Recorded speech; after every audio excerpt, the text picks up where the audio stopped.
networks we have in Israel, like Remax, like 21st Century. We want to start from there, and afterwards we want to go straight to the college that's learning, that studying the real estate market, and this is for our first step for Israel marketing. Okay. And how complete is your product now? There was a bad sound, so maybe I missed it out, but how finished is the product now? Now we're talking about 70% of success, of correct prediction. This is only the start. We're still working on it. We hope that in 6 months of developing, we will achieve an MVP that we can market. And one final question, how are you going to spend the money if you find the $250,000?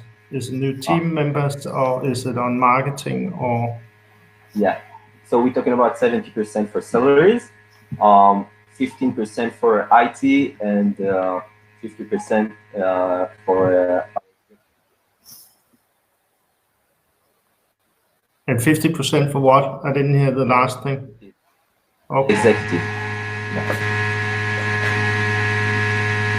Yes. What have you, in terms of raising capital in Israel, what market there? Do you think you'll have investors from Israel, or are you looking globally? What is your? We wanted to start in Israel. We're talking about 200,000 sellers and buyers here in Israel. 30,000. And about the REITs, they managing in Israel 50 billion shekel, which is 15 billion US dollar in Israel. Okay, cool. Daniel, thank you very much. We are going to brutally cut you off, it looks like.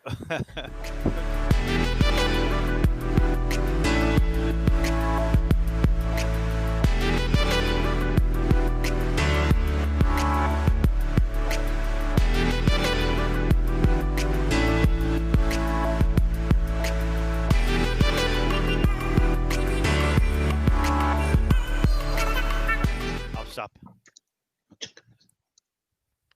Get your screen on there.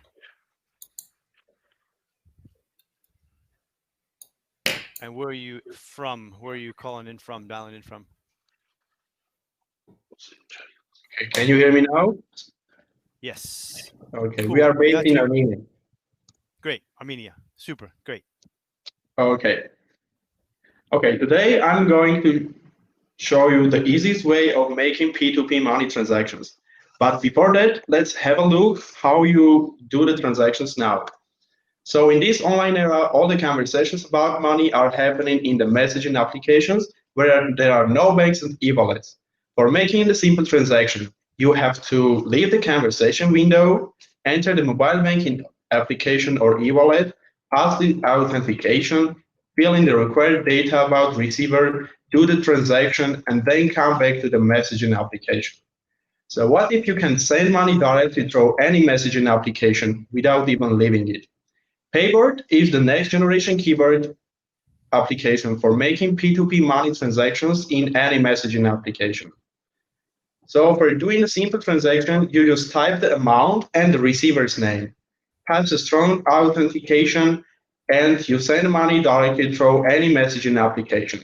It works everywhere with Facebook Messenger, WhatsApp, Viber, Telegram, even with your cellular mobile SMS. We choose business model as a commission fee from Crespanic transaction. Besides that, we have premium features such as money stickers, money pools, and other interesting tools as well.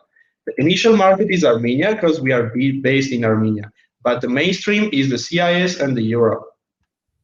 Now we are in the prototype ready stage. We already bootstrapped 10K, and we have a good partnership with Armenian major payment settlement company. And our current need is 200K, which will be spent on marketing, research and development, and in G&A. And what about our team? The CEO and CBDO has a strong experience in finance. The CTO has a very good product manager, and I have a good experience in marketing and sales. We break the limits of borders. We are available everywhere, right under your fingertips. Thank you. Cool. Very good. Okay, so questions, Diana. Mhm. So what do you need to start a cooperation with any messaging app? So how does it exactly work? So basically, we don't need any integration. We do everything within our keyword. We build a keyword which makes you to do any transaction into any application which has an input field. And do both sides need to have this keyword, or? In this case, we have a very good go-to-market strategy. So we are able to send money even those people who are not our users. So you can send money directly to me, and I cannot have the application, but I will get the notification that I got the money. Okay. And then I have to, yeah. Lasse, question for you. Yes.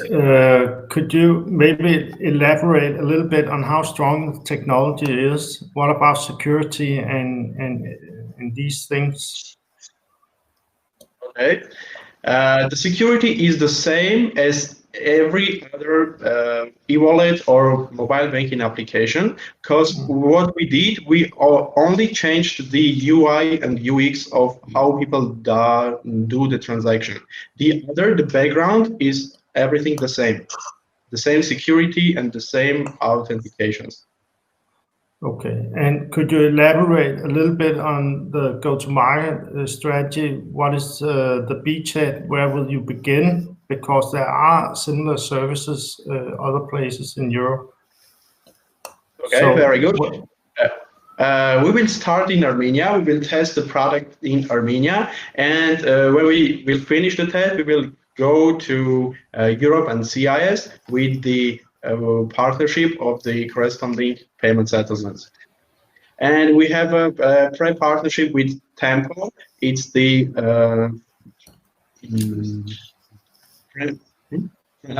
French-based payment settlement company, which allows us to do the transactions abroad as well, in whole Europe. So what do you think are the biggest risks right now? Can you repeat the question? What are the biggest risks right now? The biggest risk. Okay. The biggest risk I can mention the regulations, because in every country there are other regulation specifications that we have to pass to be able to do transactions there. Currently in Armenia, we already passed all the regulations in Armenian regulator, and for scaling, we just need to do a survey and pass the green regulations as well. Okay. Okay, thanks. Lasse, more questions? Yeah, I'm very much into user behavior. How are you going to get me to use this when you are entering the Danish market? Why is it that I'm going to use this and not one of the other services in the market? Okay, because about 60% of your phone usage, you use your keyboard to type anything. And we are just under your fingertips every time when you need to do any kind of transactions. So I'm sure if you go to your country, one of your friends will send you money within keyboard, and you just will download the application and start using it. Yes, and that leads to another question. How do you build trust to this small company you are now? Is that through partnerships or regulators verifying your whole setup, or or how will you build this trust? The best trust part is the partnerships that we now have and we will have when we will be scaled. Okay. Okay, guys. Thank you. I'm going to keep this on schedule. Miran, thanks very much. Good luck with that. Thank you very much, Lassa, Diana. Okay, we're on to the next presentation, which is SkinEye, Kirill from SkinEye. And by the way, while we're doing this, in addition to the two jury members here with questions, those watching us can also submit questions by chat. So we see your questions by chat. I see Tom Hansen asked a question. We're out of time, sorry, but questions there on the screen. Kirill, over to you. Or you got a screen to share, or just a speaking? I have a presentation, so how I want share your to... screen. So share your screen now, and then I'm going to reset the 3 minutes. Oh. You see that? It doesn't work. Yeah. Rafal, can you help with that? Sorry, I forgot that screen sharing doesn't work on Safari. It works only on Google Chrome. So I will explain our startup by words. Yeah. Okay, great. So yeah. So I'm Kirill. I'm a CEO of SkinEye, and let me tell about our challenge to skin health. The tricky thing of skin diseases is that you cannot evaluate the risks and consequences. It may seem like a simple mole or an ordinary spot, but when it is not, it can be too late. Going to a general practitioner or dermatologist is quite a difficult process and takes a lot of time. And the accuracy of GPs is not very big. It's from 25% till 70%. So they don't have 100% accuracy. And the price of treatment depends on what stage doctor can look it. And the price of skin cancer is the most expensive, and it can be differ up to 150,000 euros per one treatment, per one patient. And moreover, it's difficult to hide shocking survival statistics from 99% on the first stage and 25% on the last. Thanks to our solutions, we can save millions of euros and hundreds of lives annually. That is why, so thanks to our computer vision technologies and our neural network, it is very easy to make a picture of a spot, send to our application, and get a result. Nowadays, you can assess the risk of 50 skin diseases with the same accuracy like a professional dermatologist and get a result in a second. All you need on this smartphone and SkinEye app. We have a solution for medical professionals, for home use, and for third-party developers. This is a cloud solution. Market is very big. Only in the European Union, there are 1.5 million dermatologists and GPs who can use our solution. This year we finished Rockstart Accelerator, so this one, and now we enter the European Union market. That's why we are looking for 500,000 euros to finish our clinical trials and enter the European Union market. We have a small but excellent and strong team of medical professionals, data scientists, and IT engineers. So make your first, go to SkinEye.com, make your first SkinEye check, and it will help to stay healthy and improve the accuracy of SkinEye neural network. Thank you. Cool. So we're on schedule. So Q&A. Diana, you want to go first? Yeah, sorry, I was muted. Sure. So, what are other solutions like in this market, and is any of them popular and tested? Thank you for the question. Of course, we have several competitors on AI skincare market, but only one of these have CE certification, and our solution can detect many more diseases, not only skin cancer, but viral diseases, fungal diseases, dermatitis, acne, and so on. So we can detect many more diseases, and we have solutions not only for home use, but for professionals and for IT specialists. And how open are the professionals to use the app? How much do they trust that? We already done our scientific paper. Soon it will be appear on our website, skinknife.com. We have a lot of feedback from PhD dermatologists from different countries. Our accuracy, so it's metrics sensitivity and specificity is from 80% till 95%. So it's very good accuracy. It's like a professional dermatologists, so they trust our solution. And I'm extremely proud that we start a pilot project in Belarus in collaboration with Novartis and the main oncology center in Belarus, where we are originally from. Okay, and how long will it take to take it to the market? We started this project about 2 years.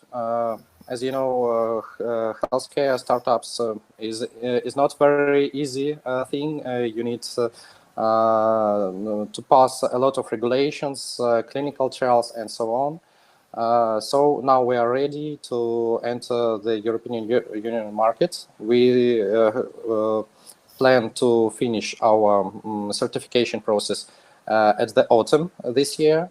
So we will start. We will enter European Union market this autumn. But we have possibility to work in not regulated markets like CIS countries and so on. Yeah. Okay, last question from your side. Yes, could you elaborate a little bit on the clinical trials? What is it? Is it 100 patients or 100,000 patients or how? Yeah. Okay. Thank you.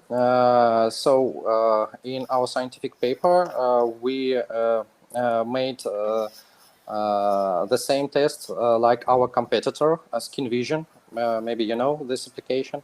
So we saw their scientific paper and their clinical trials. They used 6,000 of benign formations and 300 of different types of skin cancer. So we used the same database. We took 6,000 of benign formations, 300 skin cancer cases, 300 human papillomavirus, 300 acne. We tested it by our neural network and got a perfect result. Yeah. Okay, and could you elaborate on the business model? Yeah, our business model, we work on a subscription business model, and it depends on how many images our users analyze via our neural network per month. And it starts from 25 euros for personal use and up to 15,000 euros for enterprises. Okay, cool. I'm going to cut you guys off there. Kirill, sounds very interesting. MedTech approach, hot subject right now. So we are on to our next presentation, which is from Ferodus. And let's see who that is. That is Vedran Rasetsky. Vedran, okay, you on? You have a screen to share? If so, do that now. Yep. If you see that on your, hopefully you're on Google Chrome, right? Can you hear me? I can hear you very faintly, not very well. Okay. Let's just speak a bit more. Now? Yeah, better. Better. Yes. Okay, Yeah. I find the microphone. Do you have a screen to share? Okay. I think that I can't share. I will explain. Okay. So no problem. Let's go straight to it, Vedran. Over to you. You got 3 minutes. Okay. Go. I presenting Fitness Cell. It is the basic part of building outdoor gyms. These outdoor gyms are based on ferrofluid technology. It is technology like used on Audi cars for suspension of the car, but we use it on the fitness equipment. This technology allows us to control movement of human on a fitness cell or equipment. We plan this equipment basically for outdoor use, but also for indoor use. But our outdoor use is a main purpose because it is cheap, and we think that it's a good idea to complete classic fitness chains.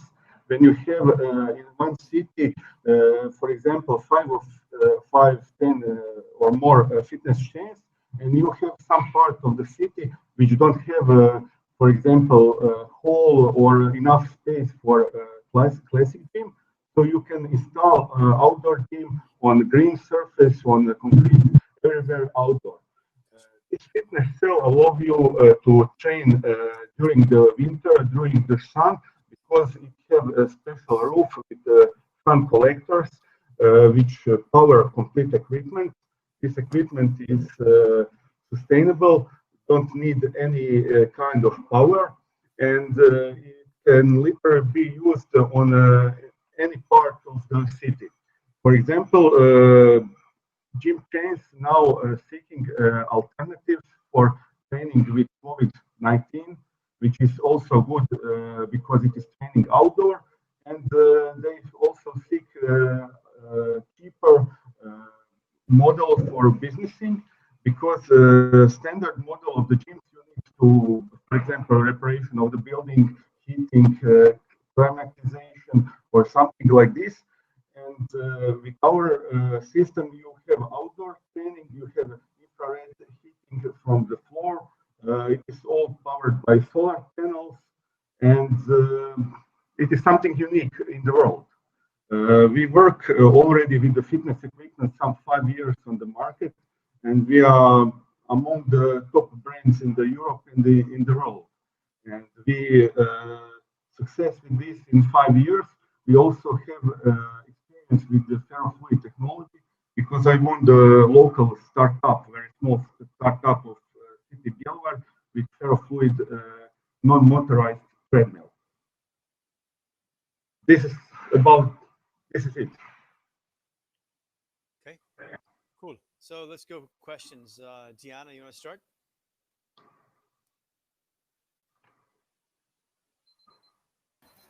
Yeah. So what's the team behind the company? I didn't hear you. What's the team behind company? We have our standard team. It is people, some engineers, some people from the, for example, Ruđer Bošković Institute here in Croatia, and we have some team of 10 people from manufacturing, from engineering, for electronics and software. Okay. So we work with these people already some 3 years.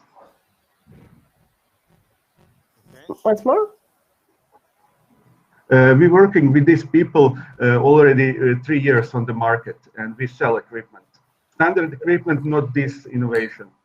Okay. So if you've been a few years on the market, so what are your plans right now? What is?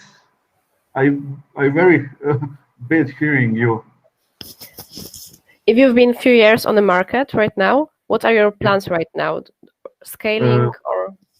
Our plans now are, we are in one European project where we working on some additional outdoor equipment, and this project is finishing next year in the 6th month.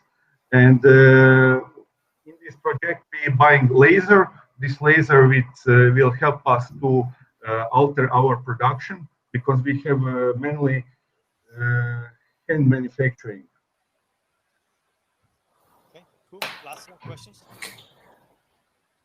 Yes, a very short question to begin with. Could you tell us something about the traction on the top line? What did you make last year, and what are you expecting to make this year in revenues? In this year, we are expecting some triple last year revenue. Last year revenue was some around 100,000 euros. Okay. Was last year. This year we expect 25 to 30. And are you moving into any new markets besides your home market this year?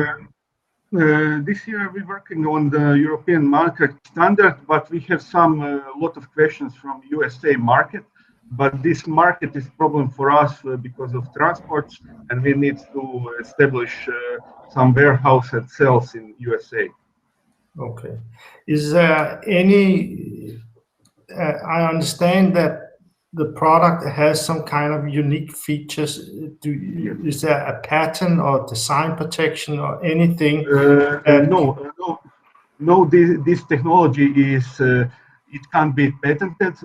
It is important that you are be the first, and this is not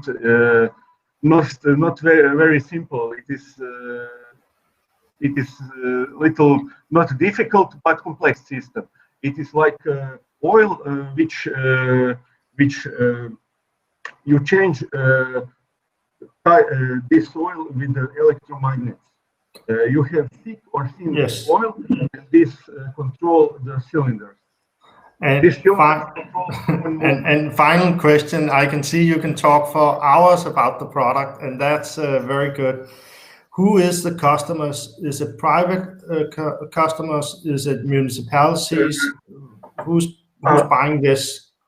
Our business model for this innovation is to offer classic gym chains, but also to establish own franchising business, where we will offer this as a package, like a few stages, so a few packages, small, medium, and large. And for example, if someone wants to open this franchising in his city, we will offer this franchising. But our main idea behind this is to, from each profit of each customer, to invest in our opening new gym, like own franchise that we involve in this franchise. So on this way, you're building your assets in the company, you altering your company assets, and also you have cash flow every day, because this system is planned to be like you came with the mobile app, enter this gym on outdoor, you train and you go, and you don't need to pay some monthly fee, but you have fee by one day. And on this system, you get the money like cash every day. You have production, and when you connect the production and everyday cash flow, you have something special in the business. Very rare companies have this. Cool. Thank you. Thanks for the presentation. Thanks for the questions. Sounds very good. Outdoor fitness, the right thing, right time. So good luck with that. Thanks, Vedran. So we are on to the last presentation of this particular, last pitch of this particular session, and that is Hear Me from Poland. Kasia from Hiya. Breslau. How are you? I'm fine, thanks. How are you guys doing? I'm just sharing my screen. Can you see it? Screen. Awesome. Ready to go? We'll go. Okay, yeah. Okay. 3 minutes, go. Okay, thank you. So, okay, I'll just go with full screen. Give me 1 second. Okay, here we go. So we are Hear Me, and we are here to bring some peace of mind in these crazy times. But let's start from the beginning. So it's a good start, right? So 66% of people with mental disorders never get help. And what's really interesting is that it isn't a problem of money, or that the help isn't available. But the main reason that keeps people from getting help is shame and stigma that surrounds mental health. And our solution is a platform for online therapy that's first and foremost anonymous. To create an account, you just need your private email address and an alias or a nickname. It's secure. We created our own app with end-to-end communication, and it's flexible. So you schedule an online session with a therapist on our app and choose the most comfortable way of communication, either video call or live chat. And during the COVID-19, this market has exploded. So according to our research and analysis, in the next few months, 50% of all therapy sessions are going to be online. and it makes out 130 million euros in Poland. And our go-to-market strategy is B2B, so it's more of a employee benefit. So it's more B2B2C, right? So we target mid-sized IT companies that work 100% remotely. We target them through HR partners and managers. We find them on LinkedIn and Facebook HR groups. And our unique selling point is that all of our therapists have IT experience, either working in HR departments or being IT workers themselves. And we sell two kinds of packages: pool of hours of all employees to use, and individual packages for individual employees. So this person is sure that they get a session each week, and we have 30% margin profit on each hour. And 1 week ago, we finished our pilot with one company that prolonged the contract with us. So we're very happy with that. And we have 4 more companies in the pipeline, and 2 of them are hire more than 150 employees there. So they're quite big.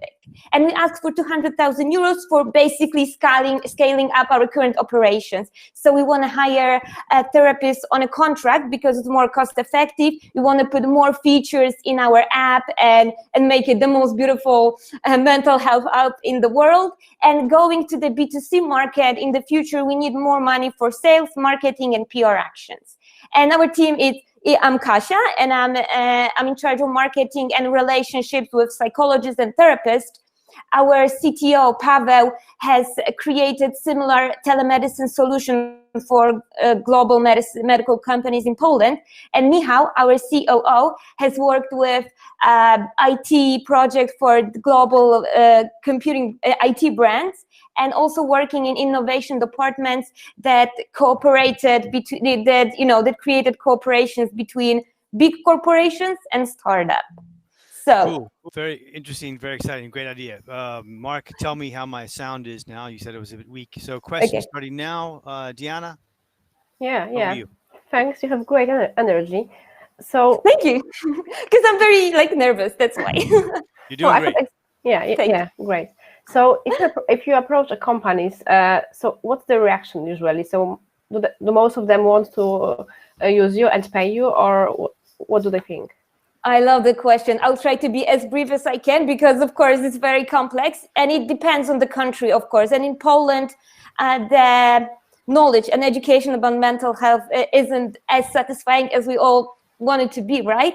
But that's why I put in our go-to-market strategy IT companies that are 100% remote, because they have organizational culture. And the companies with organizational culture are very happy to talk with us. We got the biggest reception and interest from them. So what we do is, and we also, that's our little secret, but now all of the world's going to know about it, that HR managers with psychological education, and there are a lot of them, are also cool people and amazing people to talk to because they understand how important it is. And we also show that it's a good investment because you save a lot of money, because burnout costs 6 billion zloty each year. So we also have the arguments for CEOs, but yeah, corporate, a company organization, it's the main thing that allows us to talk. Okay. Cool. Diana, sorry. Oh, sorry. Okay, so one question and then Lasse. Okay, so I've seen a few apps like that recently, Polish Therapify or so on. Yes. So I'm thinking that if the main reason that people don't use this therapy is that they are shy, so won't it be easier for them to go to the offsite and to app which their employer doesn't know they are using, and so won't they be shy to use the app that the employer gives them? Okay, so the thing is that we are the only solution right now in Poland that offers seamlessly and completely anonymous help, even on the B2B market. And we paid a lot of attention, and we structure it in a way that the CEO, the HR department, no one will never know that you're using the app. Furthermore, we send each week a report about the usage to this, to the company and the employer, so they know how many hours was spent and how many people are using, but it's still anonymous. Okay. Yeah. Lasse? Yes, thank you for a very good presentation. I wrote down good energy as well, so the judges agree on this. How do you build trust to the platform? Because a platform like this would never work in Denmark, where you report to management about the use of the platform. It has to be completely, as I see it, brought outside the organization and offer to everyone at the workplace or every employee that they can take benefit from it. Will this make your sales more difficult or? So they're like, because we are not the first company that offers B2B psychological help for companies, and we've seen like there are ways to build the trust. So we always start with an onboarding webinar with new employees, and our therapists talk to them. And what they do, that it's a law that the psychologist or therapist cannot share any information about other people. And because we work with IT companies, everyone is really interested what's inside our app. So our CTO, who's like an amazing presenter, also gives presentation about how safe it is, what kind of technology we use, and also so we also use law and like webinars and educational materials. But yeah, it was a challenge. And just one final question: this mental health, what is that? Is it depression, stress? Well, how broad are you in your perspectives? So we have certified therapists, we have coaches, we have trainers, and we only don't have psychiatrists. But what happens if you go to the psychologist and he sees that that cannot help you, they send you to the psychiatrist, and we have a whole procedure also for that. So we have everything except for psychiatrist, which describes medicine and this kind of thing. So we don't have that, but we have procedures to send people to the right professionals when they need it. But apart from it, it's depression, burnout, especially burnout, anxiety, paranoia. During COVID, we've seen these are the most recurring topics, and we've also focused on it in our educational activities also on that. And Kasia, cool. one last feedback to you. We the SSE BPO sector, shared services sector in Poland, is probably the biggest white collar employer. They'd be all over this, I think. So thank you. An idea for you. I'm writing it down. Yeah, Kasia, thanks a lot. Thank Diana, you guys so much. Lasse, thank you guys. We're all for this session. Diana, Lasse, feedback on these 5 pitches from your forms. And thank you both, Diana and Lasse. Wow, what a day. What startups?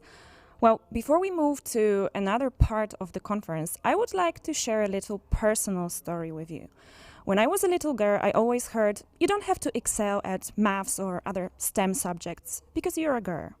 Don't go study engineering. Study arts. It's more feminine. I mean, no offense to arts. I love arts. But these assumptions are quite fake. And here comes Perspektywy Foundation. It's a foundation that promotes women pursuing careers in tech industry, in tech area. And they launched the program She's Innovation, helping 10 young, brave, daring women to set up startups in the field of innovation and technology. And now you will be able to watch a short film about them.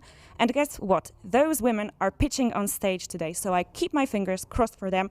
And now sit back, relax, and watch the film. Myślę, że mój startup zmieni świat. Myślę, że ten świat już się zmienia. Co mnie napędza? Myślę, że jestem do tego po prostu stworzona. Nasz startup pomoże ludziom w bardziej komfortowy sposób integrować się z nowymi technologiami.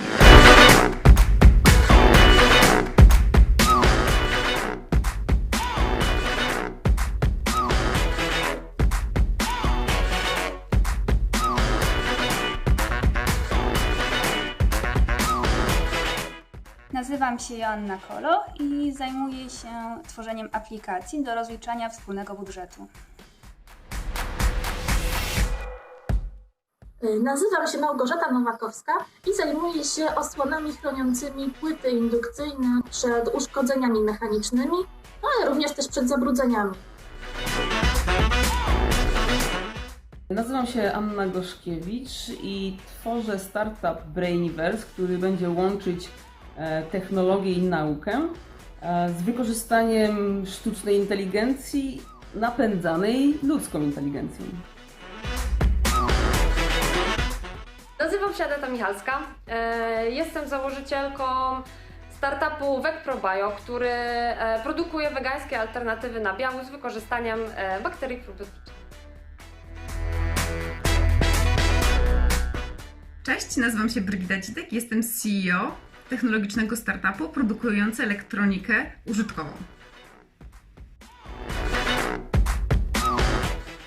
Cześć, ja nazywam się Kasia i jestem mentee w programie Innovation Academy. Od niedawna prowadzę własną działalność gospodarczą Robokoba, która zajmuje się doradztwem w zakresie innowacyjnych technologii, w tym przede wszystkim wirtualną rzeczywistością. Cześć, ja jestem Wiktoria Dziaduła i jestem studentką architektury i łączę architekturę z technologiami. Chciałabym scyfryzować branżę meblarską, to znaczy przełożyć faktyczne produkty na modele 3D, które później między innymi można oglądać w rozszerzonej rzeczywistości albo wirtualnej rzeczywistości. Nazywam się Joanna Trojak i jestem studentką informatyki. Udało mi się założyć własną firmę, która będzie właśnie produkować aplikacje chatbot produktywności. Nazywam się Agata Szczeszak, jestem z wykształcenia chemikiem. Założyłam swój startup. To, co robiłam naukowo, teraz będę robić jako przedsiębiorca.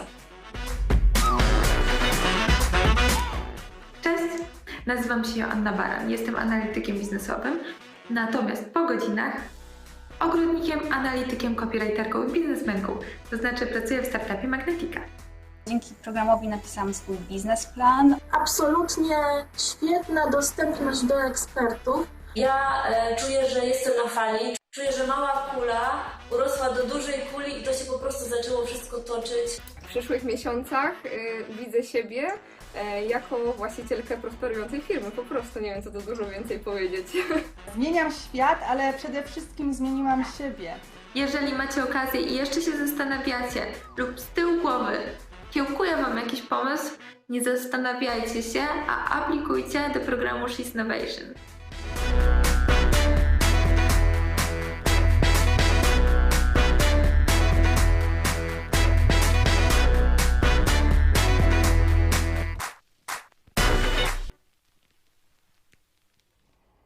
That was really empowering, and the next edition of She's Innovation program is starting in September.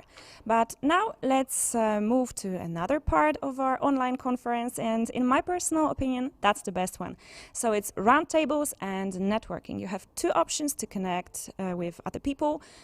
So let's talk about roundtables a little bit. First, we have 3 topics that they will be revolving around. First one is communication strategy. The second one, e-public relations, and the third one, public relations, so those bricks and mortar public relations. In order to join the roundtables, you need to go to sessions and then join the roundtable. Another option for you is the random networking, and it works pretty much like speed dating. So I'm not sure if you're familiar with that concept. So, oh, hi, Justina. Nice to see you. So you see, it's a live event. Nothing is pre-recorded. Everyone is running around like a headless chicken in order to deliver the best experience we can. Getting back to our speed dating kind of networking. So these are random meetings with a person from the conference. You have 3 minutes to talk about anything you want. You can either talk about business or just have an off-top chat. But don't worry, once the call finishes, you still have a list of people you spoke to in your Hopin profile. So without further ado, let's network. See you.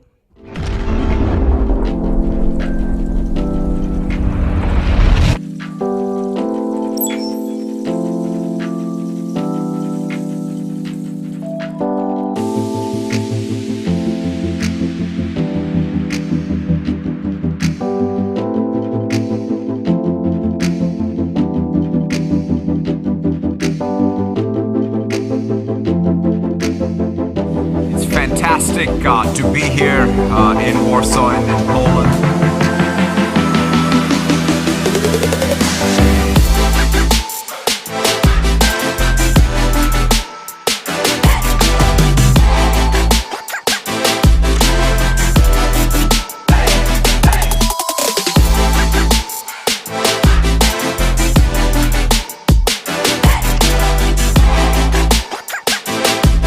Microsoft and our partner ecosystem are creating artificially intelligence-infused solutions to help you make your business more intelligent.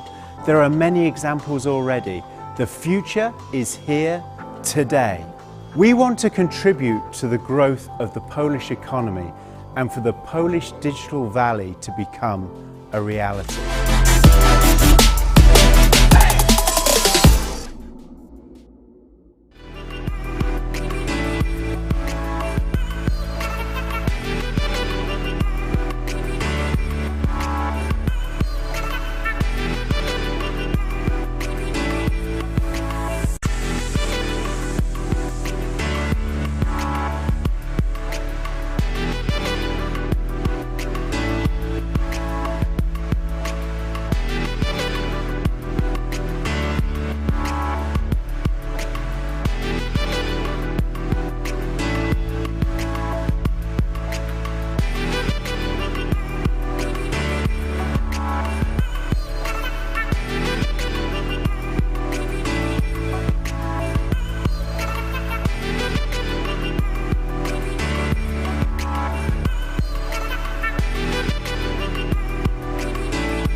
Hello again. I hope you enjoyed your networking experience.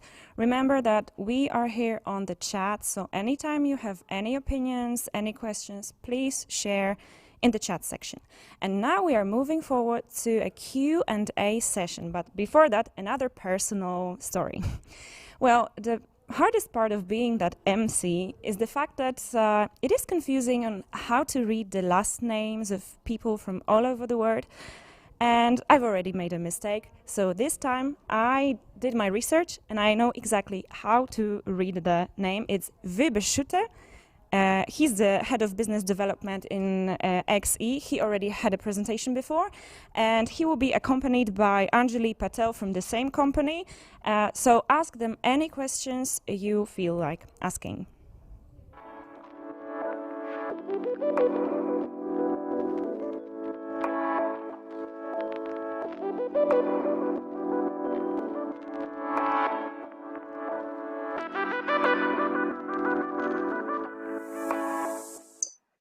Welcome everyone, my name is Wiebe Schutte. I'm the head of business development at XE.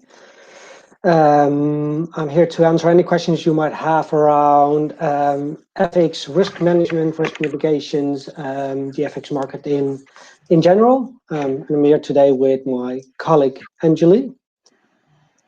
Good morning, I'm Anjali Patel. I work in the global partnership team, managing corporate partnerships. So I'll be helping Wiebe ask some of the questions, and Wiebe will be answering the questions that we get through from you guys. So the first question that we have in is, are there any costs involved in using FX providers like XE? Yeah, so that's a pretty straightforward question, luckily.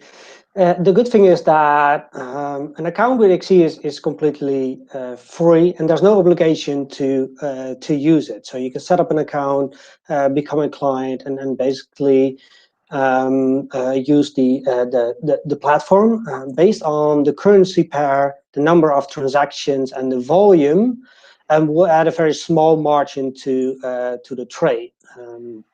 As we are also, of course, in business. In many cases, actually almost all cases, this margin is significantly lower than, for example, charged by any bank, as well as that we do not charge any transaction fees with that. And I see we also have a first question from Magnus, if we have any plans to accept cryptocurrency payments. And unfortunately, we don't yet. So that's not in the current plans of us. So yeah, we're not. We're completely focused on the currency market outside of cryptocurrencies. Perfect. Another question is, why use an FX provider over a bank? Yeah, the first one is that as we operate globally, and due to our size and the volume that we trade in, we're able to trade at the same rate as, for example, tier 1 banks. But we do not have the huge overhead that, for example, big tier 1 banks have. And what we do is we pass these savings on to our clients. Secondly, and I think that's especially for startups, scale-ups, smaller companies is very important. They typically do not have the attention or the service from their banks. So, for example, with any FX provider, but also with XE, in most cases you will get a dedicated dealer. We will proactively reach out to you if we see any movements in the market that will affect your business. So what we try to understand your business, try to understand the risk that you have, which currency pairs that you work with, and we're available to anytime for you to give us a call. So we will be able to support you, hopefully, in a much more direct way than the banks will typically do with smaller companies. So we try to give you the same level of service that big, huge corporations get, also for the smaller and startup corporations. So that's definitely a benefit. Thanks, Wiebe. So we've just had a question in from Edith asking if we have a referral program. We definitely do have a referral program, so that would fall under my responsibilities, Edith. So what I will do is I'll take down your details and I'll get in touch with you directly just to go through our partnership or referral program that we offer and discuss opportunities in more details after the summit. Wiebe, back to you. So another really good question, actually, and I think a lot of people will want to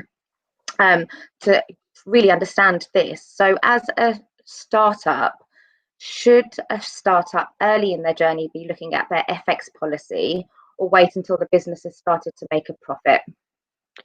Yeah, of course. As an FX provider, I would say yes, but I will definitely also explain a little bit on why that is. It's not only about the profit or revenue coming in where you have an FX exposure. It's also about acquiring products, acquiring goods, acquiring services in a different currency than your own business is in. So also at the start, even from the moment that you get an investment, which could very well be an investment in a different currency, as well as acquiring goods, you already have an FX exposure. And although an FX policy directly sounds as a very big thing, it is actually pretty, could be and can be pretty straightforward.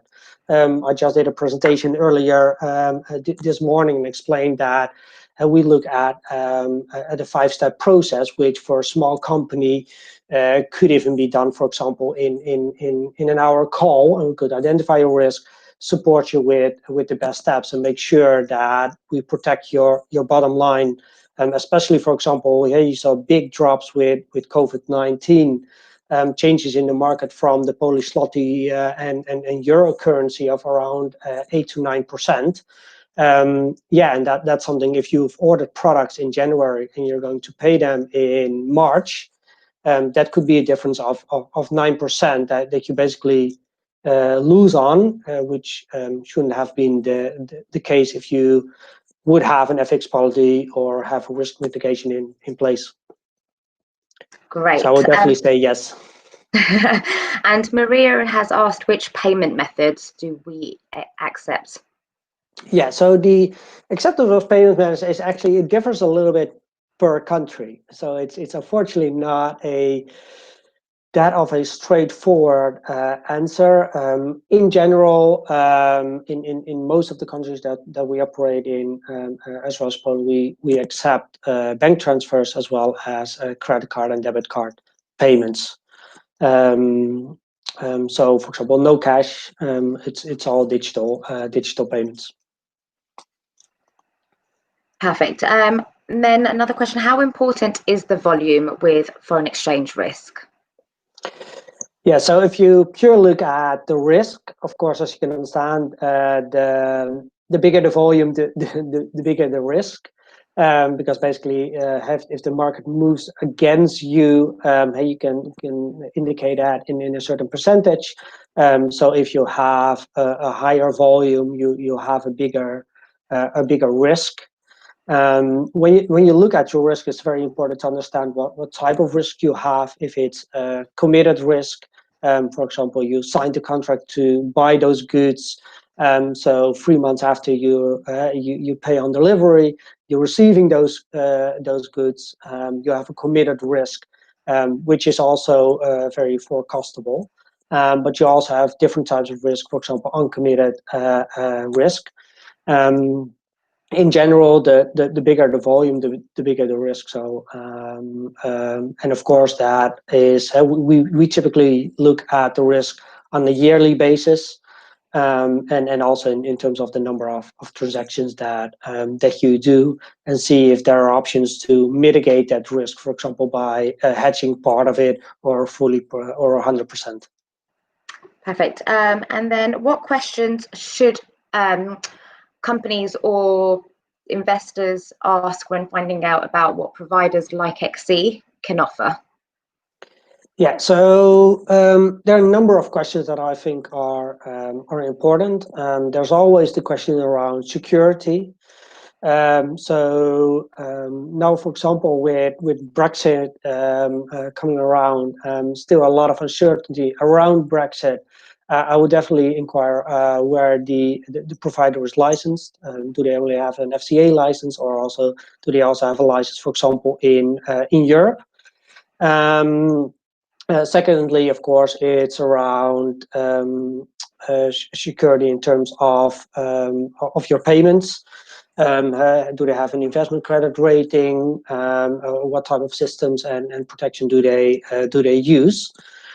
Secondly, if you look a little bit more at your own company, it's asking about what level of service can I expect, and if they're able to actually service you with currency pairs that you work with. For example, it could very well be that you operate in certain areas or regions in the world with very exotic currencies, and not every provider can accept or process each currency.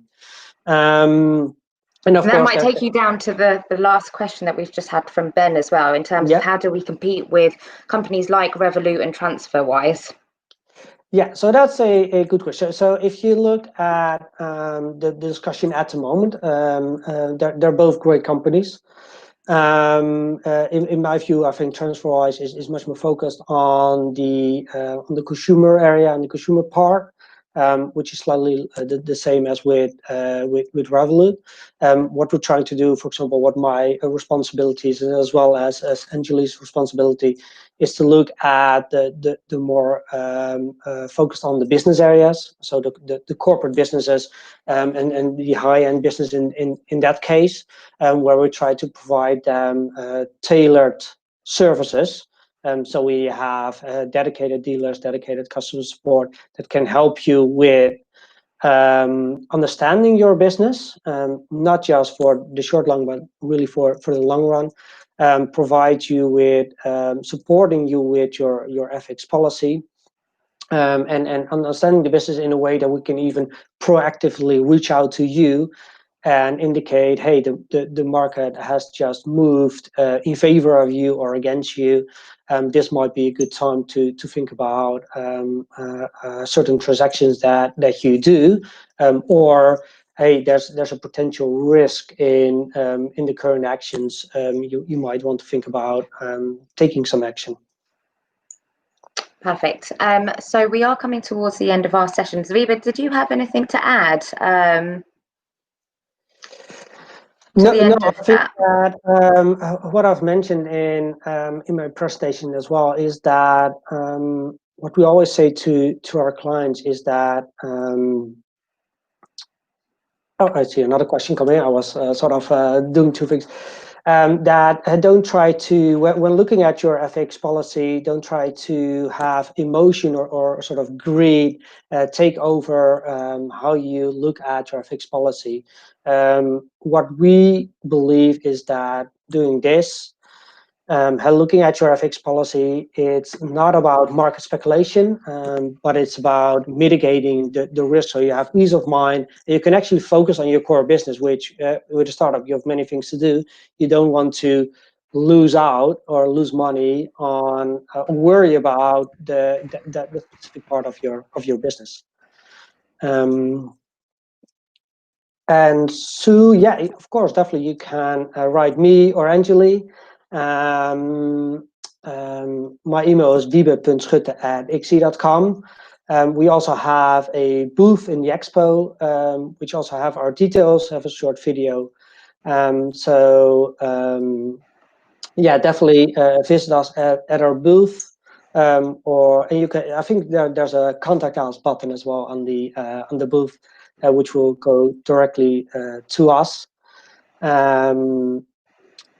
So yeah, please feel free to reach out or find me on LinkedIn. I think there are many ways of contacting. Perfect. Thank you, Wiebe. We will be available to answer any further questions, as Wiebe said, in our booth under the Expo tab. So feel free to come and join us there and ask any further questions. Alternatively, LinkedIn, we're both available on LinkedIn, and our email addresses would be the same format. So first name dot last name @xe.com. Thank you, guys. Yeah, thank you very much, and indeed feel free to reach out. And we understand that any business is different, so we're more than happy to look at your specific case and indicate how and if we can support you. So yeah, please take advantage of that sort of free advice that we will be able to give you in starting up your business. Great, thanks, Wiebe. Thanks a lot, and yeah, take care. Take care, bye. So the pink sofa, the surfboard, and your MC are back. But only for a moment. We're changing the scenery, and we are switching to the blue stage hosted by Rosie. Probably you know her from dealing with the startups and investors, but I can share some other facts about her. For example, she speaks Greek and she's a singer, but she's really the best at hosting the startup pitching contest. So please switch to the blue stage and watch the startups. See you soon.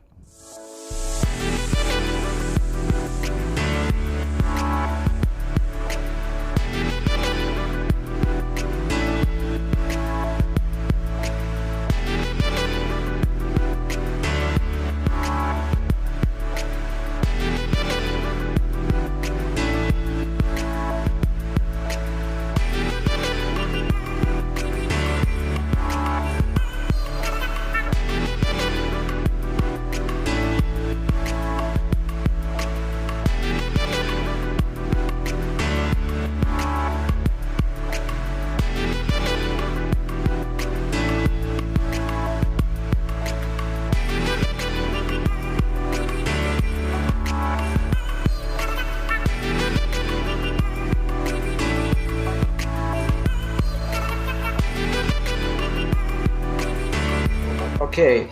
Hi, this is Scan & Buy. It's a digital solution with white label mobile application for traditional retailers. And now is a new reality, and World Health Organization recommended all stores and supermarket use contactless payments, and customer will look for stores with contactless payments and store without keys and without staffs. We have solution for any retailers. What is the solution?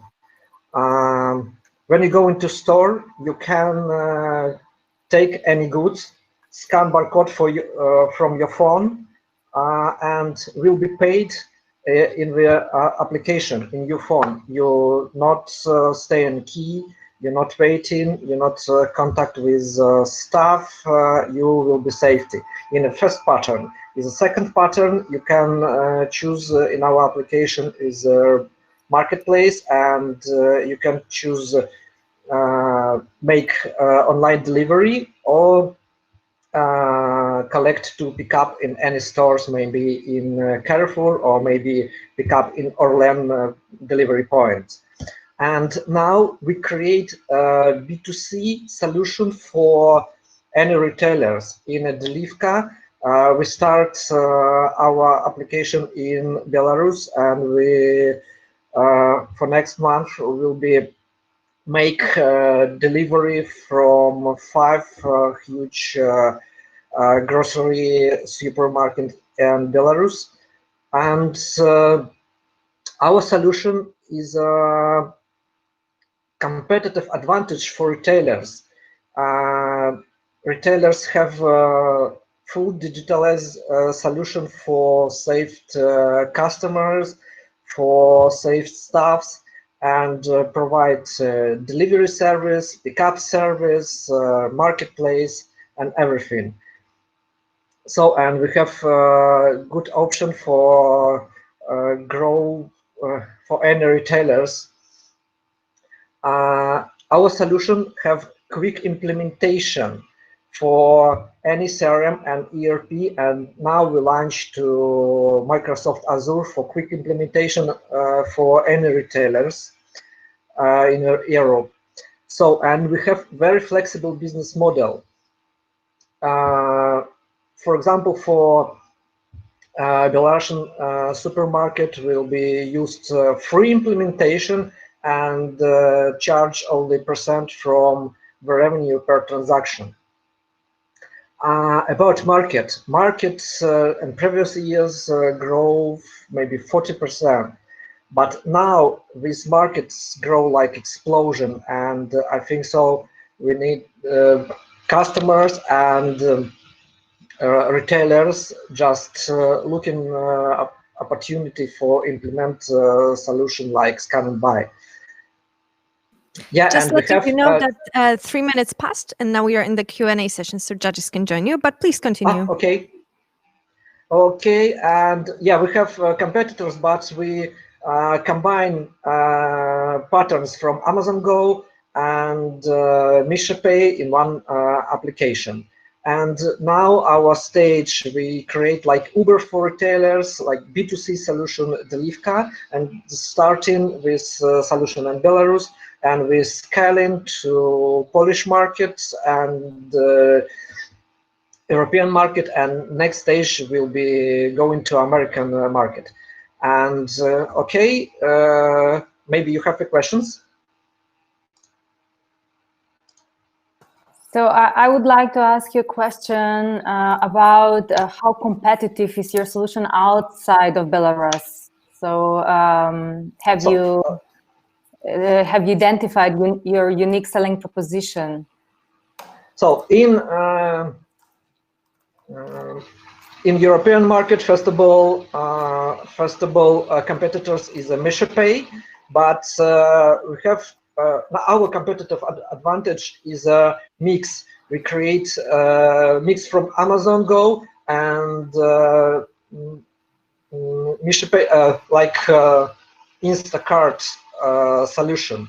You can buy in a store without key, and you can choose delivery, quick delivery, because we have fully automatically solution for any stores for collect any order. And what are your target markets after Belarus? Target markets is huge retailers, and we have research of market in UK. We know this solution will be good in local markets. All right. If I may, I just wanted to ask, thanks for the presentation also. I just wanted to ask, what is the traction for the Scan and Buy right now? Because I think you mentioned for the Rivka, you want to implement more than 500 stores. How about Scan and Buy?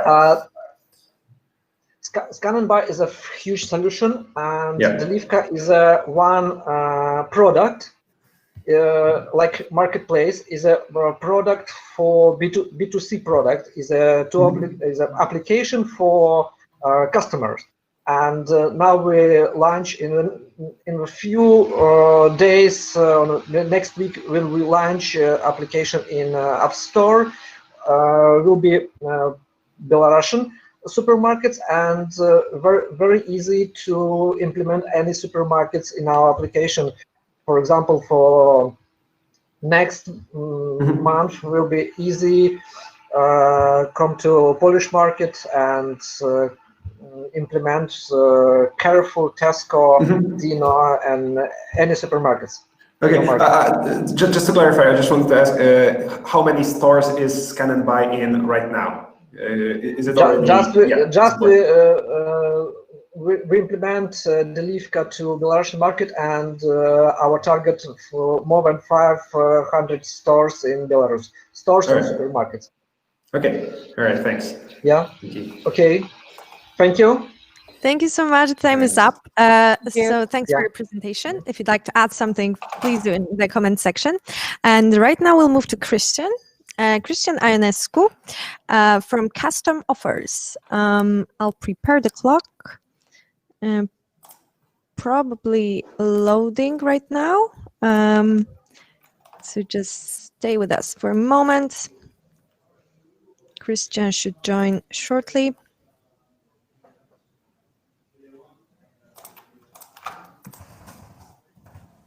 Okay. Hello, Christian. Hi. Thank you very much for having me. Please hear me. Sorry, could you repeat? I said, please confirm that you're hearing me. Can you hear me well? Yes, yes, we can. Are you sharing your screen with us? I think, yes, just a bit in a moment. It's the third icon. If you can see. Not yet. Yes, it's loading, so it should be here in a moment. Okay, so I think you're ready. So good luck. 3 minutes. Great. Thank you. Thank you. So thank you very much for having me. I'm a co-founder of Custom Offers. We are offering a B2B solution, which is targeted mainly to e-commerce companies and also to companies which are offering products or services which are subscription-based. Let's just start out with the problem. Basically, in an e-commerce business, we have the two main drivers of profitability, which is the customer acquisition cost and basket size. So we have all this money which are spent in order to acquire the traffic and bring it into our website. And what we want to do is to take advantage of that traffic, which means we want to persuade the customer into, first of all, buying, and secondly, into buying more. Now, people have different and subjective perceptions on value and prices. And whenever we are fixing a price and charging a price for a product, we are leaving money on the table in two ways. Either we are asking too much, and that means we are leaving a lot of unserved customers, or we might ask too little, which is also money left on the table because we could have had some traffic segments of customers, potential customers that could have paid more. So our proposition here is, why not let the customers decide the sweet spot? Basically, what we saw is that promotions and discounts are an efficient lever to increase the conversion rate. And especially if we are talking about the end of the financial quarter, end of the year, we have all this inventory piling up that we would like to liquidate in order for the company to have larger liquidity. And basically, whenever we have a fixed budget for discounts, the question is how large the discount should be and who the discount should be offered to. This is what we want to solve, and in order to do this, we analyze the metadata about the shopper. We take all the traffic and segment it according to the traffic source, according to the type of device they are using, and according to their location they are coming from. And we are proposing personalized discounts to these segments, and we are iteratively testing their response rate and the conversion rate, and we adjust the frequency of these discounts which are offered to these various traffic segments. Yeah, and I was saying we give a custom offer. Why we're doing this? Because there's a current lack in the market with a lot of companies not doing this when they could. Secondly, the data is already there. It's just a matter of being it to put to a good use.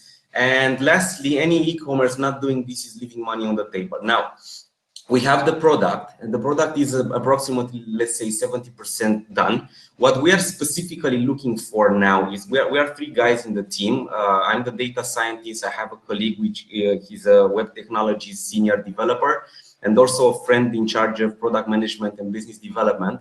We are in a stage where we are focused on finding a partner to actually test this on real traffic. So we only test it on synthetic traffic, and we want to put it, really test it on actual traffic to see what is the customer behavior. Now, if you have any questions.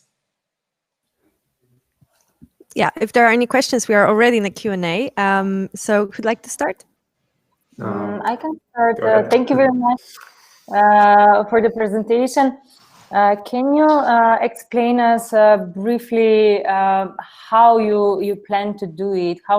Or what kind of data do you use to make the customized basket for each customer? Can you go a bit in detail about how? Sure, absolutely. So the main data that we are using is the data which is already available whenever a visitor comes onto a website. So when the visitor comes in there, the mobile device is going to send the IP, it's going to send the details about its user agent so we can identify the device, and also we know what is the source where they came from, whether it is Google, Facebook, a Facebook ad, and so on. So these are the main, let's say, dimensions that we are using in order to build the traffic segments. Now, depending on the use case, we can also discuss with retailers and e-commerce companies to use the data that the customers which already have an account provide. So we can go even more granular than that. But the main takeaway is that we want the product to work for all the traffic, and we are only using and planning to use for the moment this data that is available for all the traffic without personally identifying the customer. Thank you.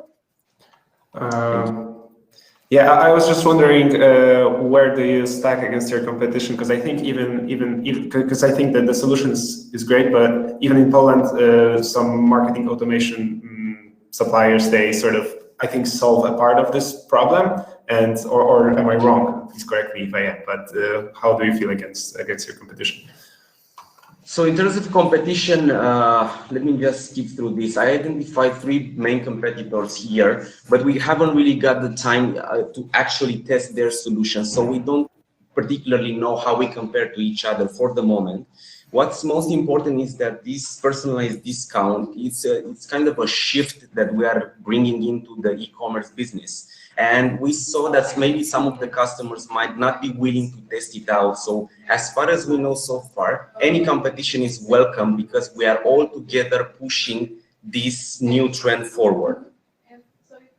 All right, thank you. And just one more question, if I can build on that.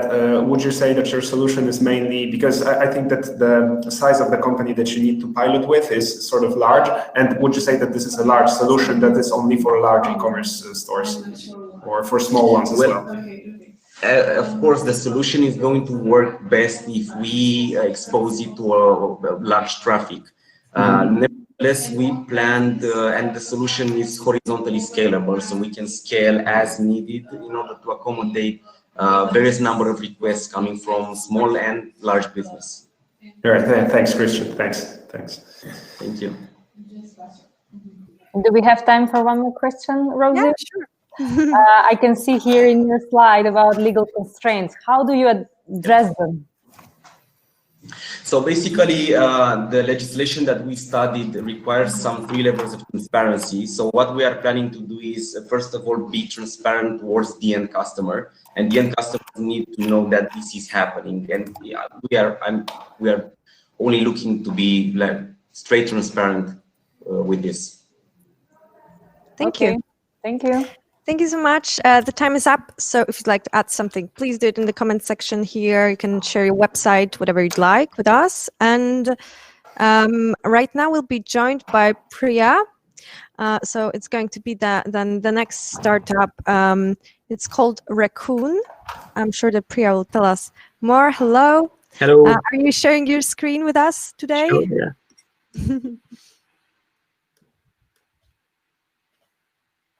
Okay, can you see my screen okay? We can see the screen, but for now it's just, oh, yeah, sorry. It's not the presentation for now. All right, so I think we can start. Are you ready? Yes, I'm ready. Okay. So first of all, thank you for giving me this opportunity, and thanks for the judges for listening me out, hearing me out. Raccoon is a company registered in UK. I'm the founder of Raccoon. What we have realized in last couple of years is it is really easy to start up an online shop. There are loads of applications, loads of websites that you can do it. Now the problem has shifted from starting the online shop to selling the products actually.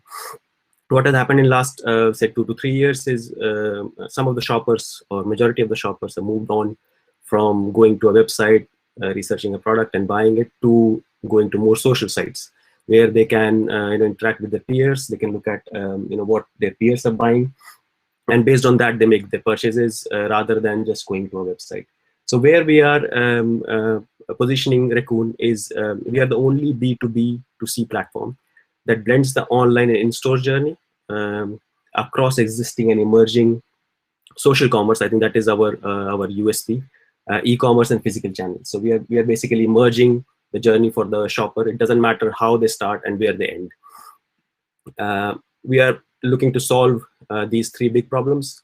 I already talked about the shifting shopper behavior. I think the biggest problem here out of these 3 is for the retailer. It should not be about posting 3 times on Twitter and 4 times on Instagram and creating sort of social vibes. It should be more about finding the right products to sell and selling them at a profit. That should all they should be worried about. Technology is a changing landscape, and social landscape also is a very dynamic space. They should not worry about that. So we have broken down the journey into 3. I think these are the 3 mainly ways or streams that people shop with. So it could be a discovery where they go to where they're walking around, or they look on a social site and they come across something they want to buy, and it could be via a social channel or a physical channel. Next category is intent, where they don't really need that thing, but they want to have it because something is happening. They want to go to a party, they want a particular kind of dress. So that is the intent driving the purchase. And I think the most cyclic thing that happens in shopping is the need. So you will need milk, you will need I don't know, oil and everything else, which is your necessity, and maybe clothes at a certain cycle. That's where the need comes in, and these are very interesting streams for shopping.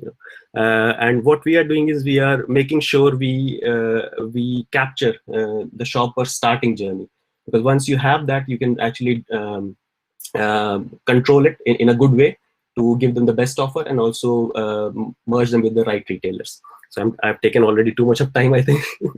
No worries. We can move to the Q&A now. Yeah. So yeah. So so what I'll go to the solution. So this is what we are doing. We are merging both sides of the journey for the shopper as well as the retailer.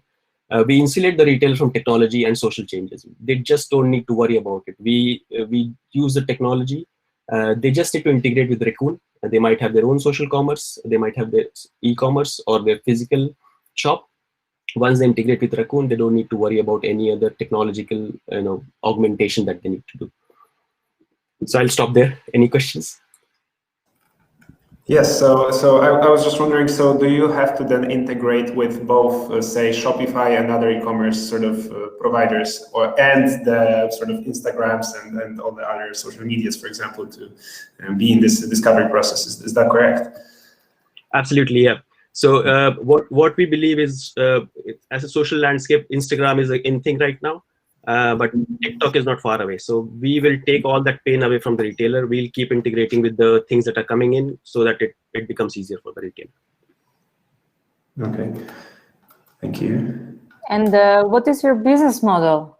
Yeah, so our business model is basically subscription based. And what we, so we have got 4 components of revenue. One is subscription, transactional, promotional. So we are not talking about advertisement here. We're talking about targeting the right kind of shoppers at the right time with the right tool or channel.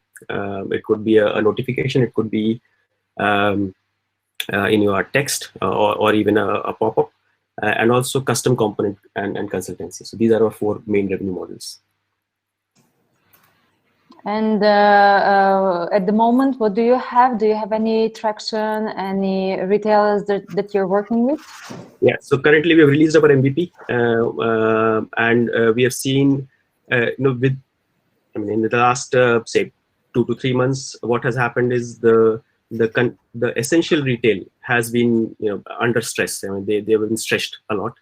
Non-essential retail has been quiet, really quiet. So what we have seen is lots of onboarding from non-essential retails on our platform. We have released a feature or a component which will allow them to launch their website free of cost, or the app free of cost. So their 10 products are free to list on our platform. And we are already integrating with Twitter initially, but we'll go on to do it on, say, Instagram and other places. So India and US, we have seen better traction than UK at the moment. And I would like to ask you one last question. There was some announcement from Facebook about entering this segment. Yeah. How would you bear that kind of competition? Yeah. What would be your value? Yeah, no, I would say that it is a really good thing. If big players are coming into this, and this is a huge market. I mean, it's around 1.23 trillion dollar market till 2023. There is a space for everybody, but I don't think Facebook is really a competitor in the sense they are coming into this market. But what we are proposing is we'll still integrate with Facebook and integrate it further on. The last mile journey is the key here. It's not the beginning of putting your inventory online. I think it is getting the shopper over that 80% of the margin where they are ready to buy stuff, and that is where we are helping the retailer. So any shop on Facebook can also be on Raccoon, where we take them forward, basically. Any space for one last, or sorry, say it again? Well, comments. Yeah, you can ask it, but yeah, if Priya could answer in the comment section, that would be perfect, because we have to slowly move on. So yeah, please ask it. What do you need right now? Are you looking for an investment or? Yes, we are looking for investment. I'll type that in the thing, and I'll try and contact you on the LinkedIn as well. Both Super. Of you. Thank you very much. You can even do it here in the people tab. You can write a private message. So that's also an option. Thank you. Thank you very much. Bye. All right, and now we'll be joined by Taras. It should be loading. Okay, Taras is from Looksize, and it looks like it's going to be the last pitch of this session. Hello, Taras. Hello. Are you sharing your screen with us? Yeah, absolutely. Okay. Maybe not the last pitch, because we will also hear from our judges. So so should I start? Okay. Yes, we can see it. We can see it. That's perfect. Okay. Yes. Awesome. Feel free to start. Okay. Okay, thanks. Okay, my name is Taras, and I'm founder and CEO of LookSize. LookSize is a fit sizing solution for online fashion retailers. Imagine you are a fashion retailer. You build your store, you have an awesome selection of products, you offer highest possible service, but there is a problem. Your customer conversion is very low, and your product returns are very high. And actually, this is a huge problem for the world. 520 billion lost in the returns estimated in 2020. Why is this happening? Well, this is happening because the brands make it hard. Not only do they have a totally different measuring system for different countries, on the top of them, they have a totally different medium of one size, could be totally different from another size. And then there is a slim fit, regular fit, loose fit, and all of this. This is a total mess. So basically what we did, we built a universal converter. We got this all information together, put it in one format, and transfer it. And it all comes to the My Size button. You press the My Size button, and it automatically selects the product that fits you perfectly. It's on the top of that, it shows you how the product fits on the particular elements on the avatar in all the sizes. And because of this improves the user experience, and it increases the conversion by 270% and diminishes the returns by 28%. Our solution works on online clothing stores, lingerie stores, online footwear stores, and any other products that sells sizing products. The total number of retailers in the world is 650,000. We target the 260,000 with some significant revenue, and when we can reach the 20% of the market, we would get the total annual recurring revenue of 100 million. Our competition, do we have it? Of course we do. I mean, who doesn't? We have a couple of guys who are trying to do something similar, but we are way better than them because we offer the value-based pricing and 5 minutes to install instead of weeks. And we offer the one-click fit and sizing solution. Our system already is built, is working. We have 180,000, more than 100 registered users, more than 100 stores, and we already perform close to 4 million fittings.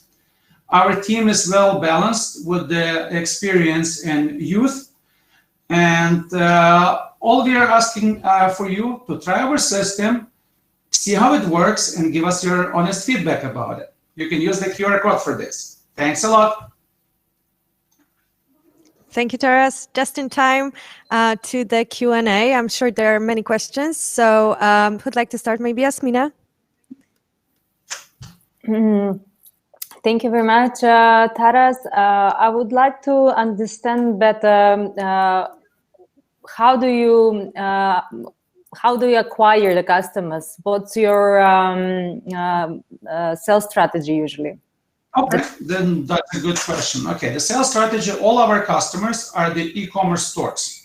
All of them are located online and can be easily located with a couple of clicks and a couple of keywords. So basically we get together a bunch of keywords related to the retail and say fashion sales, run on the Google, get the customers list, and then contact them directly with the phone, with the Google ads, with the remarketing campaigns, with the Facebook and LinkedIn and all the others. We already have the full list of the leads for Ukraine and for Britain, and we are building right now one from the United States. You mentioned that you have already attracted certain retailers. How long does it take you to build up that list, customer base? How long? Okay, yeah, got it. So we started 3 years ago approximately, and it was this was a module to a marketplace that was selling the women's clothing. And once we saw that this module is working fine, we started developing as a standalone product. And basically we had the final version of the product we had at the end of 2019. And from that on, we have been building it and acquiring customers and getting the traction and everything else. So like if you go for the whole, the full term that we have been working on this project for over 3 years, but the final product that we already produced, it has been on the market for 9 months now. So the numbers that you presented about the traction are related to the previous solution and the new solution, both? It's related to the October 19 to up to now. Okay, thank you. Thanks, Taras. Thanks, Taras, for your presentation and the Q&A. I just wanted to ask what about the cost of integration for you with the sort of brand or e-commerce, just to get this item right? Okay, the cost of integration. So basically, the speed of integration for the customers is basically to insert one piece of JavaScript. That's all, 5 minutes.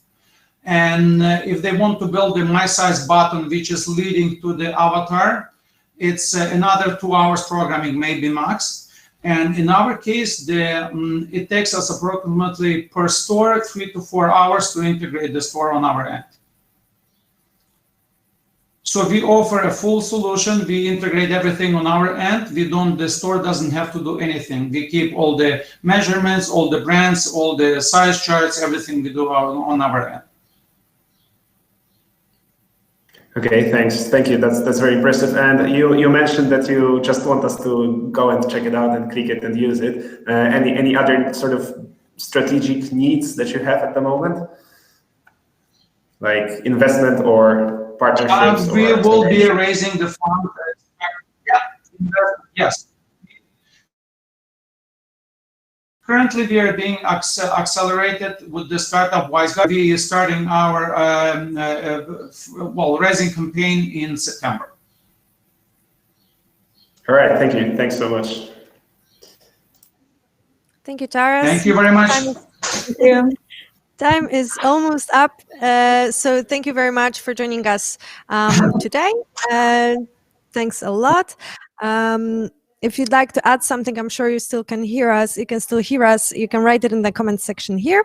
And right now we'll move to different kind of a pitch. So it will be from the from our judges. Maybe Yasmina, if you'd like to start, if you'd like to go first, I can maybe share the website here to make a better background. So feel free to tell us more about yourself, about EIT Digital as well, because there are many other startups listening as well, and would like to find out. Thank you very much, Rosie. I hope many of the listeners today will catch up with me on LinkedIn or email. Anyhow, I'm available to share more information. I'm working as a RISE country lead covering CE region for EIT Digital. We have a lot of activities related to startups and scale-ups. Currently, we are running with Krakow Technology Park a pre-acceleration program for 6 startups that enter the program, where we invest around 15K per startup. It looks not that much, but the teams that we are working with have mainly an idea or proof of concept and their teams when they enter the program. So if any accelerators are looking for new startups to join their programs, they can take a look in our portfolio. We have supported so far around 40 startups in the past 2 years, and this year we have 33 more. So we invested around 500,000 euros this year in the new coming companies. Many of those are from Poland, so I expect that they will find their place in the quite thriving ecosystem you have. So much more information is available on the website, but if anyone is interested to know more about the venture program or the other programs that we run, they can contact me. Super, thank you very much. Thanks a lot. And now it's time for Boris, so maybe I'll switch what I'm sharing here. As you can see, Boris is from AIPC, but I'm sure that you'll tell more. The only thing that I'd like to mention is that Boris is also taking part in the panel discussion later today, so make sure to tune in to there. That will be just before announcing who's the winner. So, all right. So, Boris, if you'd like to tell us more. Sure. Thanks, Rosie. Thanks a lot, and congratulations to all the teams that presented today. I think very, very interesting and just yeah, very, very inspiring. And yeah, as for AIPC, what we do is we invest in the sort of very, very early stage. So you could say we are sort of AIP pre-seed. That would be probably makes sense as well. Our sweet spot is sort of around 100,000 euros at the moment. And what we try to do is we try to focus on solutions that, well, that obviously can do something with 100,000 euro. We know that it's not that much, so we're sort of moving more in the consumer, maybe software as a service space rather than deep tech. And yes, and also what's really important for us, I think, and even more important, especially these days, like sort of slowdown times, etc., is to invest in startups that are sort of very aware of the VC track and that sort of want to raise more money in the future, right? So this is one of the big points that we're trying to make today. We're active. Even though the slowdown is upon us. So yes, so make sure you check out our website, and if you think like there is a fit, try to, and please do apply. Thanks. Super. Thanks a lot. Thank you for being here with me today on #4BlueStage. We had 4 startups pitching. You'll find the list here. I was trying to update you as we were going on, and so please fill out the forms to assess the startups. All right, in this case, I'll see you around during the conference. Boris, I'll see you in the judging, not the judging session, but the discussion panel later today. And Yasmina, I hope to see you around here as well. So once again, thanks a lot for joining us and assessing the startups. Thank you, Rosie and Boris. Thanks. Bye-bye. Bye. See you around.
At Wolf Summit, no matter the circumstances, we believe that the only way to go is up. That's why we prepared some workshops for you today that you can join in the sessions section. It's extremely easy. You just go there, click share audio and video, and wait until the moderator lets you in. And now I will tell you something more about the workshops that are available today. Okay, so the first one is main aspects of intellectual property rights in EU. It will be conducted by Anna Ruszkowicz and Agnieszka Śnieżko from WTS Patent Attorneys. The second workshop available, it's on Married Life. Interesting. How founders and investors can build successful relationships. And this one will be delivered by Katarzyna Janyszek and Andrzej Tropaczyński from Janyszek Tropaczyński Attorneys in Law. And the last workshop will be streamed on the main stage, so you are able to watch it here. You don't have to go to the sessions unless you want to attend as a participant. So the title is, so you have a startup, what's next? Tech Edition, and it's done by Tomasz Kopacz from Microsoft, who was our speaker before in March. And if there are any questions after the workshop, I will be joining you on the session. So see you soon and enjoy the workshops. Enjoy learning and growing.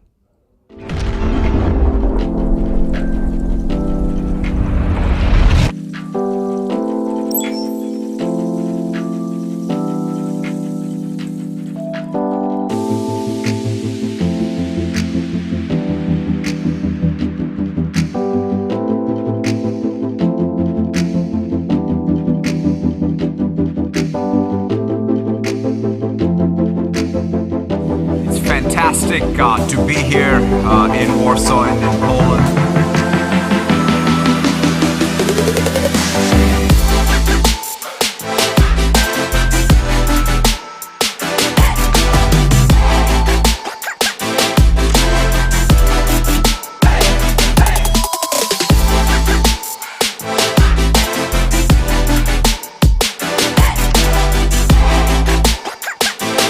Microsoft and our partner ecosystem are creating artificially intelligence-infused solutions to help you make your business more intelligent. There are many examples already. The future is here today. We want to contribute to the growth of the Polish economy and for the Polish Digital Valley to become a reality.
Good afternoon. My name is Mustafa. I work as a partner technical lead for the department. I'm primarily working with technology, showing them how they can speed up the development process and how they can utilize the microsoft.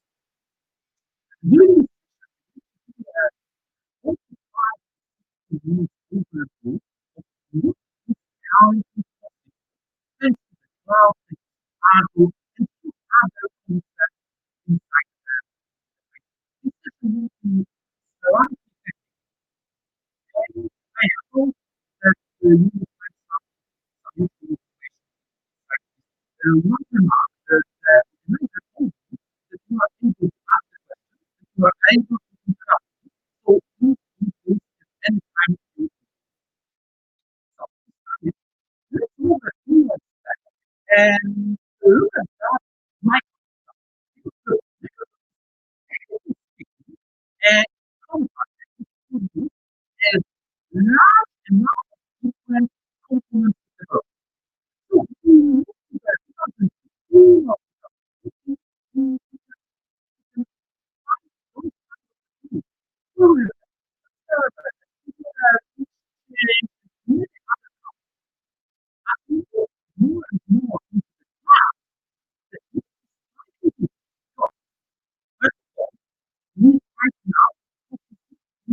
on the cloud-based services. But as time goes, we introduce more and more components. And you need to remember one extremely important fact. Because we are also the software company which use our own technology to build software for customers. Have a look at Teams or Office 365. Technically, those components are also used by our internal teams, and our product group responsible for Azure treat our business-oriented developers as a first class or normal customers who are using the cloud. So after the few years, remember Azure is almost more than 10 years old, we ended up with the overwhelming number of services which simply solving particular problems. We have no chance to cover all of them during this talk. Therefore, I decided to focus on the 4 selected scenarios and then general overview of the Azure infrastructure. So we'll start with the serverless and event-driven programming. We'll also focus a little bit on CQRS. Then we will move to the streaming data and in general, how to do the reporting on the streaming data, because this is one of the challenges which we usually have when we have a moving data and we need to capture them in certain point of time and do a beautiful report for our customers. Then we will talk a little bit, because in the background, of course, we will have a microservices concept in every place. But what if I want to have a microservices solution and low latency? Because this is sometimes hard to achieve. Then we will move to the old-fashioned microservices on Kubernetes, and as I mentioned, a few words about the infrastructure. So let's start with the serverless. In our world, serverless is called Azure Function. Technically, those components are used to run any piece of code. It can be written in C#, JavaScript, TypeScript, Java, PowerShell, Python, technically almost anything, including own containers. The key benefits from that service is that you are deploying the code to the cloud, and then the cloud itself is responsible for scaling, provisioning the environment, and simply you just building your business logic. So it's both for the microservices architecture and also for event-driven architecture. Why event? Because if you look at the current complex system, in many places we have signals, message in the queue, that information that someone entered the particular web page, or another solution called our webhook to signal that some processes was initiated. So one of the huge benefits of inside the Azure function is the concept of bindings and triggers, where we build an abstraction over those sources or databases storage if you want to save something. And at the end, the general architecture for such a product or product based on the Azure function is as follows. Somewhere we have a classic SPA application, single page written in Angular, React, whatever. Then that application authenticates in Azure Active Directory, because let's be honest, it's 2020, so you don't have to use the username, password anywhere. So probably you are based on OpenID Connect. Either way, in our case, it's called Azure Active Directory. And then, of course, the core logic will be executed inside the Azure function, which technically either react to action from this SPA page, or will process messages from the backend. When we do the decoupling and use the queue storage, and for example, user will call first function, which will enter something to the queue, and then another function will get that message and do appropriate action. This is how we can build a highly scalable solution. Usually, also, we are connecting here the NoSQL database, because Cosmos DB is quite convenient here, because from the developing perspective, you can simply write a code either in, treat the Cosmos DB as a SQL-like database, or treat this as a MongoDB or Cassandra or many others APIs, because technically it is just the container with the different service level compatible with the many additional components. With all those concepts, there is also one thing tightly connected with the idea of event-driven apps. It's called the event sourcing. Because if we look at the current state in the application, we can either save that state in the certain database and update it there, or we can build a log of events, which of course will change the state somewhere, but thanks to those events, we can, for example, replay them or undo some operation, or do many things which also can improve the scalability of our solution. It's of course not mandatory to use event sourcing together with Azure Function. It just happens to be a quite popular idea to build a solution. For the event store, so the place where we can save the information, usually we are using, technically speaking, anything. So it can be relational database, which can be NoSQL, but in majority of the cases, it's either service bus for those who prefer to have a MQP-based protocol, transactable, or if you are more with the HTTP web-based interface, then we have a beautiful event grid, which also can be used as an event store in many scenarios. And then we will have some type of the services like this. So either I call it simple application, where we have the UI, which will add information to the service bus, and then different types of the readers will do actual work, depends on the type messages, depends on the message orchestration, because in that scenario, service bus will could be treated as an enterprise service bus. So classic messaging platform, well known from the last 20 years.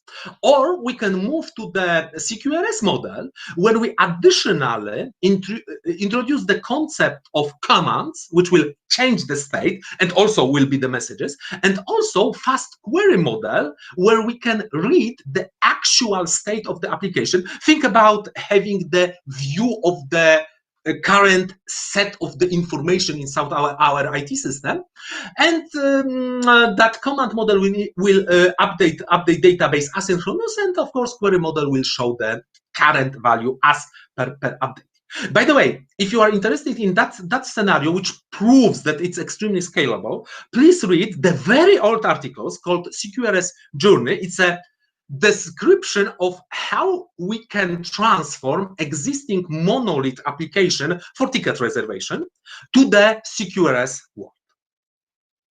Okay, what are the functions technically speaking?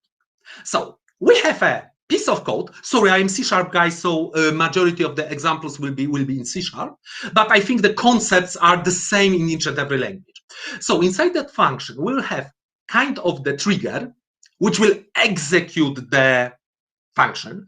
That trigger could be, for example, that I have a message in the queue, that someone requests the particular URL, or I have the new entry in the relational database as well. Then we have the output, which means a response. It can be also HTTP response as here, so we treat the function as a lightweight web app. Or it can be that we will write the documents to the external store. And then, of course, many inputs, maybe some additional outputs. It's up to us. But this is the key concept of what is inside the function. So adding to that, we have a configuration which will tell us what is the binding. So what does it mean to save information to database? And also, what are the triggers? From the code perspective, it's not very complicated, sorry. Because we have a tooling written in Node.js which can be run anywhere, which can simply create the new function or run that function if we need to. And by the way, one very important thing. Technically, the function is also, it's a programming concept, but in the same time, it's an Azure service. But the programming concept can be used to write a simple application inside the Docker container and then run that Docker container anywhere you want to, on your own Kubernetes, on premise, or even on another cloud if needed. So if we want to create that kind of the own environment for the Azure function, we can, for example, set up the Kubernetes as a main host for that component, and then we need to add a KEDA just to have event-driven scaling engine built inside the Kubernetes. That's all. Creating the new function is quite simple, because you need to init the method. You will have the new function which appropriate trigger based on the template. In our case, we'll use service bus, and at the end we will have a Docker file, stub of the method inside the processor C#, and that's all. And then we can again, sorry. I run this again.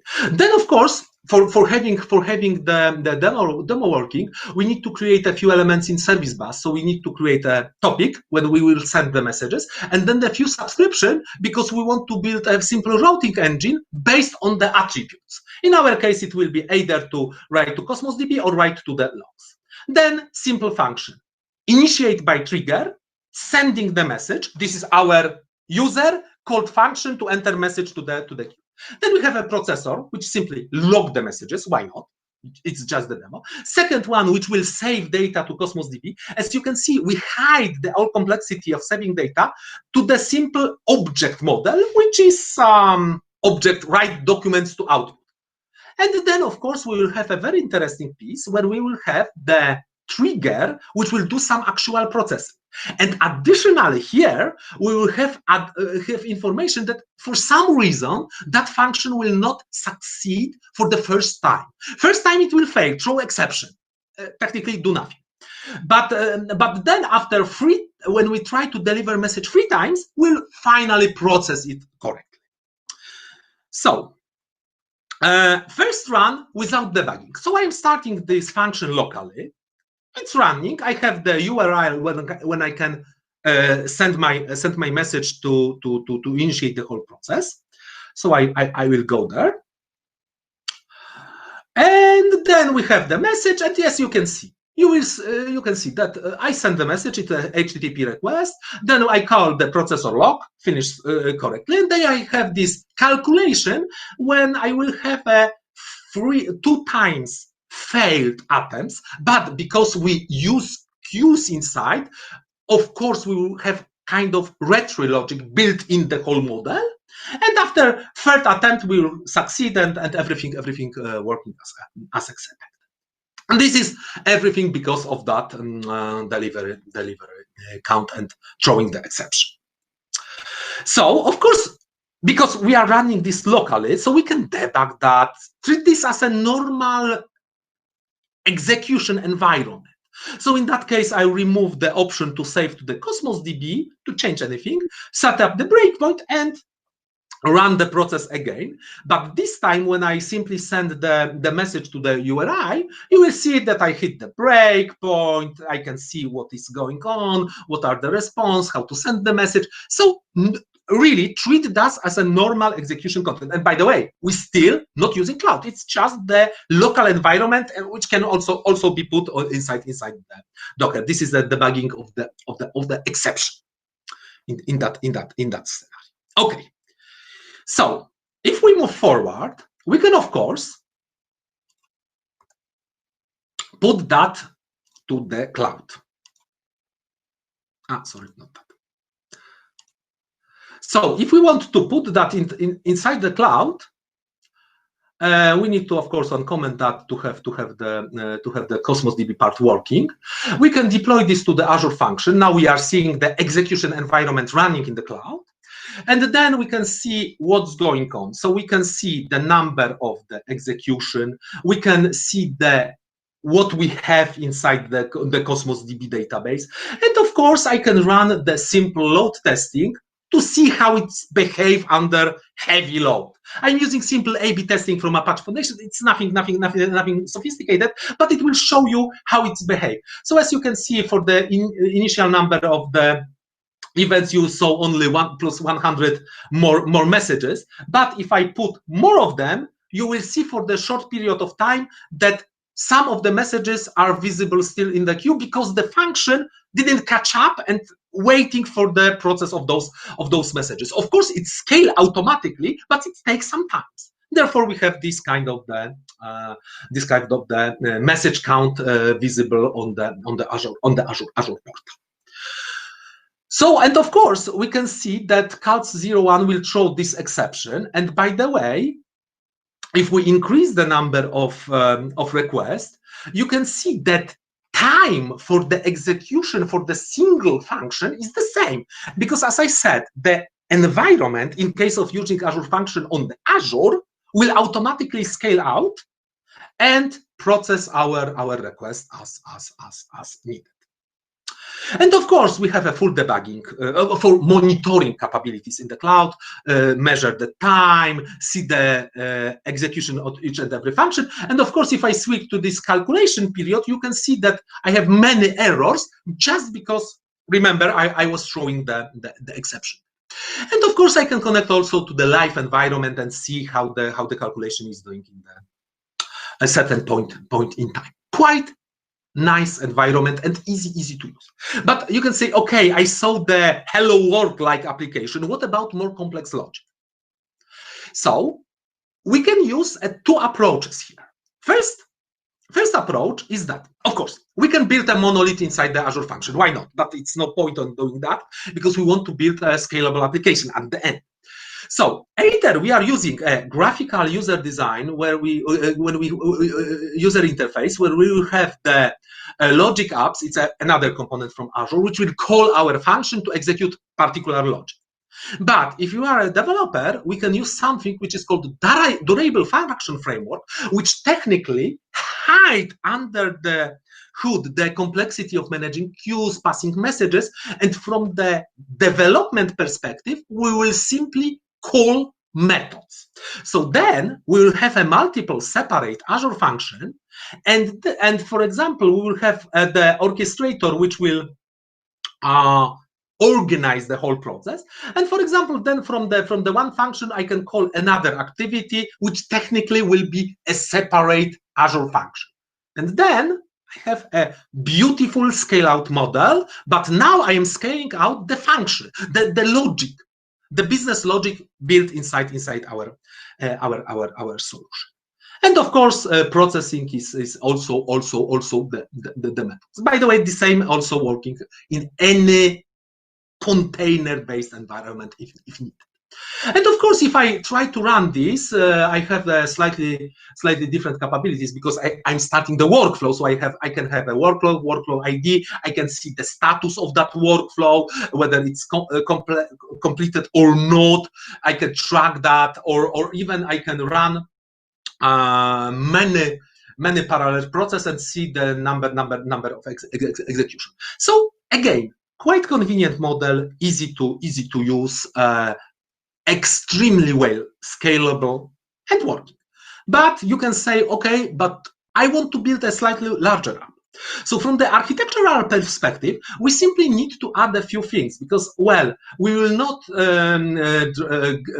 give direct access out from our SPA page to the Azure function. We'll go through the either web application firewall, load balancer. Those are the another services inside the Azure. Or we simply can use the CDN, which in terms of the Azure is almost it's technically free service, because either we're paying for the traffic or we are paying for per CDN, and in general CDN is cheaper than classic traffic. But also we can introduce here the API management in some cases to hide the function behind that layer, and many others. Important is that technically all those components are ready to use. You only write your logic inside the Azure function, and that's all. By the way, there is also one very nice feature in almost each and every Azure service, is that if you have a service in the single place, you can clone that to another one, and then through the Azure front door, reroute the traffic based on geo-distribution. So, for example, Asia customer to that data center, US based to that one, and the European one staying in the Poland or Dublin, whatever. So in general, it's quite easy to scale out, replicate, and use them. Okay, it was the first example. So what we have? We have the events. We have the microservices approach. Events treated as a source to trigger the Azure function, and then of course the whole environment to run this as something which will scale out automatically. But please remember, if you want to host Azure function on your own, please check if you really have a KEDA installed on your Kubernetes cluster. It's done by automatically, but if you tweak the configuration, you can, for example, disable that, and then you will have no auto-scaling capabilities on premise with the Kubernetes. Okay. So let's move to another topic called streaming data, and then we will talk about a slightly different approach. Because in general, if everyone is thinking about the IoT world, they are thinking about the device sending telemetry or getting commands from another part of the application. In general, it's true, but remember that, for example, if you are building solution to track user on the web page, for you the telemetry signal is the user who click on the button, enter something in the text field, or move to another page. So of course IoT is tightly connected with the devices, but in general concepts are valid for many additional ideas as well. So what we have from that for that in the cloud, we have the IoT Hub, which is responsible for the receiving messages, registering devices, and processing telemetry, getting telemetry from outside world, storing them for the short period of time, and then passing them later. And that later can be function. Okay, IoT Hub can be entered for the Azure function, so we can execute function for each messages if needed. Then we have a stream analysis for the fast processing. We can debug that because we have a time series insight which will allow us to see what's going on inside the stream of data. And then of course we can do the batch processing on Synapse, Databricks, Data Explorer, or anything like that. But in general, this is the key component. Those are the key components used in the IoT scenario on the Azure. And remember that sometimes we also connect those IoT part to some kind of the reporting engine, where we, for example, can use this batch processing again to provide some extra functionality. Okay, so how we can work with that? We have a IoT Hub where we will have register or all devices. Each device will have a separate key, separate identity, so we can detect who is sending messages to us, and then those messages from IoT Hub will be sent to the stream analytics in our example. And as you can see, some messages will be malformed because of some errors on the wire or because the device is working not well. In general, inside the stream analytics, you can do a simple SQL-like query, but you need to remember that you are working on the window of messages which is moving along with the time.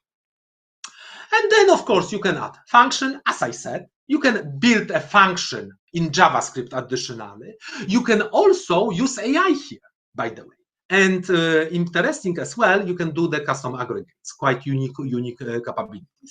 If you, for example, want to do the custom grouping of messages based on additional criteria, if needed.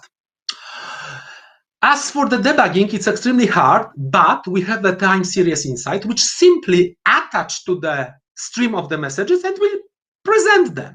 We can, of course, see the only portion of data. We can dig into the particular value. We can do the correlation between the different source of the signals.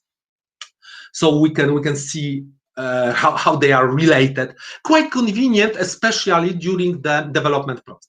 And by the way, time series insight, that one is used as also in the model kind of the pay-as-you-go. So it's tightly related to the amount of data which are processed through that engine. So it's extremely cost-effective service.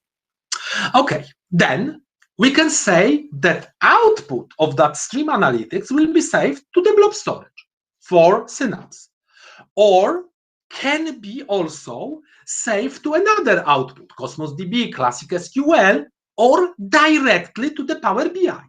And if we save that directly to the Power BI, then we can, for example, run the reports where we will have the virtual table in Power BI, which will be filled by stream analytics from IoT Hub, and then the same messages which you saw before on the inside the time series inside, you can see on the Power BI dashboard, dig in, build a beautiful diagram. I'm not a UX designer, so I don't know how to build beautiful diagrams, but I think that you get the idea. The concept is that you have the IoT Hub, which will send messages to the stream inside, stream analytics. Stream analytics will do the processing, aggregation, maybe join some messages together. Then, as an output of stream analytics, we'll get the table, which will behave as a normal table for the Power BI. So quite convenient. As I said at the beginning, it's not only IoT scenario. It's marketing automation, this web clicking. It's a Forex. It's general activities from the business operation. Those are also valid signals. In few cases also, if we don't need to distinguish particular devices, instead of IoT Hub, we are using Event Hub. And by the way, inside the Event Hub, we have a Kafka API if needed. So, okay, wonderful. This queue concept, auto-scaling is wonderful, but what if I want to have a solution which will have extremely low latency? So I need to introduce you one additional service called Azure Service Fabric. This is, by the way, Service Fabric is right now used internally inside the Azure to host other Azure services. So if you are using SQLDB, you are using technically part of Service Fabric, which is responsible for high availability of that service. In general, Service Fabric is a hosting platform. It's neutral in terms of the language or what you want to do. It will provide lifecycle monitoring, scaling, updates, and of course, always on availability. In general, the key things for the Service Fabric is that you are writing a single piece of code which can be run in any place where Service Fabric can run. So either on the Azure or in another cloud or even on premise, physically the same package. You only need to upload the service. The key benefit, what you will get, that you can have almost 100 SLA for your code because of the replication. We'll go there in a moment. And then you can balance between the throughput of updates. So imagine CQRS writing to the backend service, or time for reading information from the Service Fabric store, because Service Fabric is in fact also kind of the data store for your application. And in the same situation, of course, we have the management, updates, live updates, and everything like this. And as I said, this is used in many scenarios inside the Azure. And here we have a few examples of technology which are using the Service Fabric. From the API and programming model, we have 4 general categories. First one is, okay, please run that. That run can be, because Service Fabric is also for Linux and for Windows, of course, bring anything which can run on particular platform. It can be container as well, but also can be executable in terms of the Windows. So Windows Service, for example. Then we have a stateless service, which is simply web page which will provide us and treat that as a web host, kind of. It's not commonly used in that scenario, but it's technically possible. It's a stateless service, which means it's not using state from the Service Fabric. And then we have a reliable service where we have the state which will be replicated between the nodes. So technically what you have under the hood, that your piece of code will run on parallel on multiple nodes, and if anything happens, we'll switch between the nodes. And then of course more advanced programming model called Reliable Actor, which is using reliable services to provide basic functionality. Okay, so have a look at the very initial example of the Service Fabric application, where we have 3 target replicas, 2 replicas to have a quorum, and then very simple solution where we are using transactable memory and adding values to the dictionary. So we are creating transaction, trying to read value from the state, then update the value inside the state, and then randomly either commit the changes, as I said, transactable memory, or rollback means do nothing. And we will run this again on the local environment. So as you can see, we have a counter values growing and everything working as expected. And of course, primary node is the nodes where the users are connected. And imagine that this primary node with primary replica will fail, and see what will happen with the state. As I said, this is the replicated memory. So we have a synchronized 3 nodes here, because we assume that we have 3 nodes at least. And then when something is wrong, automatically the primary node will be moved to one of the secondaries replica, new replica will be created, and then after a short period of time, we'll have again the 3 replicas of the whole our whole system. Therefore, I said at the beginning that technically you can build here a solution with almost 100 SLA for your code in general, that your logic will run all the time. And it's not very complicated. As for the actor programming model, I have no time to dig into that, but in general, we have the simple method of creating instance of that actor on another node, call it as normal method. So it's, to some extent, it's similar to the durable function, but instead of using tables, queues, and other technology between the layers, here it's everything will be done inside the memory, so it's extremely fast. So here we have a slightly more complicated environment, but our solution will have an extremely low latency. Okay. No, and that's another part of the implementation of the actors.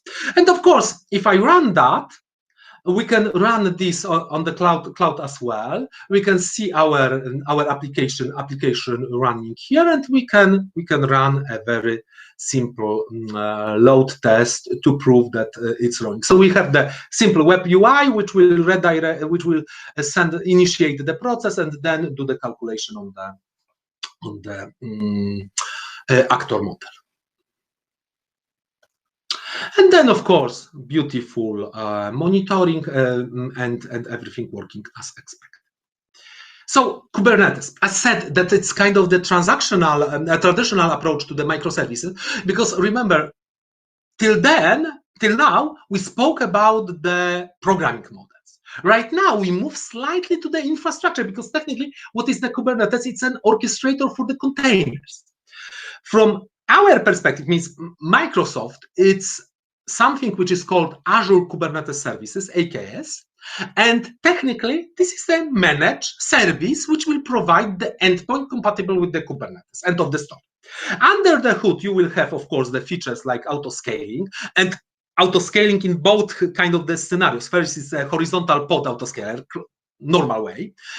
So we can increase the number of pods, copies of your containers if needed. Then we can have a cluster autoscaler, which is usually initiated by horizontal pod autoscaler telling that, okay, I am running out of the resources and I have no place to provide to run additional pod because I am running out of memory, CPU, or whatever. Then we can have, of course, the KEDA, which I mentioned when I spoke about the Azure function, and Osiris, which is in general similar mechanism to KEDA, but for the HTTP-based workload. What is also additional kind of the nice features from the AKS perspective is the concept of the virtual nodes, which, because usually when we provision the managed service, under the hood, you will have the kind of infrastructure which provides you the VMs on which you can run the pods. But we have a service in Azure called Azure Container Instances, which is simply service to run any containers. So we can connect this ACI to the Kubernetes as a virtual node and then run pods on that. So then we have kind of the serverless Kubernetes, which simply allocate additional resources on the external Azure Container Instances. By the way, the same concept applied to the virtual kubelet, where we can merge together in the AKS, for example, external Kubernetes nodes and span the cluster between on-prem, on cloud, or even, but it's more for the demo or self-upskilling experience, run the virtual kubelet on Raspberry Pi and connect Raspberry Pi to AKS and merge the two different workloads in the one single place. So this is how we can host the whole. Additionally to that, we did a very nice feature called DevSpace, which help us to debug the Kubernetes solution. It's very simple concept because it's simply when you have a microservices solution and you want to change only one microservices, you can say that that particular part will run on my machine and please redirect the traffic to my machine. I will run what is needed and respond, of course, to the next step inside the AKS. Quite convenient because you don't have to play with the whole deploying the whole application in a single place. Of course, GPU-enabled node, identity and security. I have no time to focus on that. And of course, if you want to, we can run Windows Server containers. By the way, why? Imagine that you have the mixed workload, Windows and Linux, and of course, you can stay with the Windows VMs as needed, but in some cases, it's more convenient to use Kubernetes to achieve the same goal. So from the user perspective, user means developer perspective, the Kubernetes behave like something where you are sending YAML file and you are having your application ready and running. Nothing more complicated. Everything is hidden under the hood, automatic upgrading, automatic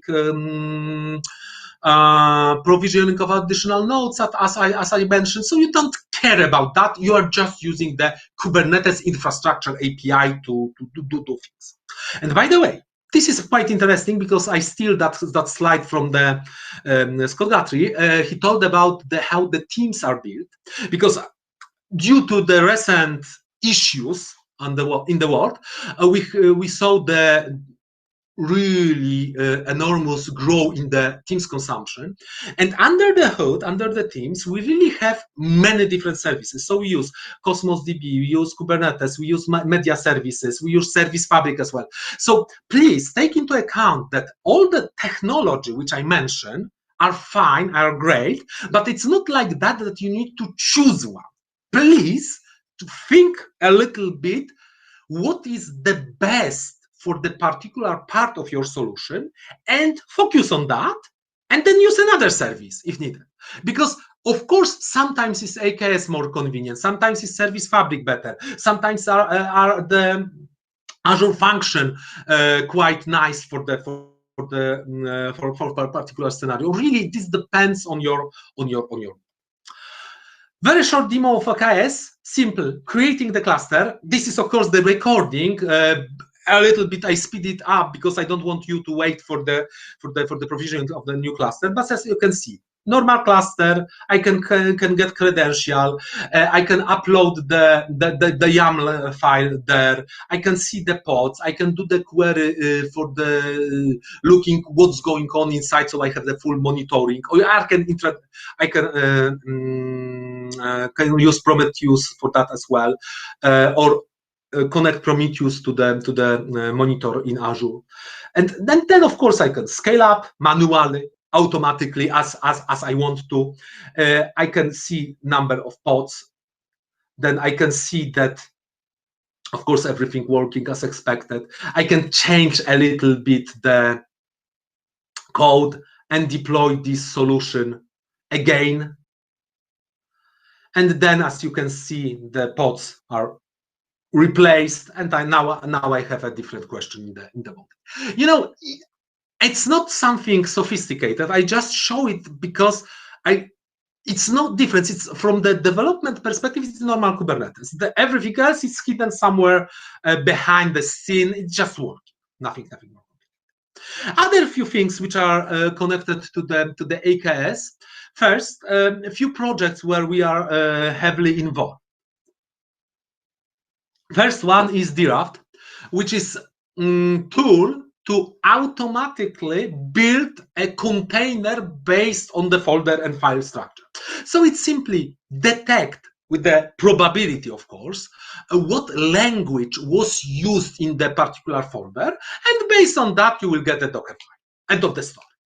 Then again, because as I said, Kubernetes is used as an infra kind of components, so we need to have a package manager on top of that. So we invest heavily in Helm, which is technically speaking a Kubernetes package manager. So you can build around your YAML file or around many pods additional layer where you can see, okay, for that particular solution I need to deploy the Envoy, Redis, and few other components, and together this package will be called A or whatever. So it's quite convenient, working quite well. We'll have an agent locally, we'll have agent in the case.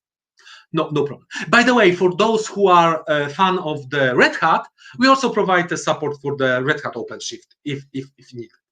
And for those who wants to learn more this kind of the traditional approach to the microservices, please have a look on this eShop on containers, because this is a simple not simple. It's kind of standard microservices based application, but with the different types of the deployment. So you can deploy almost the same code as a web app and Azure function, as a Service Fabric application, or as a Kubernetes one. So you can see that one thing is how you build application, another one is how you will decide to host it. Quite convenient. It's written in the note. Okay, a small peek in the future. What I will tell you about, it's really preview, entry level, because we realized that majority of the microservices application share similar pain points. So those pain points are quite obvious. Okay, how to do the state management, how to call one service from another, so how to do the service discovery, how to build an actor model, how to build an abstraction layer over the storage, because sometimes I want to run this on premise and I will have, I don't know, locally running my SQL database, and the next day I will have the same code running in the Azure when I need to use MySQL as a service, or different type of database because I decided to go with Progress. How to hide that from the development kind of layer. So we are building something which is called Dapr, And this is a set of the services running as a sidecar architecture, which will provide certain function through the gRPC locally, if you run sidecar on the same machine, to the main code inside another container. So in general, the architecture will look like that. That we have the one service which will use the Dapr API, another service which will use the Dapr API, and then those services can use the different kind of the external sources. And by the way, this concept is again neutral from the technical point of view, means that of course it can run anywhere when you can run the containers, and of course our tests are on another clouds as well, and use another solutions as well. Okay, another randomly chosen components, because look, as I said at the beginning, Azure is a platform for developers where you can build your solution faster. And of course, we have many additional things which can be used to speed up building process. So manage database, NoSQL or SQL. If you want to do the Spark analytics, feel free. We have HD Insight, Databricks, or Azure Sentinel. In each of those places, you can run your Spark job. If you prefer relational warehouse, of course we have Azure Sentinel, and for those who are fan of the OLAP-like workloads, we have Analysis Service. Time series analysis, but larger than I mentioned here, we have a Data Explorer. You want to build your own YouTube-like service, feel free, we have a media services. Authorization, I mentioned that before, but we have the Azure Active Directory and Azure Active Directory B2C. The primary difference is that inside the Azure Active Directory, you have the more business users. And by the way, this service is free up to 500,000 objects. And inside the Azure Active Directory B2C, we also provide an endpoint which can accept, I don't know, Google ID or Windows account or Twitter accounts as a for the customers to authenticate themselves, and then we map those accounts to the Azure Active Directory object. If you want to go into the blockchain, feel free. Many ready-to-use blockchain services, generally based on Ethereum or Corda, with the nice features like mapping and replicating the ledger structure inside the database. Why? Because it's simpler to query the database than to have the ledgers. Classic CQRS approach. Web apps, of course, I didn't have time to mention that, but it's obvious we have the service to host the websites. Monitoring, text search, AI. Remember, on AI, one remark here, we have two types of the services. One, which are ready to use, called cognitive services. By the way, recently we are supporting the translation from Polish language from the speech to any other language. And those cognitive services are fit for the many scenarios. You need to understand their capabilities and simply use them as a part of your solution. And by the way, cognitive services can be run as a REST API in the cloud, or again as a Docker container which you run wherever you want to. It's primarily used again in the IoT scenario when you need to have a low latency for image recognition, so for example. And second type of the AI services is meant to be used by, I call that, professional data scientists, because it will provide MLOps capabilities, it will give you the workflow around your experiments, data preparation, data engineering, and then you are free to build whatever you want to. And this is also important. Azure also provides you with the marketplace. Inside the marketplace, you will add any technical services which you build, or use technical service from another partner as well. So moving next to the last part of that talk, to the infrastructure, have a look at the few examples how that Azure infrastructure look like. This is the Virginia data center from 2014, and that is the same data center but 2017. The previous one, data center, you can see on in the upper part of the screen. This is how we grow in the few years. if you look at the Azure globally, we are not only the infrastructure provider and technology provider, but we also provide the cables, because the traffic inside Azure or between the Azure data center will be the package will run inside our own backbone network. So we have a fiber channels.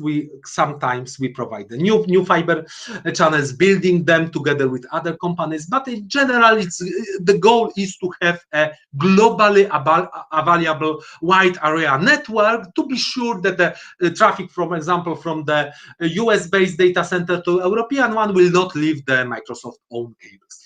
Simple as that. And then, of course, we are providing additional regions in Africa, in the India, in Asia, so as others do.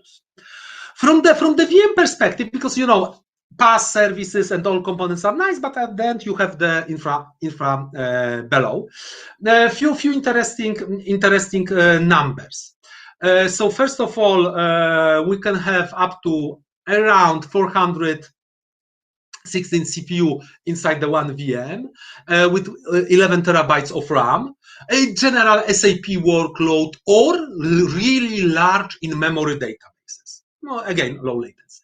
But for the general kind of the usage, because this required a special kind of, it's not about the permission, it's just that we need to give you access to those machines. They are not limited, but you need to ask for them. But for general, up to the 96 CPU and half of terabytes of RAM is kind of the standard. Disk, of course, we provide the disks. Important. If you are saving anything on the disk in Azure, you will have at least 3 copies of that, or you will have 3 copies in one region and additional one in another. And this is kind of the interesting one, because of course SLA for the single VM is 99.9, for 2 VMs is 99.95 if you have a zone redundancy. So we have a two data centers, and between them we have a large enough distance. We have a 99.99. But practically, we are measuring the VM uptime. In September 2019, we have 99.998, and in February 2020, we have 99.999% of the time when Azure VM was available. Well, how it was done? Oh, because we did a lot of work on the virtualization layer and on the OS layer, in short, to apply updates without closing the VM. Simple as that. Of course, we have FPGA. Those FPGA can be used either as networking components, because, for example, we can offload the network management to the FPGA. We can do the network security groups there as well. Or those FPGA can be used as a place where you will execute your AI model. Up to you. Of course, connectivity with on-premise between the different regions inside. You can split the workload inside the different VNets. We have the virtual machine scale set, which are simply the virtual machine with the number of copies which needs to be executed. And then, of course, ARM templates to provide you the scripting language to describe the service topology. By the way, Terraform is supported as well. On the opposite side, because on the one hand we have this kind of the high availability and durability of the services. On the other hand, we sometimes need to have a low latency services, and then we can have something which is called the proximity placement group. When we put on top of Azure information, please keep those 2 services as close as possible, just because they are talking between themselves too much, and we want to have low latency here. Or even we can have a dedicated host and then tell, okay, please run all those VM on that physical one things. But in that case, please have at least 2 dedicated hosts, just in case. For the disks, maybe one remarks here. We have a different tiers of the disks. We have a standard disk which are used for the workload when we don't have to work with the I/O too much. Then we have, of course, SSD disk, and then we have something which is called ultra disk, when you can independently scale the number of IOPS and in the same throughput, and decide for what you want to pay. Simple as that. Depends, of course, of your technical scenario. Under the hood, the storage of the storage architecture in Azure is really a topic for the 1-week conference. It's quite complicated, but from the user perspective, as I said, you have at least 3 copies, and you can have the copies in the different another region if needed as well. And of course, caching architecture, many additional aspects. Therefore, I mentioned this 1-week conference. Okay, last thing. If you think about and you want to use a simple infrastructure from Azure, of course you can. Why not? But in the then you are simply using a slightly different components, which are used, by the way, by many PaaS services as well. So we have, for example, the classic N-tier architecture, where we have the web tier, virtual machine scale set with load balancer on front, business tier, the same. Then we have a classic SQL server, not managed one, which can be run as a cluster SQL server always on with asynchronous replication to another region. It's doable as well, but usually it's much simpler to use PaaS services. And by the way, we have many of those diagrams, concepts, best practices shared inside the something which is called Architecture Center on Microsoft Docs. And please go there if you want to build anything on top of Azure, because probably you will get a quite good guidance and you don't need to rediscover the wheel again. It's kind of the generic, those are the generic architectures, but valuable and experienced architects can build on top of that quite fast your solution. Kind of the summary, I will give up, because remember, if we are talking about the Azure, the number of services is really huge. So first, I would recommend you, if you have to run something on VM, please check, maybe we will have ready-to-use service somewhere. And maybe that service, because remember, we are talking about managed services, so probably you will have some limitation, so you need to check that. But at the end, you don't have to do anything else. And if you are building from scratch, for sure, stay with the all PaaS services if needed. Okay. So that's all from my side. In general, do you have any questions? So I will do something like this, and I will wait for the questions. You can either unmute yourself or type or anything like this.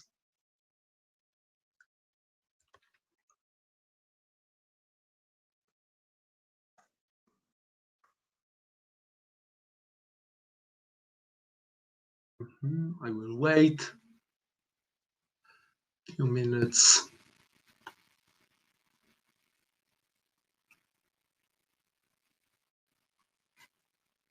If no, okay, thank you. If you have any questions, feel free to ping me. Probably the presentation will be available for you, and inside you will have the email address. Thank you very much. Goodbye.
again, it's me and the ping sofa and the surfboard.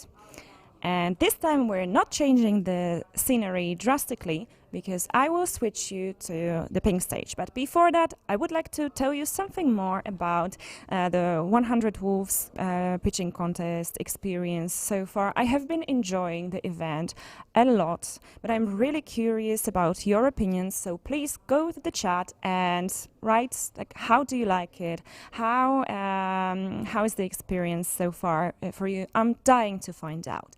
And now about the host of the ping stage. It is the Vice President of Wolf Summit himself, known as the Big Bad Wolf, or the most eligible bachelor of the CEE. Just kidding. Okay, so let's switch to the pink stage, because he's not the star. The stars are the startups. It's the celebration of entrepreneurship and creativity, so celebrate with us on the pink stage.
The air quality issue in the mobility world.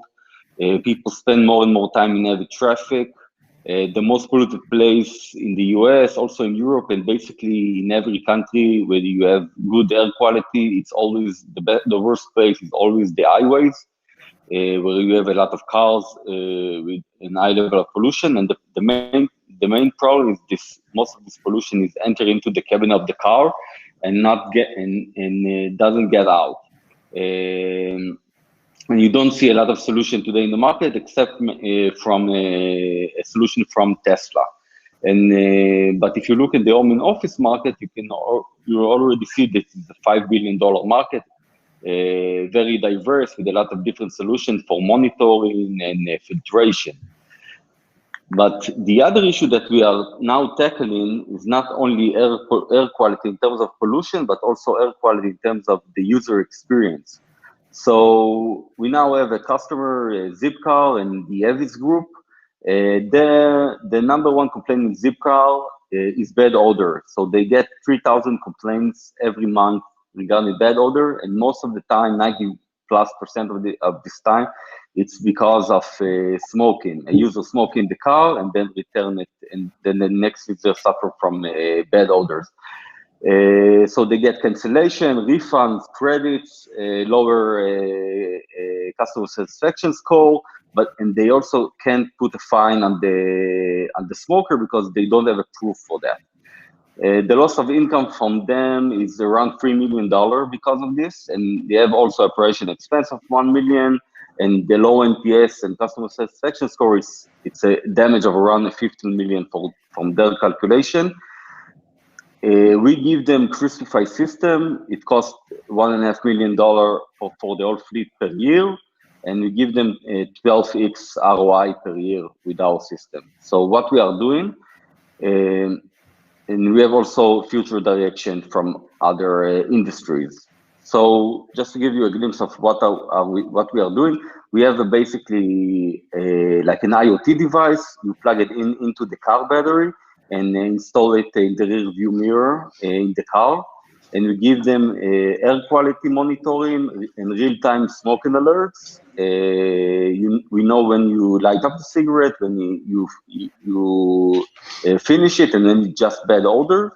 And we give the data to the fleet managers in Zipcar through a dashboard, an online dashboard, and also through an API. So every customer that already have a dashboard can use our API and to integrate the data. Okay, Adam, I need to cut you short there because that was your time up. So yeah, I can't see the clock. Yeah, that's the problem. Okay. Okay, we'll go to the judges for Q&As.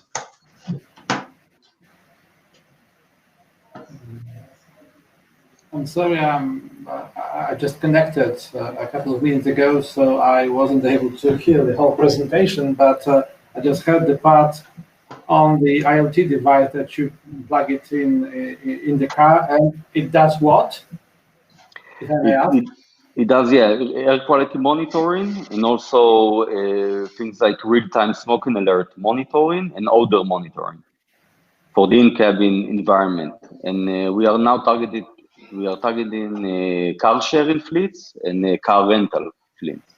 Okay, so what's the idea, what's the added value that the car sharing company has from your device?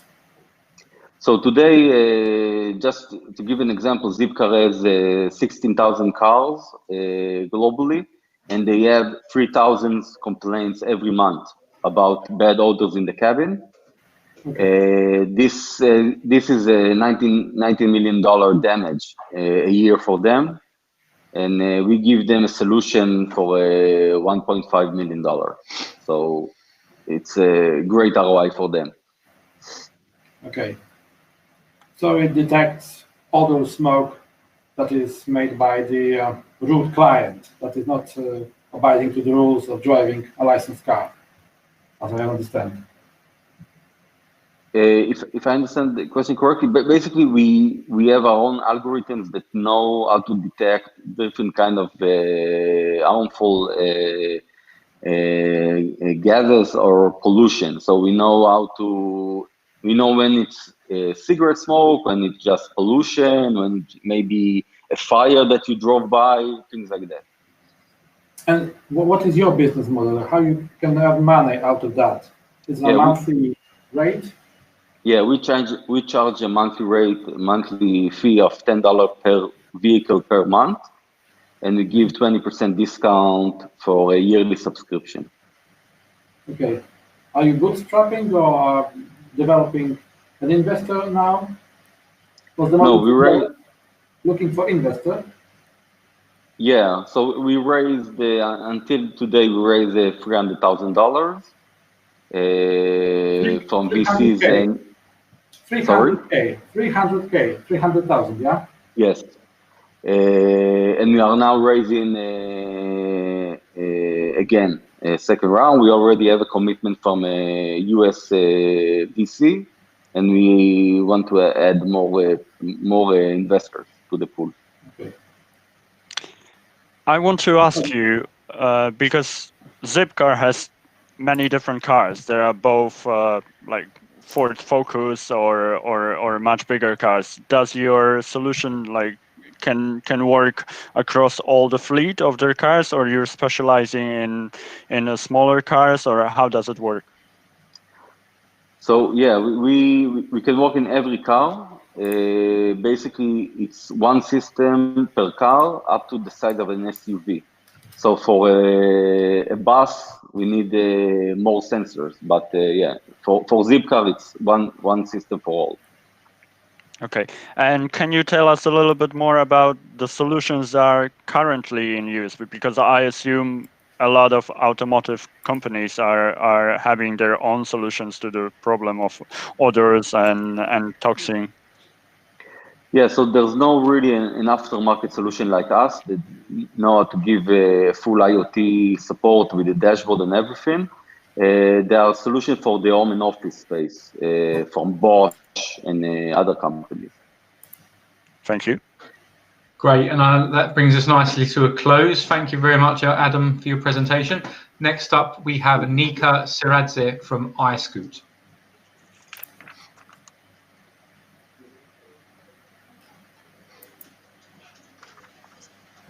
So we're just waiting for Nika to join. Hi, Nika. Great to have you today. Very good, thanks. Yeah, we can see you perfectly fine. So if you'd like to share your screen. Yes, I'll do.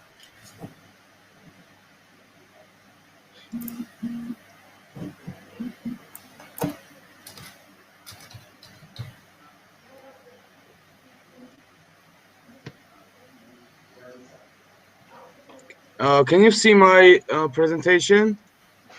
Yeah. Okay, so I'll begin the 3-minute countdown now. Yep. Let's begin. Let's start. Excuse me. Yes, go ahead. Hello, my name is Nika Siradze. I'm founder of iScoot, which is going to be the first electric moped sharing service in Tbilisi, Georgia. Like many big cities in the world, in Tbilisi, we have same problems. Which problems are traffic jams, parking problems, gas and taxi high prices, overcrowded public transport, and air pollution. That's why we got an idea that creates some solution which will help city to fix all of these problems. Our beachhead market is young urban professionals in Tbilisi. Around the world, scoot shares rides are around 2 million, and market size projected by 2024 it will increase by $22 billion, and this is one of the fast growing business in the world. Our product is very easy mobile application. It's very easy to download. You can find, reserve the nearest scooter, pick up and drop off anywhere. Our deal is 20-minute iScoot ride for 2.5 lari, which is around 80 cents. Why us? Why our product is better when others? We have direct competitor Kicks scooter sharing service in Georgia, but our product is 3 times cheaper than Kick scooter and 2 times faster. Also 3 times cheaper when taxi, and much more comfortable in the traffics. And it's faster when and comfortable when public transport. We are first on market, and our product is full eco-friendly. That's why Georgian government is very supporting green businesses. Our initial investment value is 5,000 Georgian lari, and we are waiting revenue after 12 months, 5,000 Georgian lari. Our team are Niki Breguadze, IT Development Manager, Larry Narcia, he's Alternative Transportation Manager in BMW San Francisco, and myself, I'm Business Development Manager at the International Relations Center.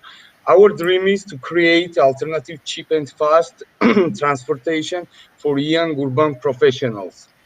Thank you for your attention. Super. Thank you very much, Nika. You're welcome. Now we additional question: what are the competitors in Georgia? Competitors. I don't have direct competitor, but 1 month ago in Georgia came Bird's franchise, which name is Crawl, but it's Kick scooter sharing service, not moped. And we are first on market, and after Corona, it's got very big popularity in Georgia, this Kick scooter sharing service. But unfortunately, we don't have infrastructure for it. Kick scooter need own roads, for example, bicycle road. But my product don't need any specific road. That's why it's more safer. It's 3 times cheaper and minimum 2 times faster. Okay. Any questions? I would like to ask you about legal regulation, because like electric scooters probably don't need any like regulations from the users, but how it is with mopeds? Yeah, It's a very good question. When you download a mobile application and you should to register by your driving license.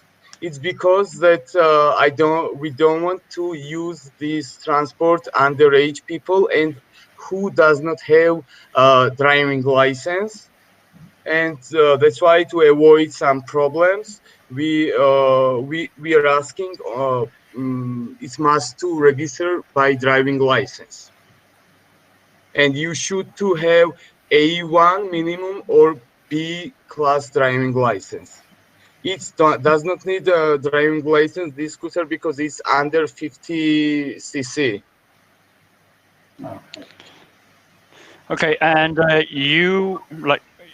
I know that Tbilisi is pretty much the only major size in Georgia, comparing to Kutaisi and other bigger cities. How do you see scaling outside of the capital city, or you're for now focusing just on Tbilisi? For now, our first step is to enter in Tbilisi market, because Tbilisi is capital of Georgia and it's a very famous touristic place also.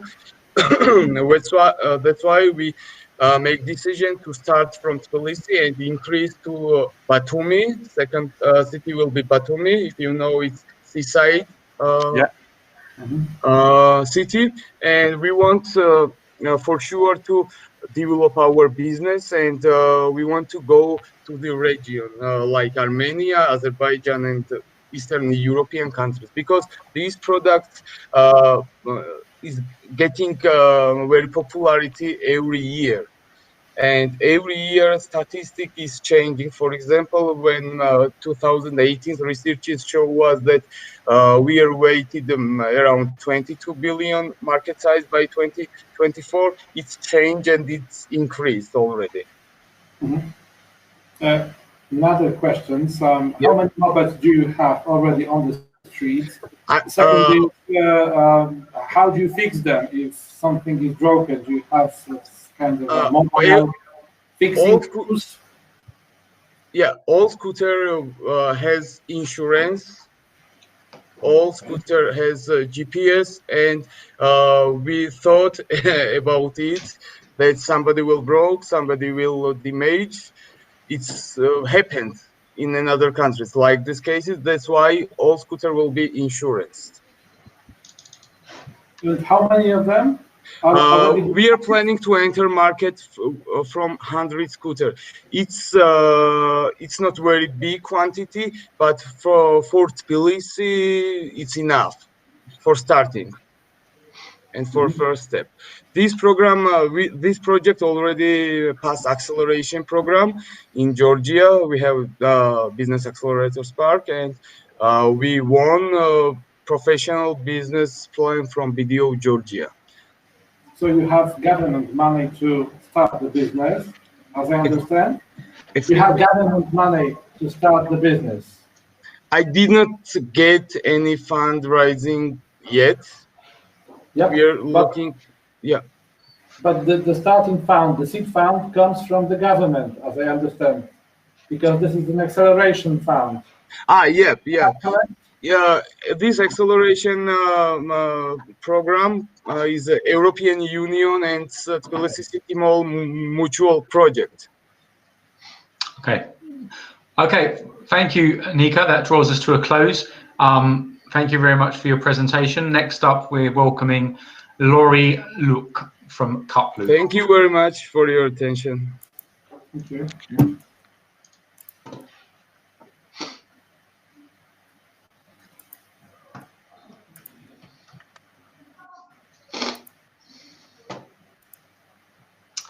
Hi. Hi, welcome, Laurie. Hello, nice to meet you.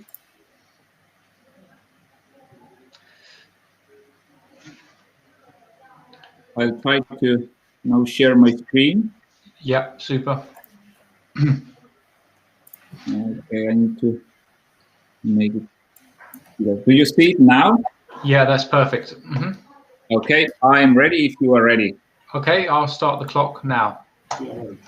Hi, this is Cuploop from Estonia. My name is Lauri. I'm CTO. We have a strong team Marek is our CEO, and Christopher is our product engineer. Our throwaway society has caused a global problem with plastic waste. Fortunately, European Union bans single-use plastics by 2021, and many countries have already started to phase out. Society's pressure on being green is growing. Big companies are forced to follow that. And all the businesses who have been using single-use plastic packages so far are now facing a challenge. Reusable deposit packages are the best alternative to single-use, and many businesses have already started to use them. For example, FIFA football tournaments. So it's a trend. But how to return reusable packages without having to wait in a long queue, and how to quickly and conveniently refund deposit? Well, Cuplook has a solution. We help companies to switch from single-use plastics to reusable RFID tag packages cost-effectively and conveniently. Let's say a client buys a drink. She gets an RFID tag cup, which is scanned at the selling point, and pays the deposit. When done, she returns it up to our collection robot. Robot reads up to 10 cups in a second and refunds the deposit contactlessly onto her NFC bank card. This payment solution is unique and patentable because it's made instantly, and even when the deposit was paid in cash. All the collected packages will go into washing and then stored and reused at the next event. These actions are performed by the service provider. Cuplook is a technology provider. Our revenue comes from the fee per scan when the cup is sold and from the sale of robots. We start with outdoor machines and malls. On the next stage, there will be stadiums, gas stations, coffee shops, and smart city solutions. When major public events will return, and they will return, we will be ready to serve these as well. Our first clients are Eesti Pandipakend and Pepco, to whom we are developing first robots. We start from the Baltics, and then move on to UK, Germany, and France, where reusability is becoming a major trend.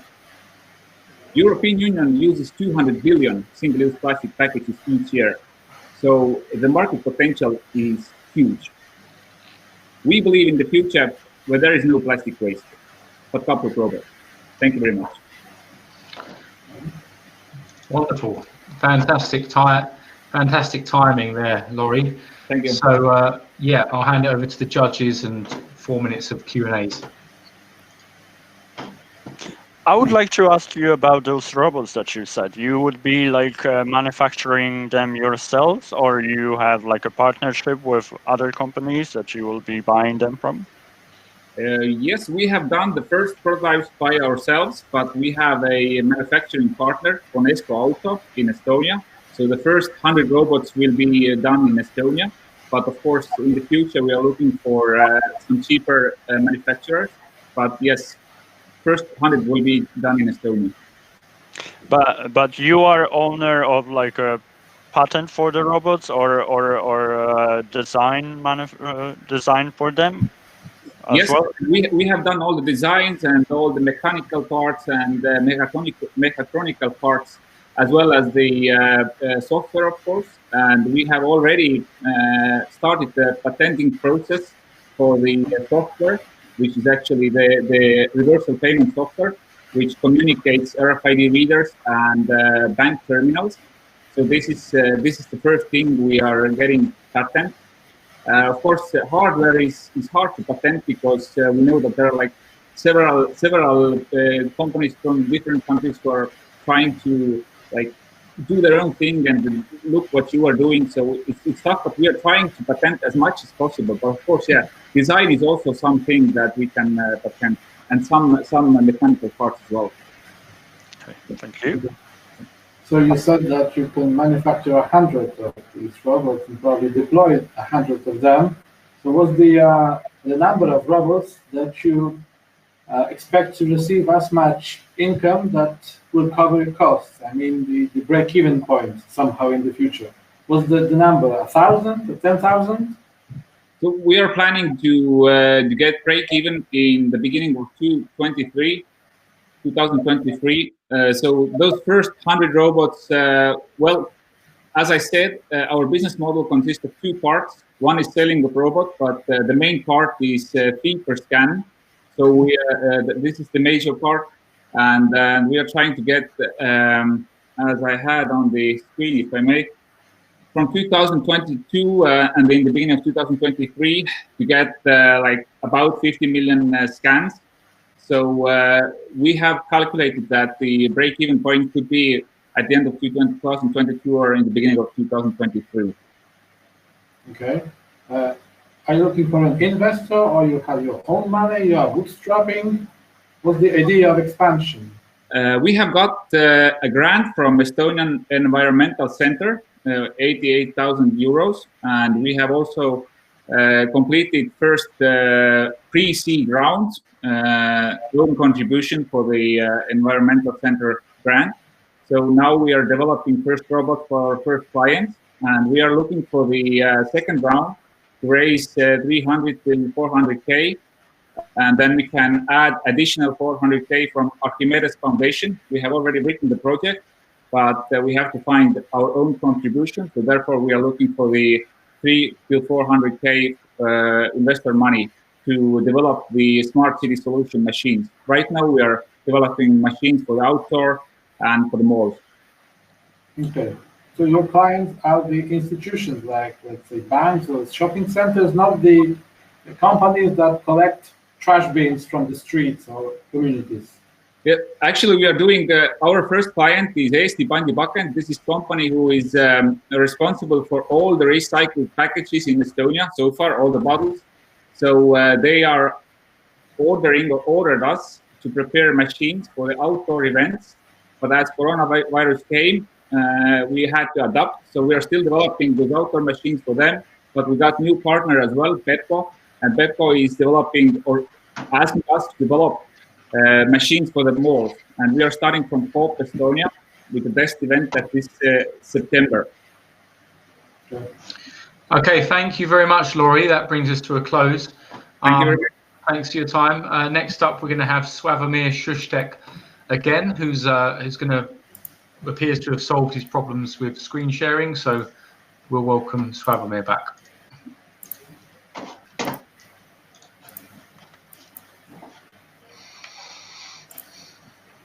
Hi Hello, again, gentlemen. Okay, I hope this time works. Mm-hmm. Okay, so let's try again. I try to share my screen. Well, but looks the same. The screen, probably you can't see my screen. Can you? No, it's so at the bottom of the panel you have a monitor symbol. You simply click on it. Then I click the icon. Mm-hmm.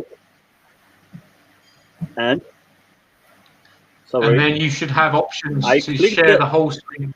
Mm-hmm. Yeah, I'm clicking the option to share entire screen, but apparently does not work. I really don't know what's going on. So when we did the exercise, I tried. Yeah. Are you using Google Chrome? Yes, I do. Mm-hmm. Okay, that's strange. Let me. Yeah, that's unfortunate, Sławomir. So, what I'll do, I'll bring on Wojciech now, who can present his business, and we can maybe try and.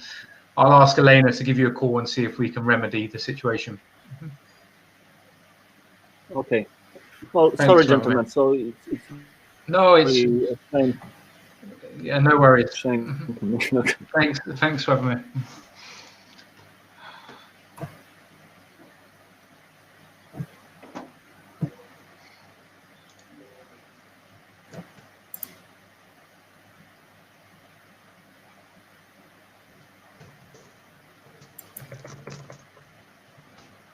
Hello, everyone. Hi, Wojtek. Hello. Hi. Nice to meet you guys. So hopefully I will manage to share my screen. Okay, let's do it. So could you tell me as well as to Sławomir how to do it, because I was. So you see the monitor symbol at the bottom. Yeah. You click on that. Okay, got it. Yeah. Okay. So I see the window of the application. So should I open it on the cart on the Chrome? So wherever your presentation is, you know, if you've got it open in a Chrome tab, you can share from the tab. Just give me just 1 second, please.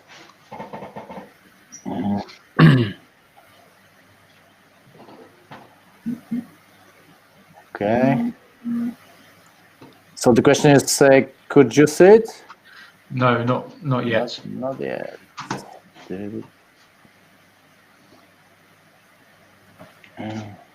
Should I drop the presentation and put it to the window? No, you simply click on the button and then choose to share the whole screen or a Chrome tab or application window, and then click on share.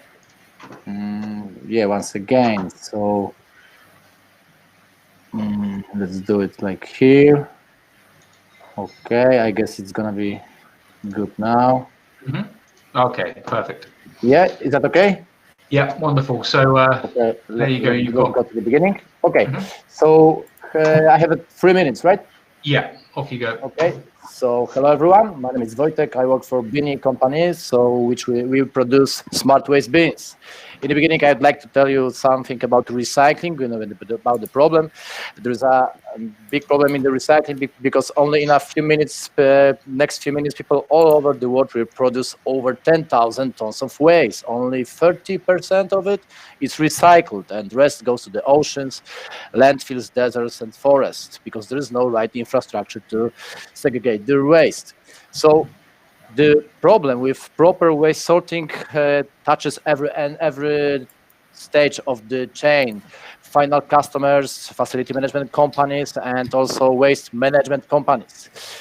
Our solution is to easily saying like segregating the waste automatically. So this is the way that we have created Bini, the device that using AI-based artificial intelligence lets the machine segregate the waste with and recognize the waste with more than 90% of accuracy. So Bini recognizes the type of waste automatically, sorts it to the right chamber, compresses it, and also communicates with its users.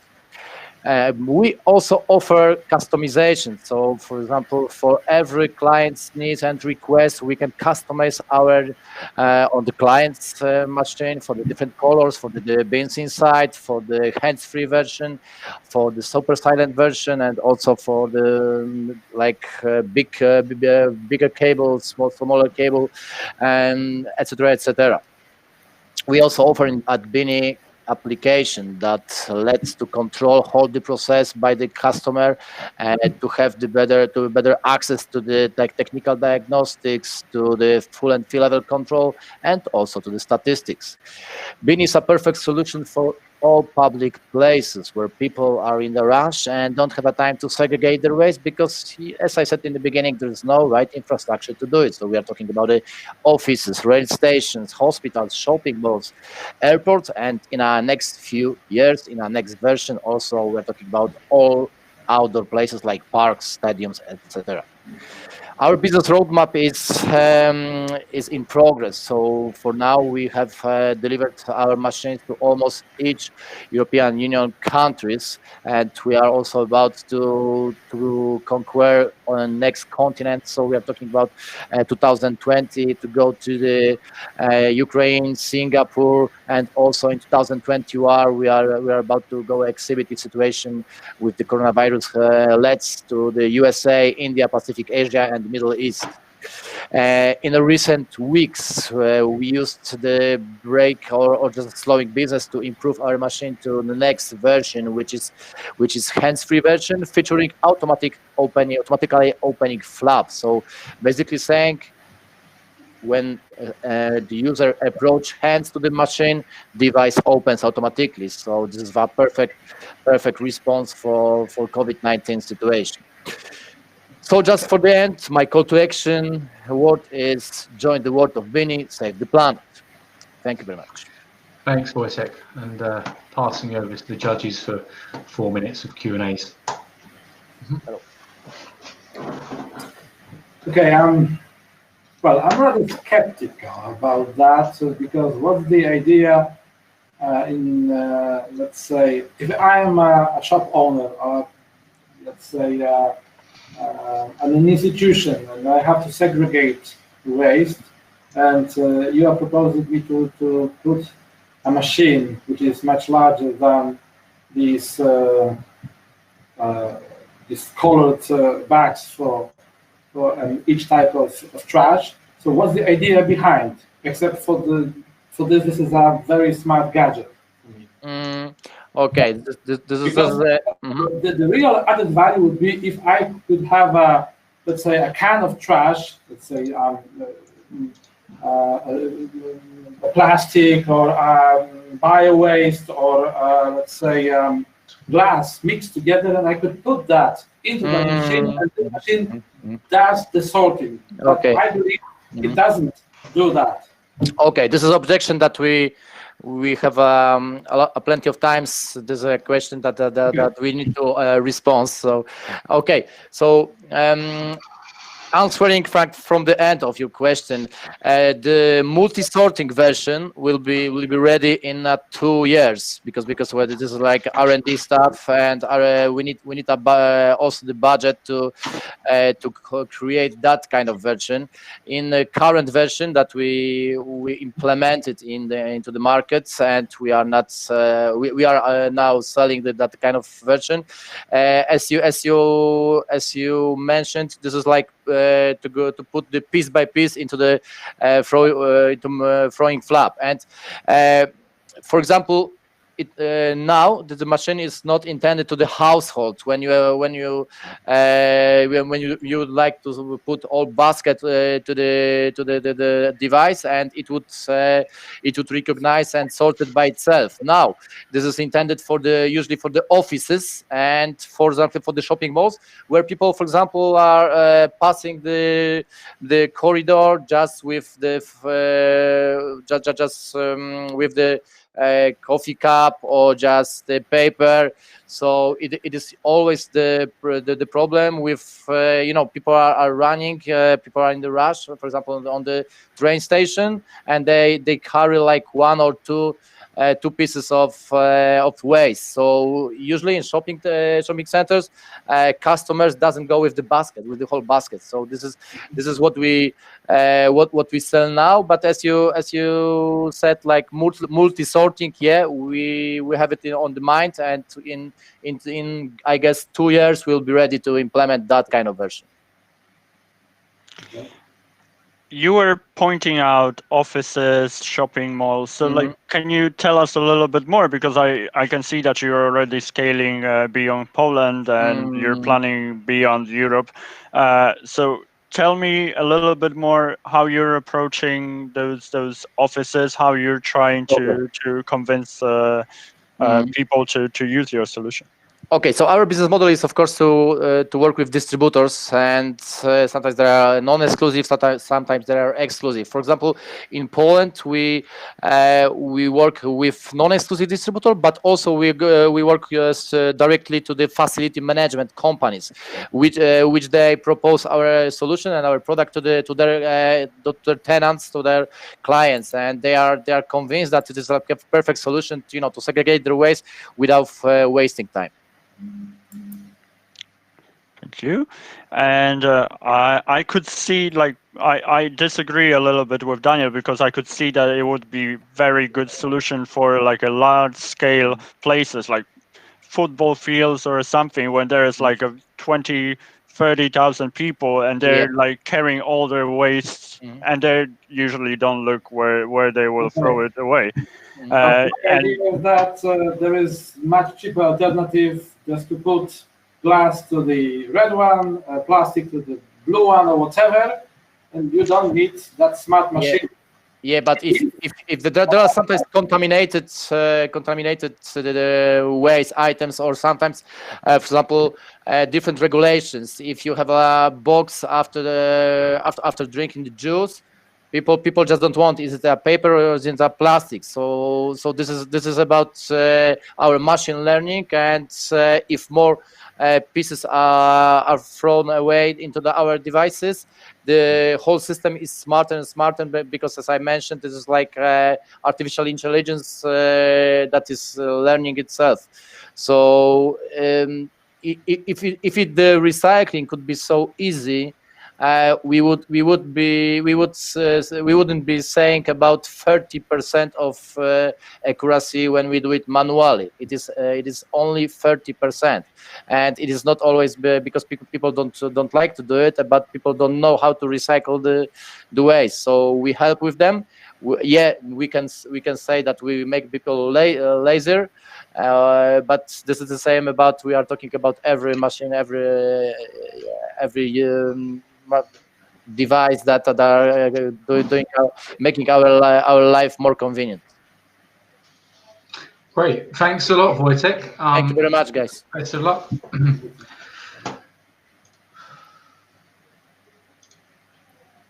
Okay, it's great. So that brings us to the end of the of this session. Thank you, Daniel and Adrian. Have you got any insights you'd like to share with the audience, or anything to? What about Dave? Yeah, so unfortunately, no, he's having trouble with his he's having trouble presenting. So he's going to forward us his pitch deck, and we'll send it on to you, to the judges. Well, they're pretty well, these guys. They were. I'm probably myself much more impressed by iScooter. No, this guy that has these robots that scans the bags with a certain trash. I believe this is something that is of something of a catch in that, because people are much more aware of the ecological attitudes that are prevailing now. So, in my opinion, that might bring profit from the point of view of the companies that collect trash, that might reward the people that are trying to, are trying not to cheat the system, because it is all about cheating the system if you put glass with plastic or bio waste with something else. So that might help people to behave according to the rules. Yeah. So if this is combined with some kind of an incentive that you can earn some points, or or even cash, small cash, for the behavior that is required by the law, so that might help to catch with this business, not only because of the attitude, but also by the incentive that people are prompted to do that. So absolutely, this is the best startup in this slot. Yeah, I believe so. I was impressed, and I'd be curious to see just how long it would take his algorithm to be getting a very high accuracy level.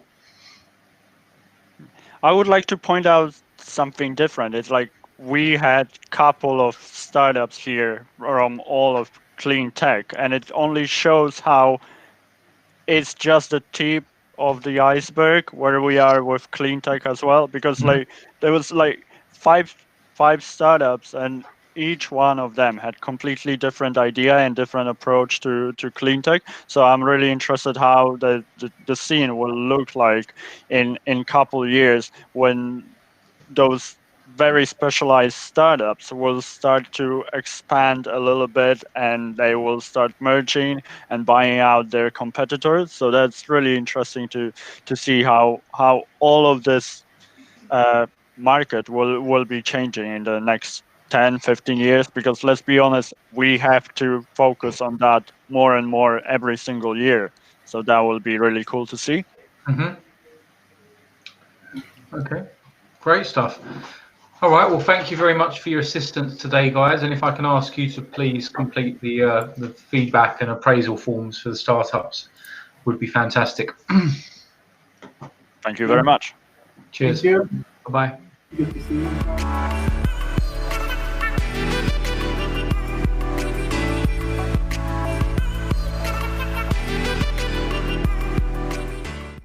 How to fundraise in the post-COVID world?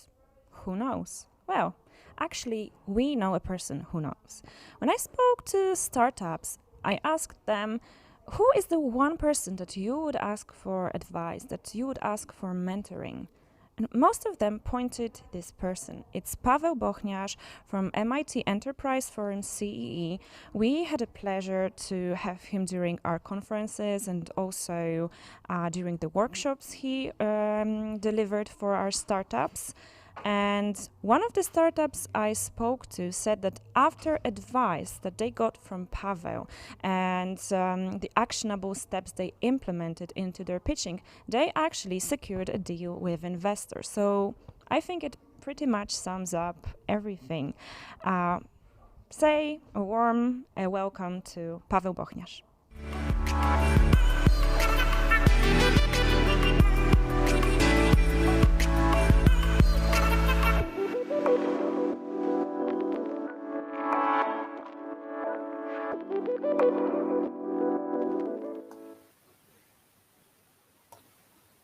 Hello, everybody. My name is Paweł Bochniarz. I'm chairman of and co-founder of MIT Enterprise Forum, Central and Eastern Europe. So if you haven't met us yet, we are one of the deep tech accelerators in Poland, based in Warsaw, Poland, but we are also working with startups from across Central and Eastern Europe. So thank you, the Wolf Summit team, for giving me the opportunity to speak with you. It's great to be again able to meet the Wolf Summit startup community. I heard you've gathered quite a crowd, so thank you again, and I'm enjoying it. I was asked to give a very short presentation, and actually this presentation relates more to my personal experience as an entrepreneur than my current role at MITF. But I hope I'm going to cover a topic that is relevant to many of you, because the topic is how to raise capital in this new situation we are in this new economy where we cannot meet face-to-face so much, we cannot travel as much as we used to. We are in the midst of a pandemic and the resulting economic recession. So what I will do is I will give you a little bit of background on what is exactly happening in the economy and what we should be looking at,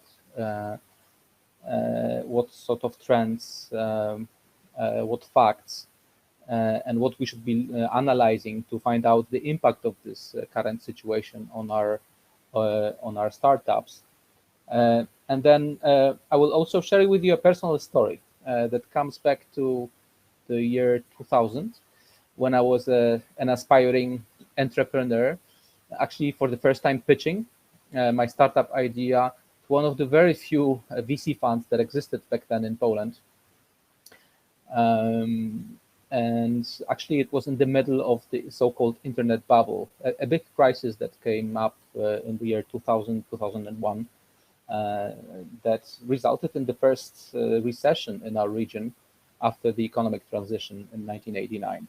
So I will show you that I will share that story with you, and I will also then try to give you some hints in terms of how to prepare for fundraising, successful fundraising in current times. What can you expect, and how can you let's say rethink your pitch to be more successful. Okay, so to kick off, let me say, we are all I think traveling in mist. I mean, what we see is we see quite fundamental changes happening around us. We see a lot of changes in consumer behaviors. I think you as well as me, we don't travel to the office quite as much as we used to. We have changed our consumption patterns. Most people tend to save more money, and if we spend it, we're spending it on basic goods. We are definitely not looking at buying any luxury services or products. We are socially distancing from each other. We are not traveling that much. We are not using public transportation quite as much. We have moved a lot of our shopping activities, consumption activities online, so on and so forth. These are major changes on the consumer side, but these changes will impact industries, will impact the whole sectors. So what I'm trying to say is that the impact of the current crisis will be felt differently depending on where your startup is actually located, not just geographically, but what sector of the economy you are in. And I will, in a moment, I will talk about it a little bit more extensively. But let me say that at this point, we are still sort of shrouded in uncertainty. We really don't know what we don't know. We have no idea how long the pandemic will last. We have no idea how big the recession will be, when the economies will actually start picking up. We get a lot of conflicting messages from different economic indicators and so on and so forth. And one thing that can be said about uncertainty is that investors hate it. Investors try to avoid uncertainty, and of course, if we have that uncertainty as investors, and I'm, apart from say, being involved in MITF, I'm also running a VC fund, so I'm in that position myself. We try to get rid of this uncertainty as much as we can. We try to mitigate it. So will this increased uncertainty influence investors? Of course. And judging from the previous crisis, 2000, even earlier, 1987, 2000, 2008, what we see is that the investment pace is slowing. It's going to slow. We have no idea if it will be a small blip or a bigger dent in investments. But three things will happen. First of all, valuations will fall. There are different estimations, but perhaps 20 to 30% is quite rational to expect that. Due diligence will take longer, so you can expect your negotiations with VC funds to last longer. You have to adjust for that. And the third thing that will happen for sure is VCs will become much more selective. At this point, and I'm referring to a recent report from Dealroom and Sifted, in Europe in general, 20-25% startups that were seed funded actually get promoted to next rounds and get financed. So 1 out of 4, maybe 1 out of 5, depending on geography, depending on the sector. You can expect these ratios to be more punishing. So, some people say the bar will be higher. Some people will say the funnel will become narrower, and you will have to make it. So you will have to scramble more for sure. But it can be done. And let me just give you a very short story that I hope will be somehow inspirational, although it ended in a failure. So in the year 2000, I was an entrepreneur with already some experience. I had set up 2 companies, a recruitment company, one of the first in Poland, one of the first training firms as well. I exited the first company after 2 years quite successfully, gathered some money, and in the year 2000, I had this brilliant idea. Since I worked quite a bit with HR departments or people management departments, they're often now called, let's set up the first marketplace for HR departments. knowing what I knew about HR departments, I knew that they were one of the big spenders on the corporate side, and they buy training, education, benefits, all sorts of things for employees. And we wanted to set up a marketplace for it. It seemed like a brilliant idea at the time. The internet revolution was happening. So I actually, I funded this project on my own, also with some support from my friends and family. We produced the prototype of that portal, and I pitched to one of the few VCs that existed at that time, and then the crisis happened. Then the internet bubble burst. So what happened to my idea? They stopped picking up phones from me. The negotiations basically lasted longer and longer, and at a certain point, they told me, "Listen, in the midst of this crisis, we're not going to fund your startup. We're sorry." And in fact, a couple of months later, I found that nobody was willing to give me money for the startup, and I had to close it. It wasn't pleasant. I had to say sorry to many people that I worked with, some people that invested, initial capital with me. But unfortunately, I had to admit it was a failure. So you can expect these situations to happen right now as well, but you can prepare for it. And I think the first thing that you should ask yourself is your business coronavirus proof, COVID proof? What do I mean by it? And first of all, look at the sector that you're in. Is your technology, is your startup aimed at a sector like travel, hospitality, transportation, traditional retail, luxury goods? If so, you might find it difficult to raise money right now. On the other hand, if you're working, in an industry that can flourish and grow in current times, of course, you are much better positioned.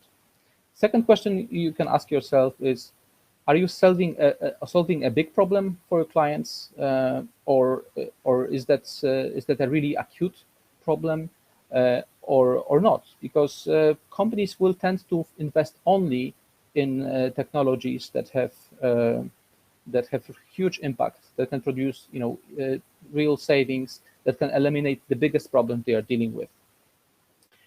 Third thing that you can do to make yourself more attractive to funds at this point is to look at your budgets. And first of all, don't wait with cutting costs that are discretionary, things that you can live without. Find out whether you can extend your runway, whether if sales process takes longer, if the revenues don't come in at the same rate that you expected, if things basically slow down, are you able to accommodate that, to adjust to that by lowering costs? And do it fast. Don't wait too long, because the sooner you do it, the less painful it will be. The last thing is protect your people. Protect your people, but don't be overprotective. So if you have a great team of co-founders, if you have great people on board you want to continue with, make sure that you address this together. Don't shelter them from what's happening outside. That's not your role as a founder, but try to see whether you can somehow share the pain, share the burden, share the challenge together. This way, I think, if you can demonstrate that you can do these things, then I think you will have a better chance of catching investors' attention. So I actually produced here a failure story, but it's not all doom and gloom. And I want to actually close with 4 positive points that you can look at. The first one is that at the same time I was speaking with that VC in the year 2000, in the next room to me, there was another entrepreneur pitching an idea. His name was Przemek Gacek, and the startup he set up was Pracuj, and actually he got funded. Today his startup is worth over 100 million euro. I'm not actually closely following it, but it's very successful. It's the biggest online recruitment portal in this part of Europe. They got funded, and many great startups got funded in crisis times. Spotify, WhatsApp, Uber, they were all set up in times of crisis. So don't be discouraged.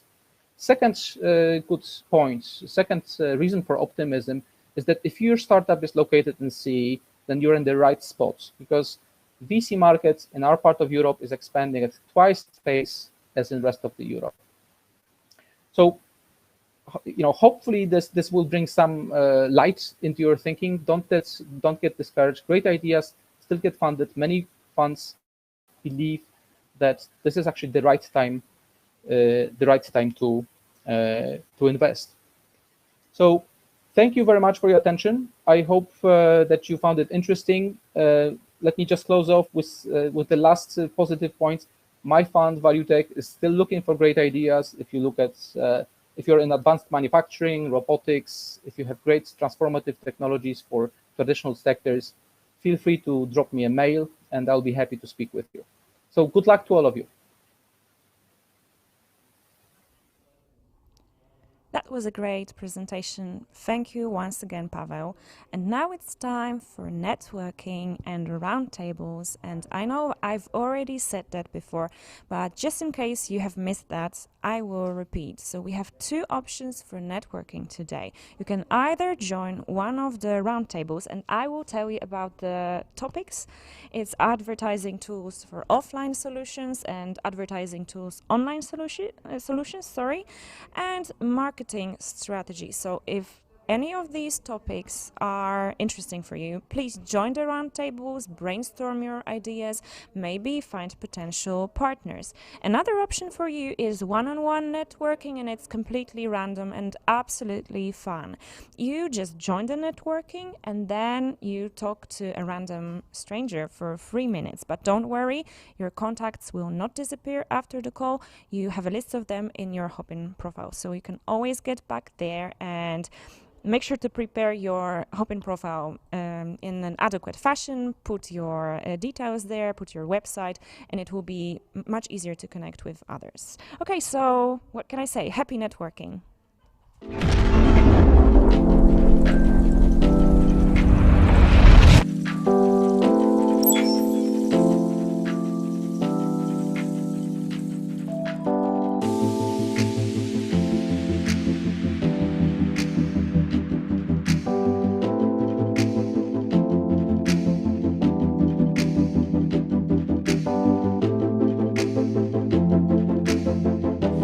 Fantastic to be here in Warsaw and in Poland.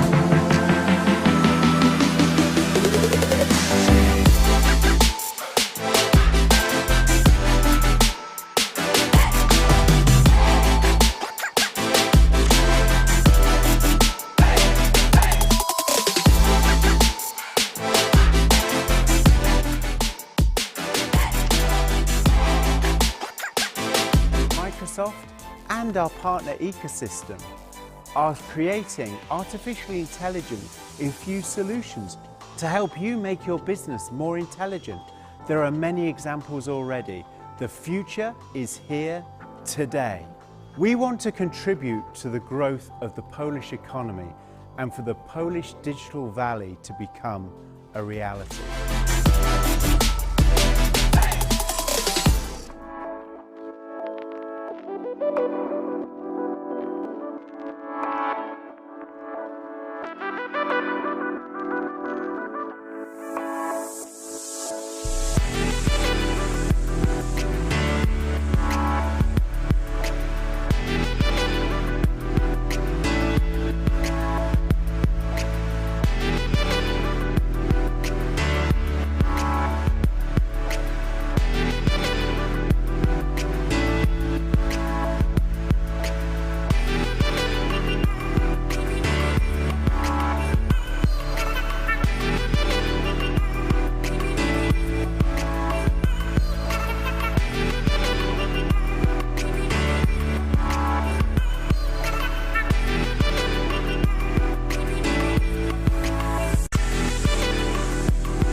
it's time for our keynote speaker.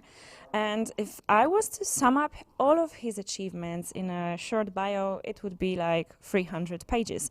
So unfortunately, I will have to pick up the list, but it's a very prominent figure in the startup ecosystem. He founded 14 startup accelerators in less than 8 years, and he works in the industries like cybersecurity, IT, AdTech, retail, drones, homeland security, and many more. And I'm talking about Mr. Tal Katran. He's also a busy keynote speaker, a TEDx speaker. Well, at the moment, he actually gained the title Accelerators Guru and Webinar Guru, and he's sharing his toolbox around the world. Well, I think it's time to listen to what does he have to say.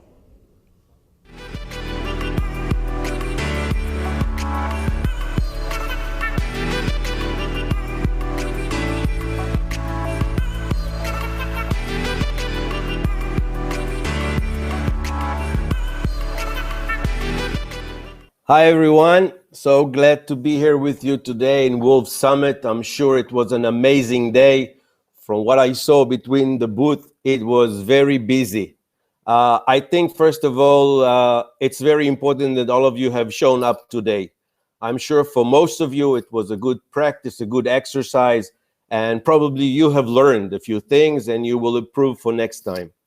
I think that your involvement and your participation is important not just for the prize itself, but for the actual exposure for so many potential investors worldwide and getting some, as I said, more experience. I'm speaking to you right now from Israel, and I want to share with you in the 30 minutes that I have right now some of my insights about what Corona really made for us. We know that unemployment is skyrocketing. We know that the number of infected people is now nearing 10 million, and sadly, 500,000 dead. And it seems that we are also in the opening of second wave. God forbid, but that's how it looks.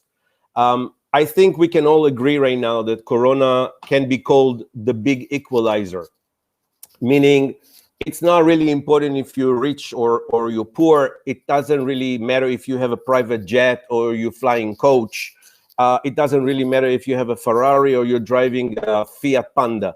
The thing is now we are almost all the same. We can't fly anywhere. Some of us are still quarantined. We cannot leave home. So it doesn't really matter what is parking in your driveway or what kind of plane you can afford.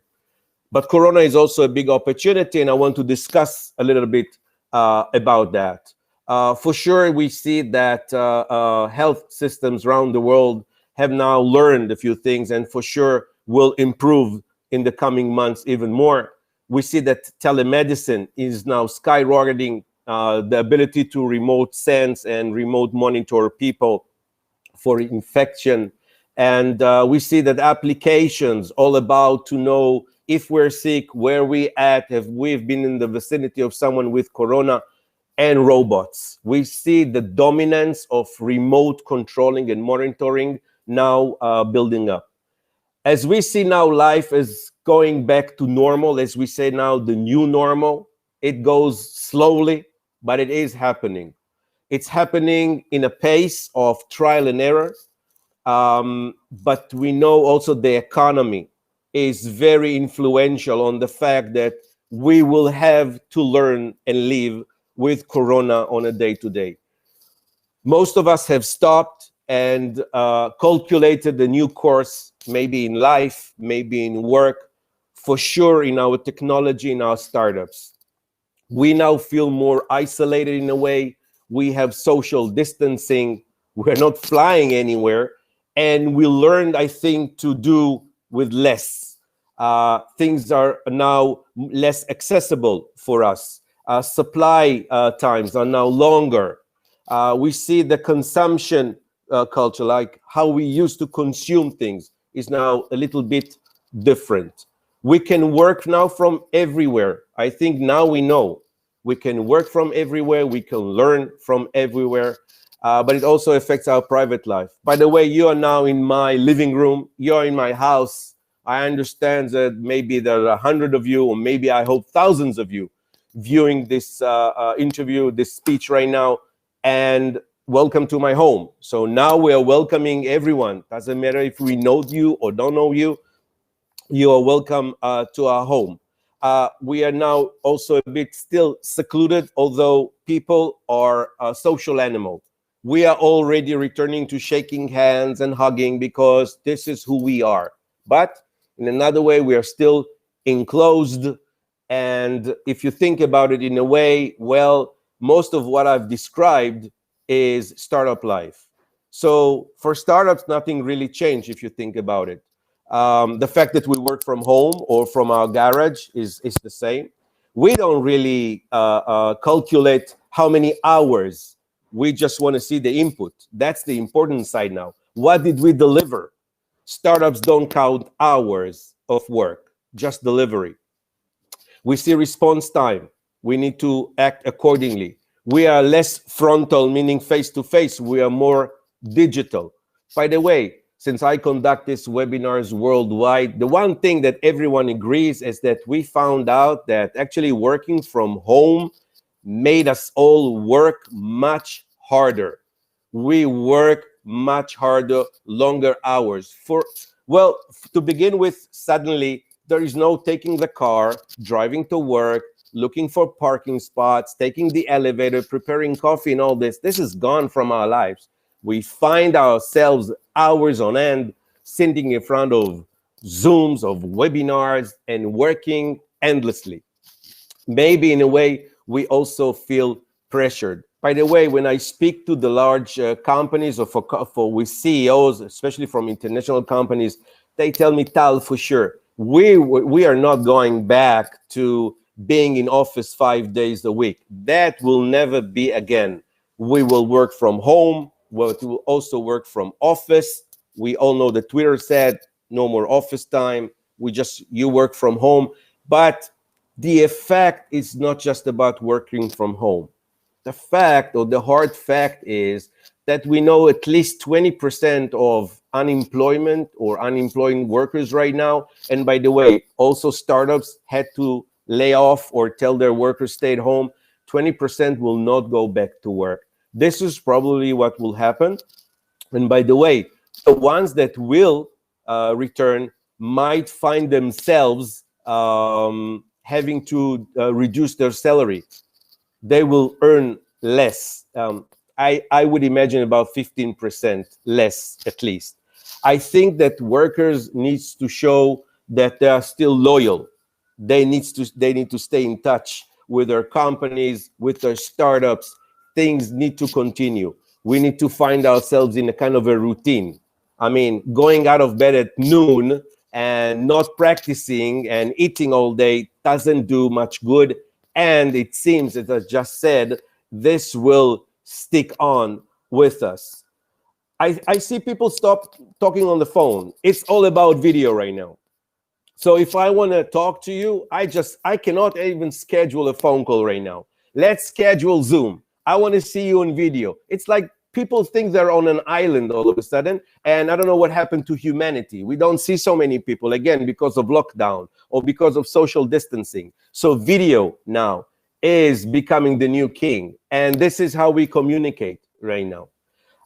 As I said about startups, so if you just think about the fact that, well, we're a bit remote, secluded garage, there is a lot of uncertainty. What will tomorrow hold for us? What will happen tomorrow? Will I have a job? Will I have customers? Will all this uncertainty? Well, in a way, we are fighting we live in a kind of a survival mode. Well, welcome to startup life. This is how startups live their day-to-day. So nothing really changed much for startups. They're very accustomed to working from remote, working from home. They can do now meeting with customers by Zoom, not by shaking hands. By the way, a fairy tale tells that Intel just acquired Movit, the Israeli company. for a large amount of money, and the deal was struck, they say, over Zoom. I don't know if you believe it or not, but this is how it was. So we need to adjust ourselves for the new normal. We need to be agile, we need to be receptive and quick. We cannot stay fast and rugged and not act according to the situation. Probably we need to pivot. We need to pivot to something more relevant, something more accustomed to our time right now. I know that we are all running after customers and we are running after raising funds. Well, this is for sure gonna be much more difficult. To begin with, when you turn to companies and say, I want to sell you my product, the answer is, listen, I need to cut expenses. I can't waste more money. I need to cut on expenses. Well, how can we sell? Well, it's pretty problematic right now, okay? Sales. So we need to pivot. We need to do something else. I will speak about this later. And raising funds. Well, every startup does it on a daily basis. The one thing that you do after you finish the round and you have the hangover of the party, you wake up the next morning and yes, you restart raising funds. More difficult right now because investors are a little bit more reluctant. When there is uncertainty, money disappears. On the other hand, there are those investors who see a great opportunity in the current situation. For sure, no doubt, everyone is looking for opportunities. Everyone. So what we are left with is marketing, and I will speak about it some more. VCs, well, some of the VCs have raised their money before Corona, so they have money to invest. Others will probably keep on sustaining their current portfolio for sure. So just to speak a little bit about the technologies that we see are now dropping. So it's no secret that travel tech is in a very bad situation right now. Airlines, travel agencies, hotel, restaurants, resort parks, all these are suffering a lot. The loss of this industry is currently estimated at about $250 billion. That's a lot of money. By the way, if we thought about low cost, well, we can forget about low cost flights for now, probably for the near future. We are speaking starting flights. I hear in Israel, we speak about August. Probably it will not happen in August because Israel is actually now speaking about second wave of Corona. We don't know how long this will last. So the effect probably is still here to stay. We used to complain about the length of security checks before going on a plane. Forget. Add to the security now Corona. Add to the Corona the insurance of Corona. So all this is going to make flights much more expensive, much more problematic. God knows what will happen. We will not be served food. We probably will not be sitting next to someone. Air conditioning needs to change. A lot of change is coming. But again, every time we hear about the catastrophe, we hear about change, we need to speak about the opportunity. And the opportunity is definitely there. We see now, since we are now much more on the online, and we all agree that the digital technology has flown ahead light years. Now it is very common. Think about the times when you had to explain to your potential customer that, well, deploying your technology, yes, will not need to take weeks or months. And your customer says, come on, don't sell me this. I know how it's to get a new technology into my company. It will take a long time. Well, Corona was here to show those companies or those, let's say, IT admins and maybe CISOs that, well, if you need something really bad, you can do that in 2 days or in 1 week. We need to remember it. We need to remember that in every catastrophe, there is also opportunity. We just need to play the cards right. So we see robots now coming into our lives. There is no doubt about it. Meaning, we see not just robots, we see also bots. So everything that will now be transmitted in remote, everything that will now stand between us and the next person probably is going to be robots. And again, it's going to be all around us. Robots now will be more human, more empathic, okay? Because we're going to be remote examined. We're going to keep on remote education. As a fact, everything will be done much more remote, much more cloud, less on-premise. Again, we need to adapt to this.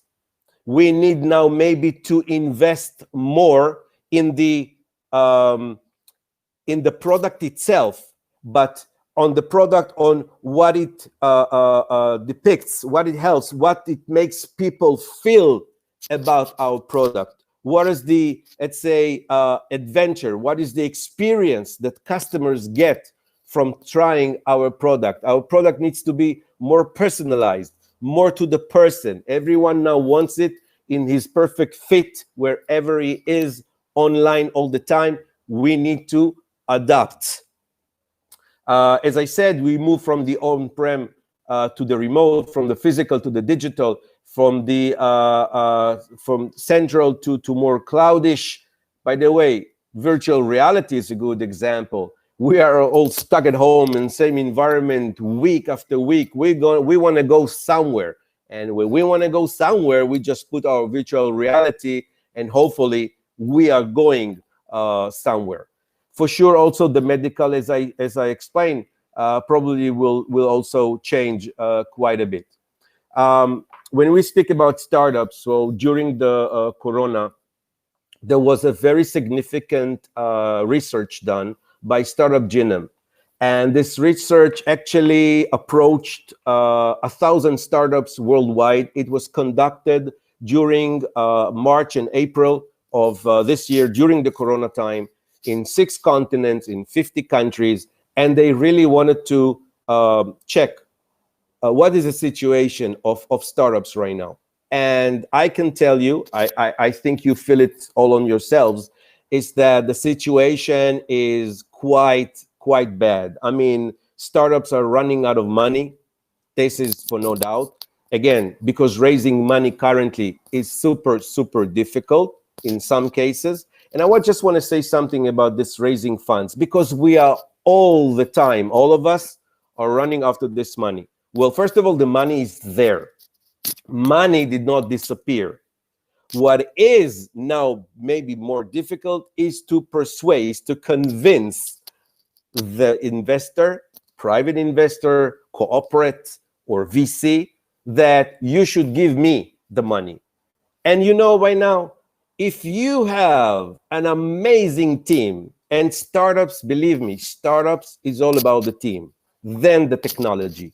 Team is always number one. People forget it. When people say startups, they think technology. No, you know, because your startups is about people. So if you have the right people in place, and if you know how to pitch the right way, you're not talking nonsense. You're not, I know, speeding a kind of a presentation. You speak to the point. You came prepared. You know who is the investor. You know what you want. You're not surprised when he says to you, well, how much would you like to raise? And you go, really? No, really. Yes. Put yourself there. Self-consciousness. Get into the room knowing that you want to raise money. Believe that you're going to raise money. And you're going to raise money.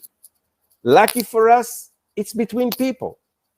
The investors are not from Mars. It's people. They have families. They're right. They're exactly like you. They're people. VCs.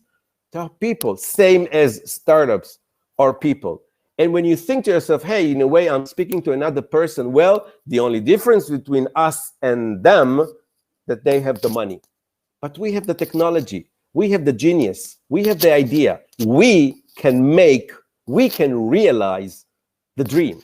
We can make the technology. And this is amazing, because some people can and some people don't, but we do. And this is why we are here today. Not just for me to encourage you and tell you what you already know, that you're very capable. It's the fact that this is what investors look for. This is what they want to see. They want to see delivery, not promises, not nice presentations. They want to see a person that tells them, yes, I will deliver, and delivers. Don't rush with your presentations to see investors, particularly not this time. Have something, your MVP, make it work. Even if it does just a simple action from the entire idea, just show that you have the ability to do that. Don't ever forget it. So yes, finding funds is difficult, but when you find the money and the only thing that you're looking for is to take this money, again, I don't think you do it the right way. I think better than going and saying, hey, I want your money, is to say, hey, I want your advice, especially at this time, especially now. Yes, I want a good advice because the situation is not simple.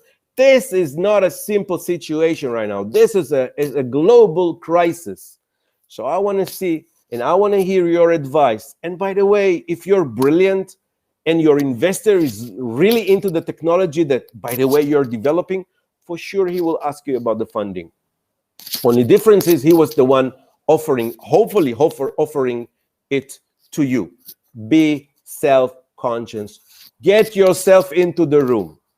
Take hold of what you have. Your assets right now really is your little MVP, your amazing team, and your capability to persuade whomever sits in front of you is that you're the real thing and you will deliver on your word. This is how important this is. And you need to refresh it. And you need to put everything inside when you get into the room and get yourself in there. So yes, raising funds is difficult, not impossible. How do I know? Well, as a fact, during Corona, and I will not say maybe March, but maybe from the beginning of this year, 2020, Israeli startups already raised near $1 billion. $1 billion during Corona. So I know it is doable. Now, Israelis were known to be, I don't know, maybe not the nicest people in the world, but we are professionals. We do what we mean and we do what we say. Not all of us, okay? We are not Supermans. Still, Israel is called the startup nation just because per quota, per 1 million, okay? We have the most startups in the world. Excuse me if the Americans here, maybe we're second to America. Let's not fight on that. But forget the number. It's about character. It's about culture. It's about the fact that I know that at least 20 of the startups from my accelerators have joined Wolf Summit. It is that important for them to take every opportunity and do their utmost. By the way, some of them were not accepted, and they're on my WhatsApp right now saying, Tal, what happened? Why were we not accepted? And you tell them, listen, there are other opportunities. No, we want this one. Because we take every opportunity and we try and make it gold. I recommend everyone to do the same. Yes, we fail. Yes, we also fail. But we see it as a good sign. Failing or failure is a great, great teacher. It's an essential milestone in the way, on your path to success. Yes, you need to fail, and it is okay to fail. You're not a loser, you're a winner. If you stand up again and you talk the right way and you tweak it a bit, I think you're going places, no doubt. So yes, rounds, some of more, let's say, I don't know, half of the rounds of money right now have stopped. Sales reduced.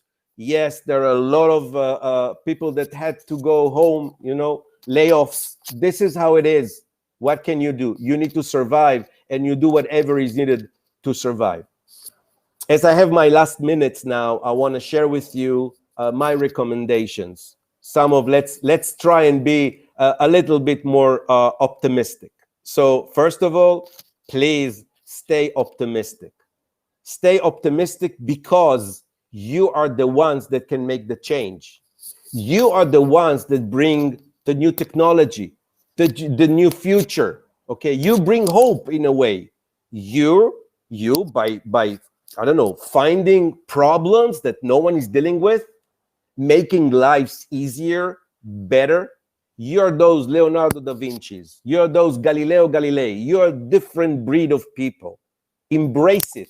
Smile. Go home and say to your mom and dad, hey, you know what? I'm Galileo Galilei. I'm Columbus. I'm finding things people did not know even existed, did not believe they will ever find them. I found them. Me and my team. Stay optimistic. I'm saying dare. Dare. Take the risk. Risk taking in startups, that's your second nature. Failure is okay. Take risks is super fine. So adapt yourself to the situation. Understand tomorrow will be different, no doubt. The only question is, how do you monetize on it? How are you pivoting, twisting, tweaking your technology to go head on with Corona? How are you riding this wave? How are you getting yourself into this matrix and saying, I'm Neo, I'm the one? I'm saying this era of Corona, well, you know what? I think we're lucky ones. I think we're lucky ones, especially if you have a startup right now and your startup probably started before Corona and you're now in Corona, and really, I believe in you all that you will last after Corona. You or we are the ones, the lucky ones that can tell for generation on that we were the ones who succeeded going through Corona and making it alive. So if you're sitting right now and saying, oh my God, this is so difficult. No, this is such an exciting opportunity to go through this hard time and staying in your face of your customers, staying in the face of your potential investors, showing your investors that yes, it is difficult.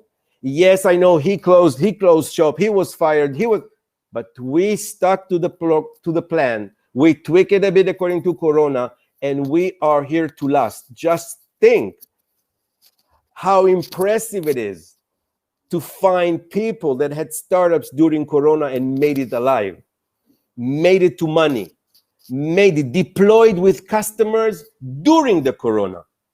Not before, not after, found customers during Corona. I think this is a great example and a great proof on yourself how capable you all are. And I have no doubt that you are. I think you need to show how versatile, how resilient you are with even more, less resources, less money, less everything. Still, you made it. So I believe in all of you. If you ask me, I'm voting for you all. Some of us will need to find new jobs, no doubt about it. So I'm saying also refresh your CVs. It's part of life what to do, but you need to be ready for this as well. Don't stick your head into the sand. Nothing is going on underground. You need to face on, look straight and see the opportunity, but also have a strategic plan on what you need to do. I say to startup right now, since I mentioned that sales and raising funds is difficult, take the time and deal a little bit with marketing. I think what you're doing today, your participation in Wolf Summit, is a great example of how you keep yourself out there, exposed. People see you, people know about you. It is very important. I say keep on that. Expenses. Cut your expenses in every way possible. There are no sacred cows. Whatever you need to put aside, you put aside today, not tomorrow, today. Cut your expenses, whatever it means right now. Salaries, offices, whatnot. Go back home, go back to your garage. No one will judge you for that. No one. They will only be impressed by the way that you thought, the decision that you took. So for all of this, from me, first of all, I hope you enjoyed. I hope I was not too harsh. I get excited from all this, from this great opportunity to speak to you all. I really want to thank the team of Wolf Summit for giving this opportunity, this invitation to share some of my experience with you. I invite you all also to reach out to me if I can help you by mentoring, fundraising, investment. I'm totally there. Not all of you, but some of you, if I can, of course, I will help. I want to congratulate you all for participating. I'm going to wish you great success for the finals that's going to be very soon. And of course, great congratulations for the winner, whomever that would be. Let me see if I'm on time. We don't have any questions. Oh, I have 5 minutes to end. I can use the 5 minutes if you want and speak a little more about how I think that once you're getting yourself into the room, how you should act. So I was speaking about getting ready. And when I'm speaking about getting ready, I'm returning to the self-consciousness of understanding when you're stepping into the room and sitting with your investors, with your potential customers, with your partners. Get yourself into the room. Concentrate, prepare. You don't just pick up a phone call to an investor without being prepared, before knowing who he is, what he invests in, having your pen and paper ready. Same as when you get yourself into the room with them. You don't need to control them. You need to show respect. You need to respect their time, their attention, get their experience. Startups have this nature of speaking, like me, speaking, showing the presentation, running after. Enough. Don't get your laptop from your briefcase to show the presentation. If you cannot present like this, if you see, I don't have a presentation, no need. I'm the presentation, same as you are. You are the presentation. This is what investors like to see. Investors invest in the people. You're the ones signing the contract with them. You're the eligible ones, not your technology. So when you get into the room, start the conversation like this. Be persuasive, but be attentive. If any investor can offer you his experience, take it with 2 hands, swallow it deep, understand, digest it, and do something with it. Money is there. Don't run after the money. Sometimes the advice is much more valuable than any money anyone can give you. Find your team. Remember your team. This is a difficult time right now. You need to be very attentive to your team. Get your team up. Push them. Go running after your marketing materials. Now, arrange your LinkedIn, arrange your website, arrange your CVs. Get everything organized right now and think every minute that you can, how do I make a lemonade from the lemons that Corona brought me? What is the real opportunity that I can take now for myself to do it better, to do it different, to do it relevant?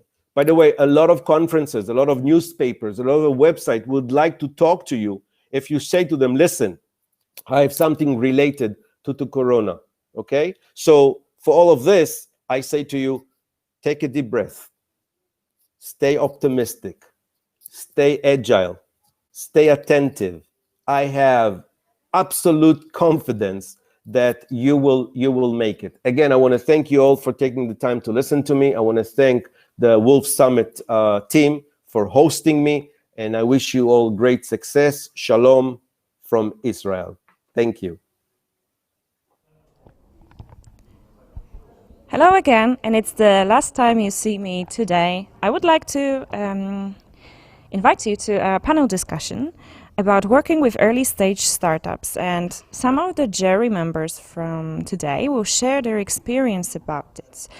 The panel will be moderated by the so-called Big Bad Wolf, Michael Chaffee, the Vice President of Wolf Summit, and the judges who will take part in the discussion are Mary Alcantara from Fintech Lab, Boris Kotsot from AIP Seed, and Diana Koziarska from Smog VC. So I'm really interested in their experience. Let's listen to what do they have to say.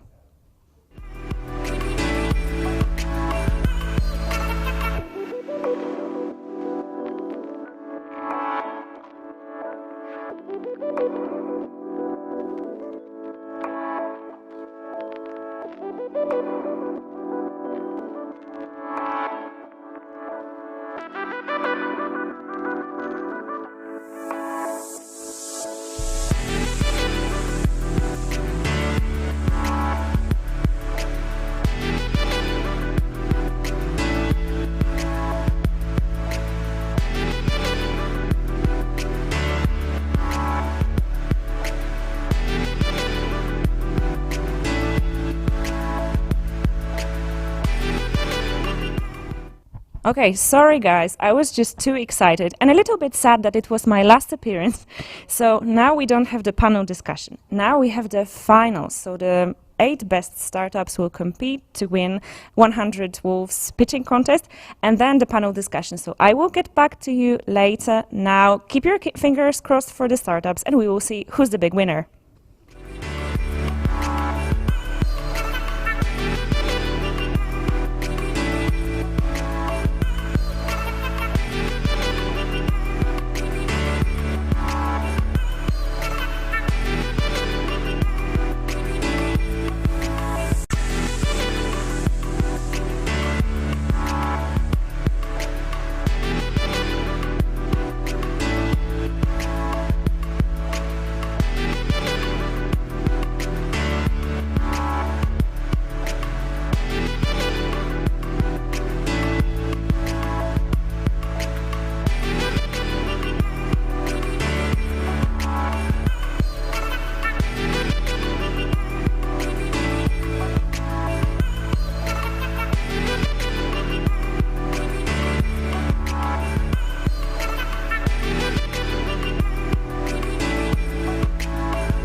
You should go to the main stage, but of course, Tamas, Mikołaj, Angelo, and the rest of the pitching startups should stay here.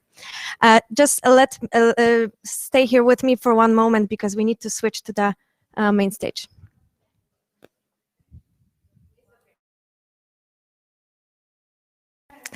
All right, so I think that we are ready to start the finals of 100 Wolves.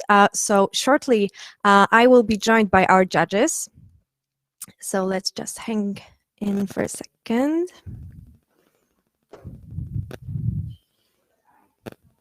Also, I will share my screen because this way we will know how much time a startup has left. Every startup has 3 minutes to pitch, followed by 4 minutes of Q&A from the judges. So the setup is the same like in the semifinals. Hello, Mikołaj. Hi, Rosie. How are you? Fine. That's my 5th online event today. So. Oh, really? Hi, Yeah. Tamas. Hi. Okay, so the judges are here. Angelo, if only you could join us also visually, that would be perfect. Okay, and we have the hello, and we have the first startup. So, hi, Serban. Are you sharing your screen? Hi, everybody. Yes. Okay.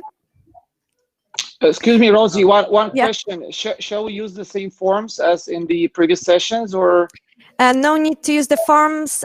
Maybe if they will help you, but you know the decision has to be made anyway. So we will not need to count the votes. You will make the decision yourselves. So Okay. so no Thank you. need. All right. Can you try sharing again because we lost it, Serban? We lost the presentation. Okay.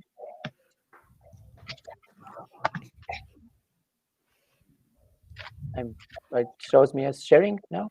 Yes. Okay. Yes, we can see it. So so we can start. Maybe if you want to go full screen, maybe that's better. Anyway, I'm starting the clock right now. All right. Good luck. Thank you. Thank you for this opportunity. It's great to have the chance to present eyewear again.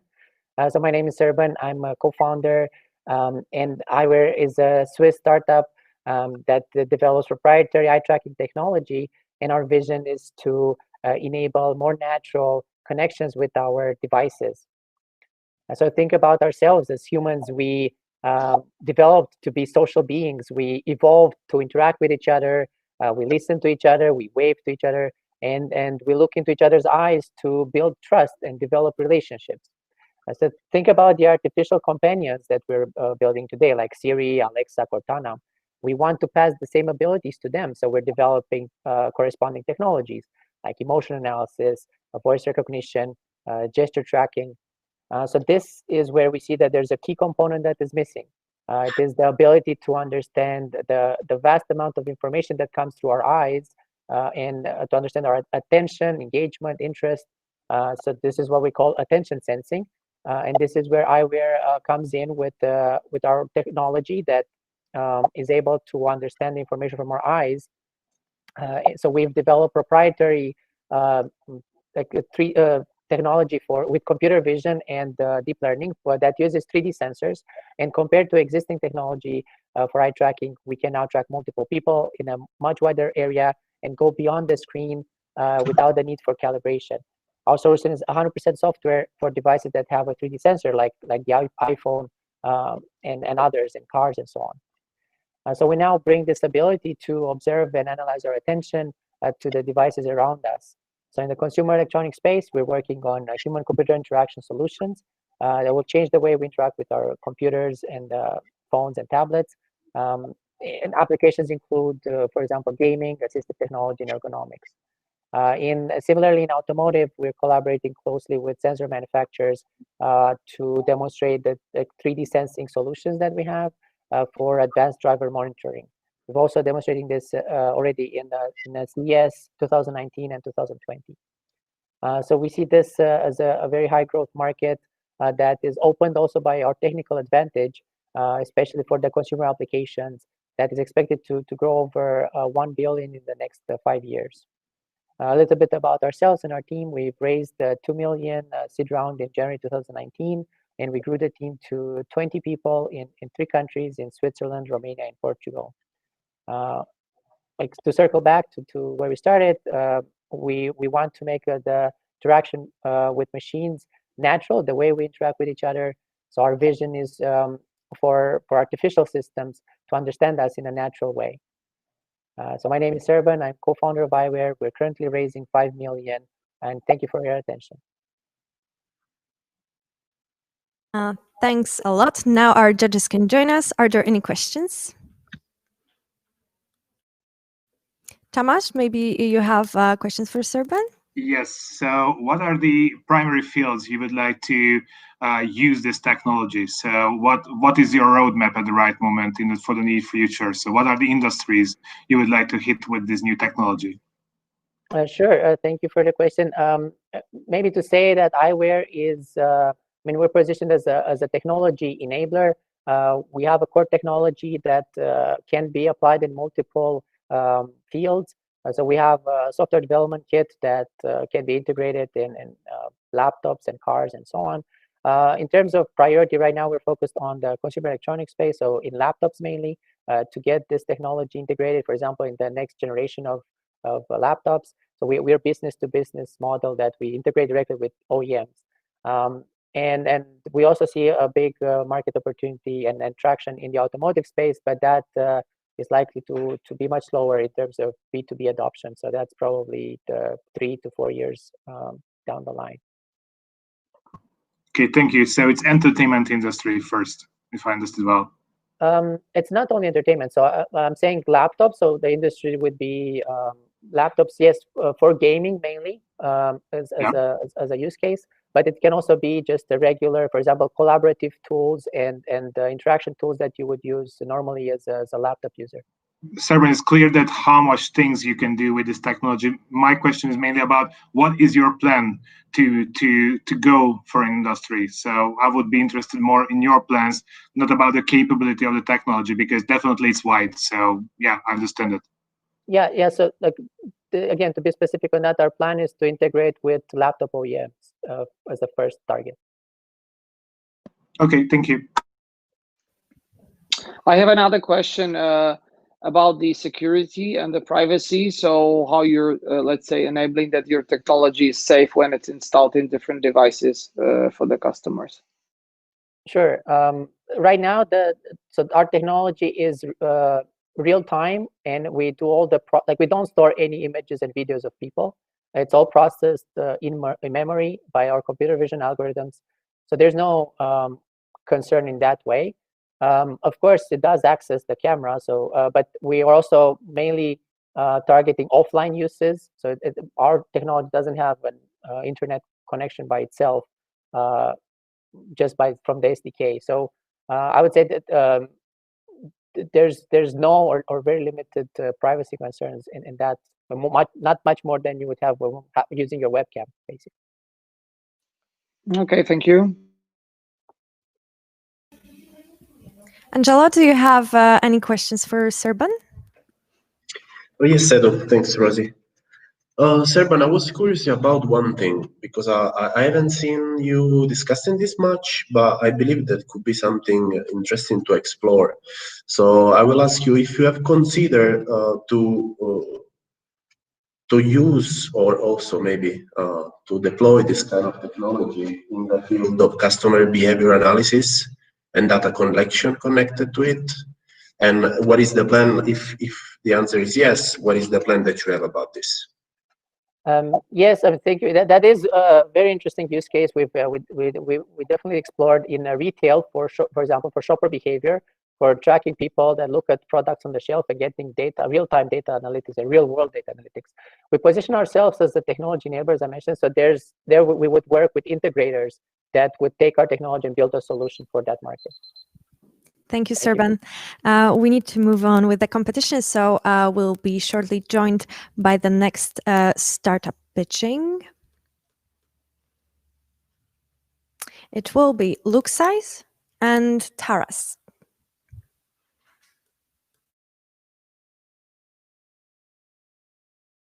Okay, it should be loading.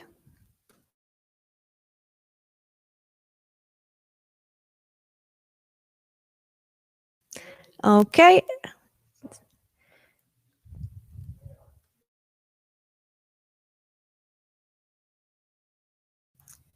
Okay. Patience is key. Hello, Taras. Are you sharing your screen with us? Yes, I am. Super. Okay. Are you able to see it? Yes. So you can start. Good luck. Awesome. Thank you. Hello, my name is Taras, and I am founder and CEO of Looksize. Looksize is the fit-in sizing solution for online fashion retailers. Imagine you're a fashion retailer and you build your beautiful store, you got the finest merchandise, and you offer exceptional service. But again, your customer conversion is very low and your product returns are very high. And this is a huge problem. I mean, estimated numbers, it's 520 billion in losses in 2020. Why is this happening? Well, this is happening because the brands make it hard. Not only do they have totally different systems, European, American, Asian, and so on, but also they have the medium on one brand could be totally different from another brand. And on the top of that, they have the slim fit, regular fit, loose fit, and so on. So it's a total mess. So what we did, we basically combined all this mess and used a universal converter and got pretty much to this step, one single button, the My Size button. All you need to click this button and it will automatically select the clothing that fits you perfectly. Not only that, it also shows you on the avatar how it exactly fits in every single aspect. And because of that, the customer's conversion increases to 170 to 300%, and the returns diminish by 28 to 35%. Our solution can work on online clothing stores, lingerie, footwear, any other stores that requires measurements. What about the market? The market is huge. There are in total number of 650,000 retailers in the world, 260,000 with some significant revenue. And if we can get 20% of the market, we would reach a total ARR of 100 million. And we are planning to do it in 5 years. Already, do we have a competition? Of course we do. I mean, who doesn't? Unlike our competition, we offer a value-based pricing. We offer 5 minutes installation instead of weeks, and our solution works in a single click. Our solution is already built and working. It has more than 100,000 users. We have more than 100 stores, and we already perform 4 million fittings. Our team consists of youth and experience and very well balanced. and we are looking right now to expand to European markets. All we are asking you to try our system and give us your honest feedback. Thank you. We can jump straight to Q&A. Are there any questions from our judges? Just a quick one. Oh, sorry, go ahead. Taras, thanks for the presentation. So I want to understand, so who is your client? Is this, let's say, a retailer or let's say individual customer that is using this as a personalized, let's say add-on to, for instance, a web browser when going to different online shops? Our customers are online retailers and our users are the buyers. Okay, so I understand that the license will be purchased by the retailer and this will be offered to the clients. Okay, so this is Yeah, so it's basically they insert a piece of JavaScript, the same they do with the Google Analytics, and it will work on their website 100%. Okay, thank you. Just a quick question. So, what is your USP compared to the other competitors already on the market? Absolutely. Okay, comparing to other competitors, it takes weeks to install in case of the competition, and we take it 5 minutes to install.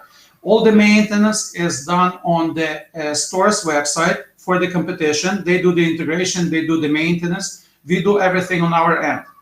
And we offer a much greater precision because we use different measuring systems and different ways of entering the measurements, and they use approximation using only the weight and the height, which is not good enough for most of the clothing, but good enough for some of the clothing.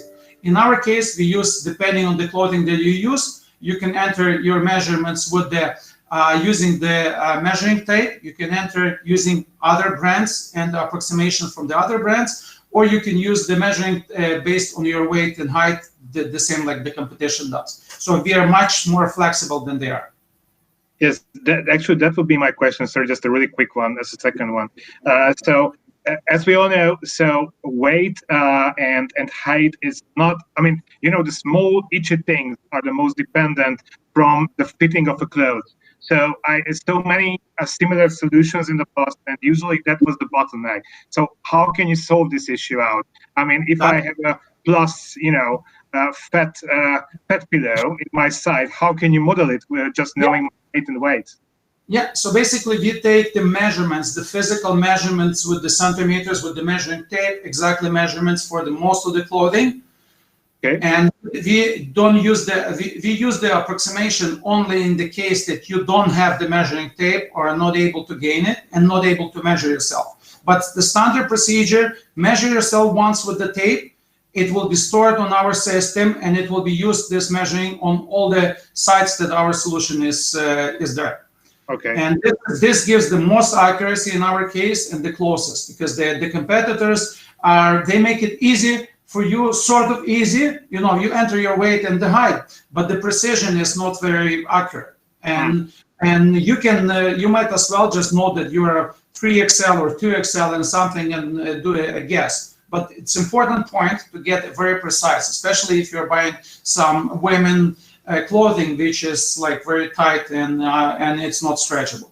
And our system takes into account the factors like stretchability, the type of the material that's used, and also the type of the garment that is being applied to. So it has a sort of a huge matrix inside which, depending on the type of the garment, tells you, okay, this one will fit and this one will not. And it shows on the avatar exactly how it will fit, and whether it's a green zone, which is safe, go ahead, or it's a yellow zone, pay attention to it, see how it fits, depending on the particular garment.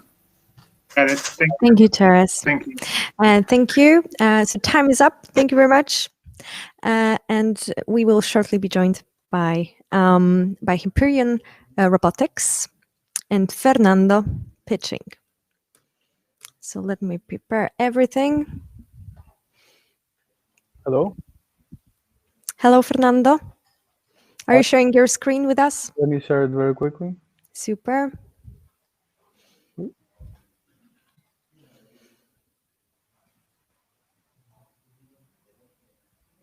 All right, we can see it. So good luck. 3 minutes starting now.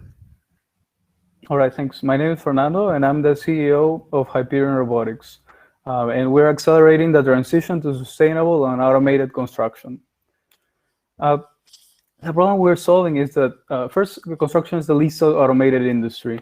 And the way concrete elements are being produced today require formwork and metal installation of rebar, which is a very labor-intensive and complex process. It's also very time-consuming, as you can see in this example.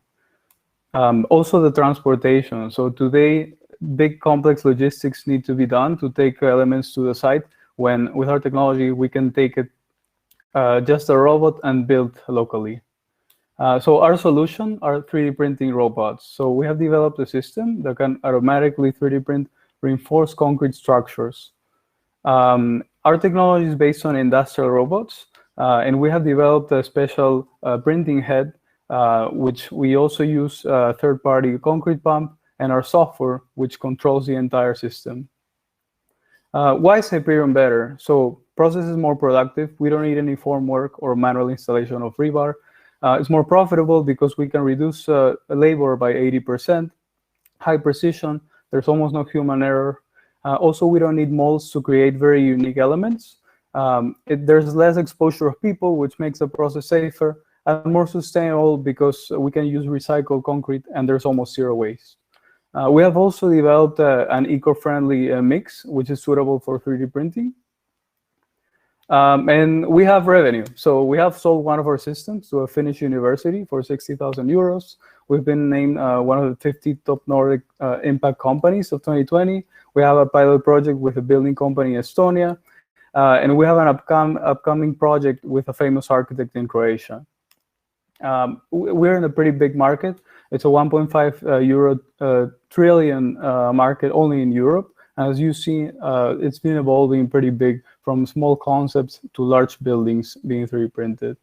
We have a competition. There's a few companies out there, but the way we differentiate is that we have developed a unique method for automated reinforcement, which nobody else has.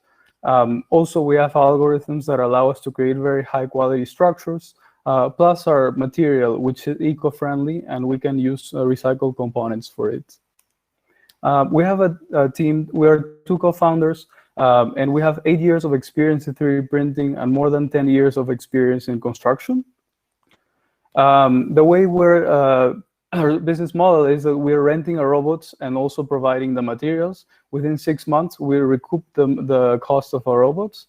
And we're also developing projects to be able to generate revenue and gain exposure for further clients. Here's one use case where we can see for the production of concrete elements, we save our clients 28%, and we can make up to 70% in profits. Very quickly, these are our partners, academic and industrial. And we're raising 500K to be able to take our product to the next level and be able to commercialize it, but patent our technology, and then continue generating revenue. So that's it for us. Super. Fernando, just letting you know we're already in the Q&A. Okay. So if judges want to join us, it's the time. Okay. Thank you. Just a really quick question. So in one of your recent slides, there is a cost on the traditional method with a question mark, and it's also reflecting to my original question, which is it's a fine fact that 80% of the labor cost can be saved. But what about the total cost of a cubic meter of concrete? So can you compare it in the standard and with your method? So how is it in proportionally? Yeah, so it's not exactly the way you should compare it because the design also changes. The design will be optimized for 3D printing. If we compare it just in a volume way, it would be approximately 20 to 50% more expensive. But because we are able to optimize the structures, in the end, the process is cheaper. I see. Okay, got it. Thank you. Mm-hmm. A question for Fernando. How do static parameters compare between normal kind of production and the production that you do. And I'm talking about things like yield strength, for example. And yeah, if those are comparable, better or worse, if you can give us an understanding of this. Yeah, for example, the concrete that we use can reach high compressive strengths of up to more than 50 megapascals. And again, really depending on the application that we're looking to do, we can adapt the design, we can adapt the material mix, plus add the necessary reinforcement needed to reach these levels. So in the end, we're using concrete. It's just a different method to put it together. So we can reach these properties without a problem. Mm-hmm. So there are no static limitations that can be, the technology can be swapped with no issue. Because, for example, for yield strength, I don't know, maybe I'm wrong, but I believe that this kind of production technology could be a little bit problematic for that. Again, it goes back to the application that we are trying to achieve. For example, in certain cases, if we talk about reinforcement, we would do a combination of our technology with, let's say, post-tensed technology. So we would do a hybrid in that sense, right? Okay, understand. Thanks, Fernando. Thank you. And just a really last question. Oh, sorry, Nikolai, go ahead. Yeah, so I have a question. So where does all business leads to? So are you going to partner with one of the, let's say, worldwide, let's say, the construction materials producers, or you want to just simply scale? And if so, how you want to scale? By building more machines? I mean, exploring to the other countries? So how scalable? Yeah, so first, we're already discussing with the large construction material companies. And then we are also looking into a distribution model with local distributors to be able to rent them locally in different countries around the world. Thank you, Fernando. Time is up. Thank you, Rosie. Thanks very much for your presentation. And now we'll be joined by Bit of Property and Carl, who will soon join us here.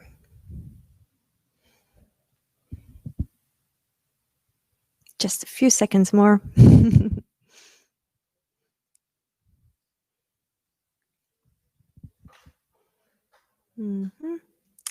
Okay. Hello. Hi, Carl. Hi, how are you? Good, good. Are you sharing your screen with us? Yes, wait a second. And this and share. Okay. All right. It should be I on. think you're ready. Yes. Take it away. Good luck. Okay. Hi, everybody. My name is Carl. I'm the CEO and co-founder of Bit of Property. Bit of Property is a real estate investment platform that enables people to buy and sell shares in existing real estate and earn rental income on a monthly basis. The challenges that we are tackling are that there are actually very few or none equity investment options for properties that provide stable returns. Also, investing in real estate itself is capital intensive. And usually when you're investing in real estate, you're stuck in for a couple of years, maybe even a decade. So what we built is a solution where people can diversify their portfolio by choosing different properties that they want to invest in. They can start for €50 or less, enjoy monthly rental income, and sell their shares whenever they wish to other investors if they wish to exit. So there are two key value points what our current customers have told us. Number one is the stability. So having stable returns every month coming to your bank account. And the other is diversification. So being able to diversify your portfolio with slightly different and lower risk level asset classes is something that they truly value. We're already on the market and we have some traction. So our weekly retention rate is about 3.17%, and we've grown our unique investor base 173% for the past 12 months. And we have about 430,000 euros in total investments on the platform. So we are operating currently with two products. We have the platform for investors where they can make the investments and track their portfolio. And the other is for property owners, these are the real estate companies that can list their assets there, manage their pool of investors and properties, so that essentially they can use the platform as a tool. So the properties are actually also trading on, or we are tokenizing all the assets, so everything is clearly visible in Etherscan, so people can check everything from there. And we've so far been operating with 4 properties, all of them from Tallinn, Estonia. There is currently great momentum in real estate crowdfunding as it exceeds the overall crowdfunding growth rate by almost 2% with compounding annual growth rate. And with this, we're expecting to get to 18 billion euros in market size by 2025. The revenue model is quite straightforward for us, as we're charging 1% assets under management and 1% from the sell transactions from the property investor, and from the property owners or companies who are using the platform as a tool. We're charging 99 euros a month and 0.3% from the money raised using our platform. We're currently a team of 4 people.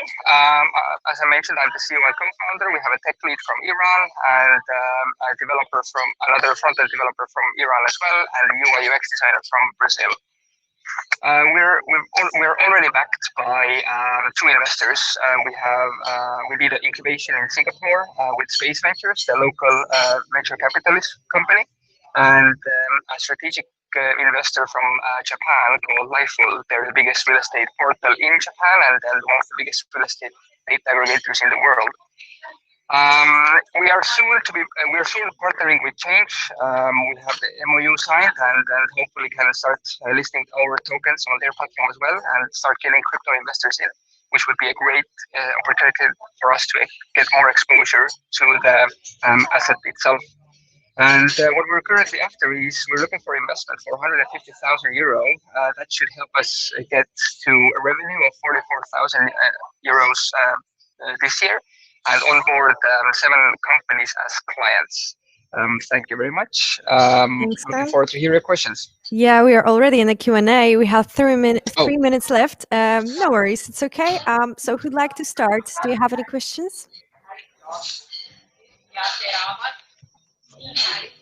Yeah, thank you for the presentation. It was great. Just a quick question. You were talking about passive income in case of co-owning or co-hosting, let's say, the property. What did you think about exactly, and how? I mean, of course, more or less, I know what do you think about. But I would be interested how the passive, without having any interaction with the property, is happening. So, what's your view on that? Can you please repeat? You were slightly like I couldn't hear the question as the connection wasn't that good. Yeah, no so worries, I'll stop the clock. Yeah, so my question was about the passive income you mentioned in one of your slides. And of course, more or less, I know what you mean, but I would be interested that without having any additional action with the property itself, as you're a owner, how can you reach out that passive type of thing?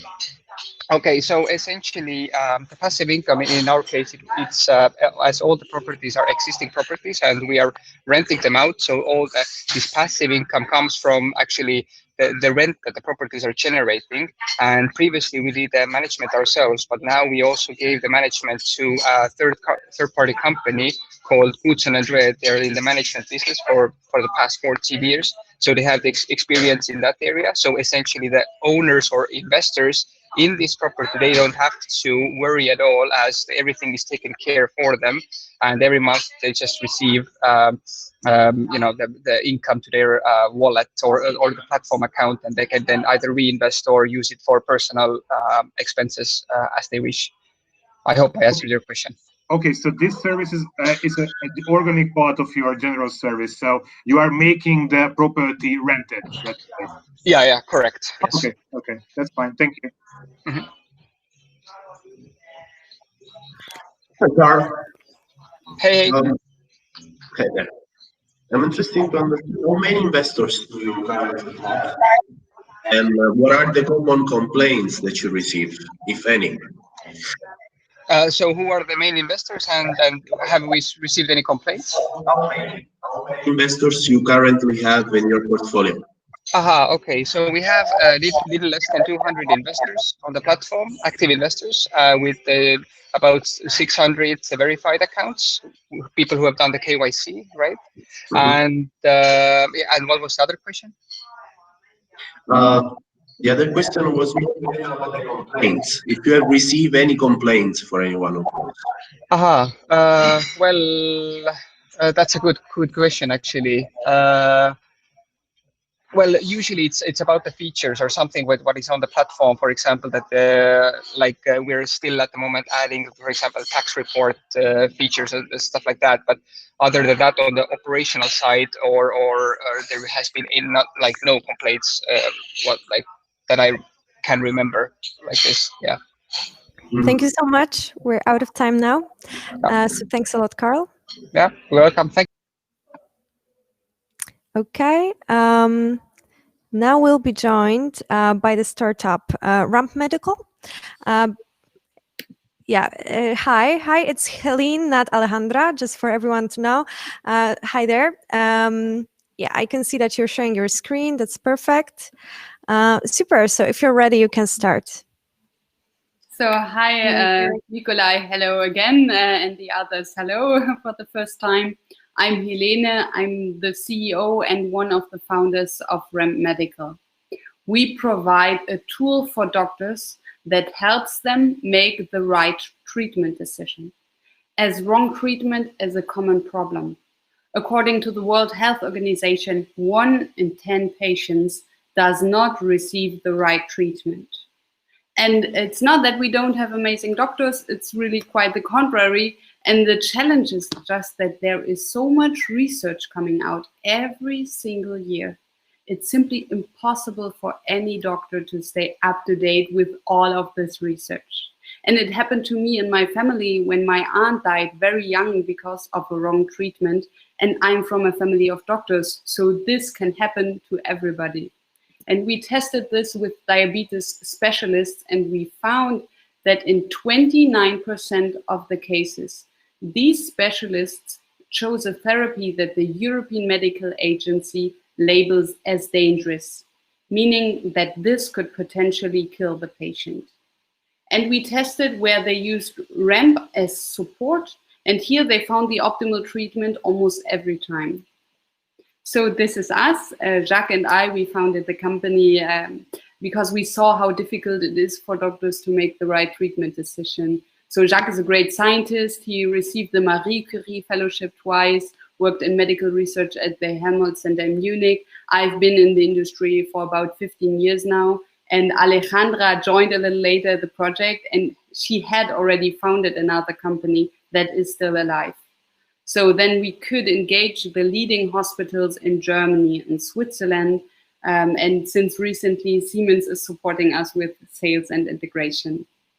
And you see some of the great advisors that helped us get where we are now, and among them head doctors of university hospitals in Germany and Switzerland. So our business model is simple. We sell to individual doctors through doctors' trade associations, and in a longer sales cycle to hospitals in revenue sharing sales corporations with practice and hospital software providers. So we founded the company 5 years ago. We built up a unique IP. We validated the concept and the technology. We received a medical device certification, and we intend to achieve a break even by the beginning of 2022. And you see, we also received some awards just recently for our coronavirus version. So we target around 32,000 hospitals with our 3 products in Europe, MENA, South Africa, Canada, and India, and an over 2 billion euro market. This is our products. You see it's available as an app and a desktop version. It's very easy to use for doctors. We need the patient data in the software, and then the doctor chooses one of the recommended treatments. So we're happy about every support that we can get, and everybody joining us on this journey. Thank you very much for your attention. Thank you so much, Helene. Are there any questions from our judges who'd like to start? I would, if you don't mind. Thank you for the presentation. It was great. You have a really impressive background, but I would love to see the business side of your company. So who is taking care of business? Because your medical background is pretty solid and impressive. But yeah, let's see the other side of the coin. I'm basically the business part in the company. So I started working in my father's clinic in management very young. That got me to a great position then. And as I was the partner to the pharma companies and also medtech company, at some point I changed to a medtech company and I worked in international sales and business development for a small medtech company. And at some point I traveled so much and after 5 years it was really enough, and they changed to pharma marketing then. Okay, I see. So, but in this case, you are the person who would take care of sales, marketing, key account management, or just account management in general. So how do you see yourself in this, let's say, at least dual position? So is it something you can... I think it's fine. Like, I see a lot of startups struggling, particularly in the healthcare market, but it was really my job for many years. So it's a long sales cycle. You have a lot of shareholders in a hospital. And what I also know is that every healthcare market is so different. And I work closely in every market with some expert from that particular market. Okay, I see. Thank you very much. Thank you. Thanks for the question. Thanks. Angelo, do you have any questions for Helene? Yeah, I do have one. Actually, a couple. And it's technology related. So I would like to understand, how do you ensure the quality of the decision guiding that your product is actually giving? And if you have validated the artificial intelligence algorithm in terms of validation models. So we use different technologies. If you relate to AI, probably you relate to NLP. That's most spread.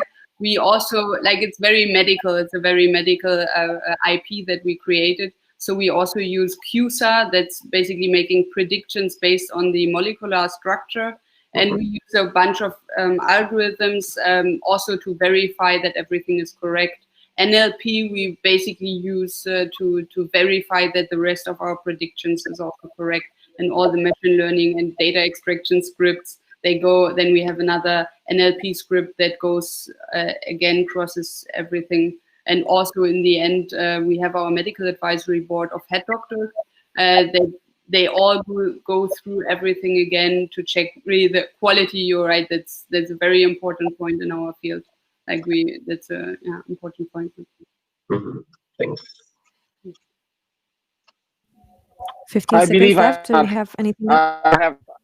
Yeah, so Alan, maybe you can just give us really short intro. What do you do in this COVID project?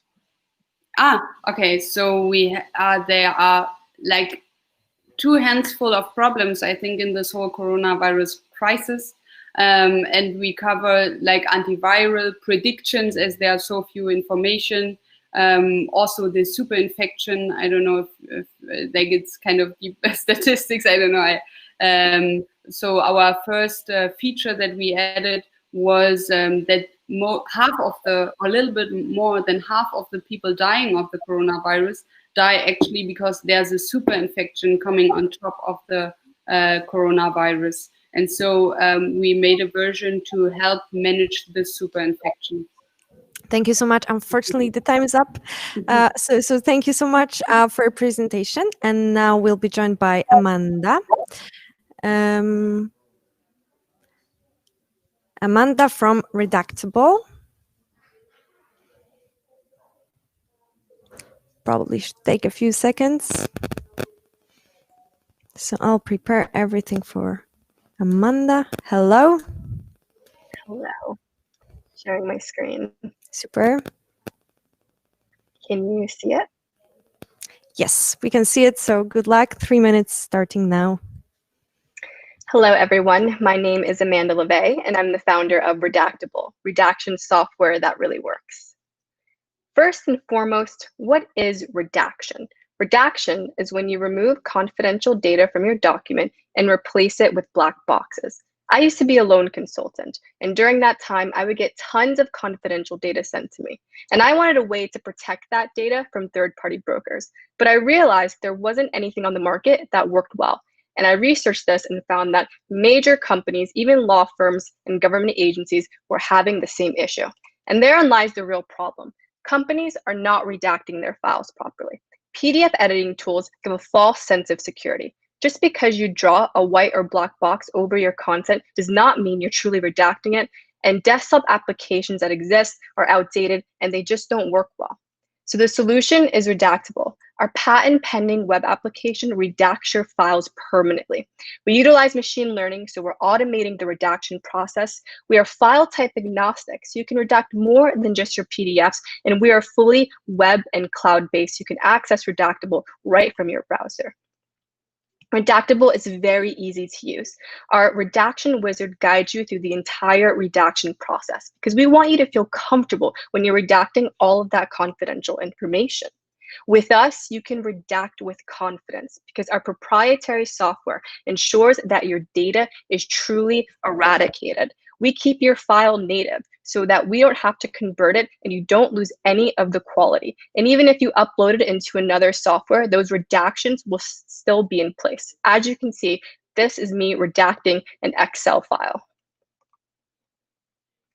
So the initial focus has been legal, and legal is defined as both law firms and corporate legal departments. We've got $16 billion of TAM just in the US alone, and law firms and corporate legal departments are spending over $450 million per year just on compliance software, and that's the category that Redactable falls into. We utilize a SaaS model, so we start at $49 per month per seat, and we also have on-premise container solutions for enterprises. Currently, I'm raising $700,000 as a convertible note. I recently just graduated from a fintech accelerator here in the US, and since demo day about 3 weeks ago, I already have $200,000 in commitments, and I'm looking to add more to the round. So if you're interested in Redactable, please reach out to me. My name is Amanda LeVay. This is Redactable. Thank you for watching. Thanks so much. So we can go straight to the Q&A. So who'd like to start? Maybe Mikołaj this time. Yeah, Amanda, thanks for the presentation. Very clear. But I have a more detailed question regarding, let's say, your clients, your customers. So you mentioned legal departments, but are there any specific sectors that you would like to start with? I mean, you were talking about the legal compliance, but are there any specific sectors that, let's say, would be, let's say, low-hanging fruit for you when it comes to your clients, customers? Really good question. So law firms and corporate legal departments are very broad. Initially, we see a lot of interest within lawsuits, bankruptcy, etc. We do see also a lot of interest within insurance as well as in finance. And so because of COVID, there's an increase in insurance claims. There's an increase in things like employment law. And there's also an increase in medical records and for HIPAA. And those things actually have to be redacted by law. Thank you. Any other questions here? Angelo, do you have any questions for Amanda? Yeah, I was actually thinking that if while the document is being redacted, are the original information somehow stored? So it works very similar to DocuSign in the terms that you're uploading your document. The document remains editable because they have to constantly go back to the document to refine it, to redact more information. Currently today, there isn't any redaction workflow product because we actually manage the entire workflow process of redaction with collaborators, with permissions, with hierarchies, etc. Understood. Thanks. We still have 2 minutes. Tomasz, maybe you? Do you have any questions for Amanda? Actually, no. Whenever you mention DocuSign, everything is pretty much clear for me then. Okay. Maybe, Amanda, I have another question for you. What is that drives you to participate to this European event coming from US? Well, I saw something about it on my Twitter, and I saw like an advertisement about it, and I was looking into it. And I had a phone call with Wolves, and they said that US companies are allowed. So I said, okay, I think the exposure is good, especially I'm in the middle of my fundraise of 700,000. And so more is better. I also have seen that because of things like GDPR, in the EU, there's a lot of restrictions about data privacy, and the infractions for that are very high. So I think it's a really good market to go into. Great. Thanks. Thank you. Thank you very much. Are there any other questions? Nope. Wow, Amanda. Well, what can we say? Well, thanks a lot in this case. We will move on. So thank you very much for your pitch and for explaining everything so clearly that there are no further questions. So right now we'll be joined by Maris. So just let me prepare everything. Okay. Maris with Fairterex. Sorry for the clock that it's still going on. Maybe I'll just adjust it this way. Okay.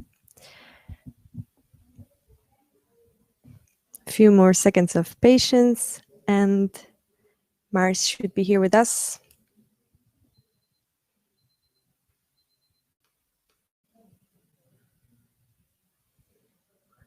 That or some good old refreshing is needed. That's also an option. Hello. No. Hello. It's good. Hi. Hi, Maris. Are you sharing your screen with us today? Yeah, just a moment. Okay.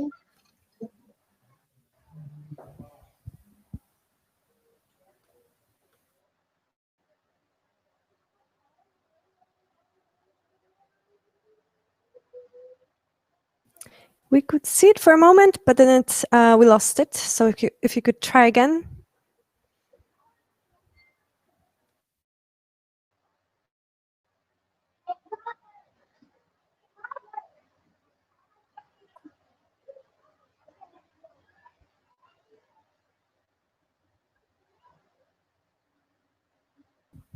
Is everything okay? Or there's some sort of an of an error? How can I help? Can you see? Not yet. I Not don't know. yet. But you clicked. Not yet. Okay. Mhm. I'll try to share again. Oh. Okay. Mhm. But it worked earlier, right, Maris? Yeah, when you're pitching in the Yeah, it worked. semifinals. So it should. So it should. And now? Well.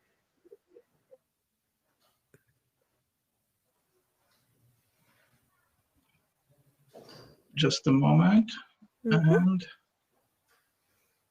again, I'm sharing again. So you should see. Now, yeah, now we can see it. So I think you're ready. So we can start now. 3 minutes for you. Yeah, okay. Hi, I'm Maris, CEO and founder of Fairterex. We are helping in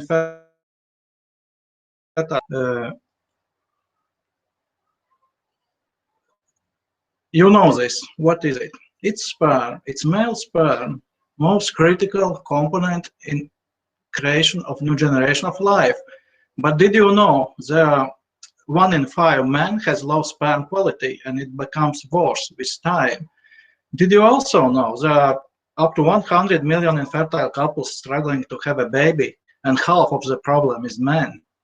They're spending a lot of money in IVI clinics. Global infertility market reach up to 20 billions, and it's basically for in vitro fertilization. If to look in Google Trends, we can see that people are looking for problem male infertility double as for women infertility. So they need solution. Why we have such big problem? There are different reasons affecting sperm qualities. The chart shows just the pollution with plastics, but also our modern lifestyle. Our problem is a hardware device, Ferterex. It's photobiomodulation therapy, patented, and man just has to sit on it twice a week for 10-minute sessions, and it improves sperm quality. We did our pilot with Riga Stradiņš University, and what we have reached, we reached very good in just in couple of months increase for 11% for sperm motility, how it moves, sperm morphology plus 50%, normal forms versus abnormal, and sperm count plus 28. A part of it, we also did our testosterone study, and it also boosts testosterone level, what is good for not just for sexual but also for general health. Competitors, we do not have direct competitor, but in general, average one couple spending in Europe 20,000 euro for several sites, and if some couples using our device could avoid such a big expenses, it's already could be good gain for them.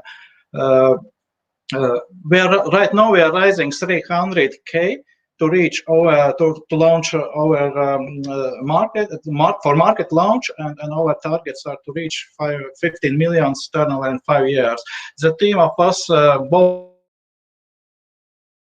also, I am specialist in photo laser therapy, and also I have developed one device which is already on the market and sold. And Juris, he is gynecologist, and he is also quite big player in pharma industry, responsible for several countries in non-pharma companies. So he is responsible more for marketing. Basically, that was me. I'm 50 years old. My little boy is just 2 years old. So you see, Ferterex works. But to be seriously, a part of our study, one guy had really bad sperm quality, and he improved it, and now they have also babies. So we have a real success case with our device, and so thank you very much for listening, and I'm ready for answers. Thank you. Thank you. So yeah, now we are in the Q&A. We have over 3 minutes. So who'd like to start? If you don't, oh, sorry, go ahead. It's really working prototype. Oh, that's cool. Thank you for doing us. Yeah. That's pretty cool. Thank you for your presentation.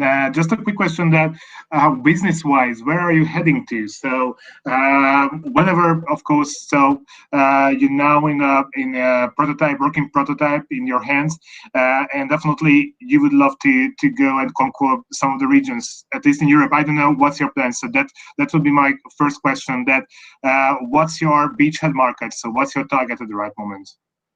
Right now, we're just gonna focus on Baltic countries. Right now, we have already not assembled yet, but already 50 items we have, and we're gonna next month to start to give our local clinics to get more success stories, doctors' experience, and our plan is afterward to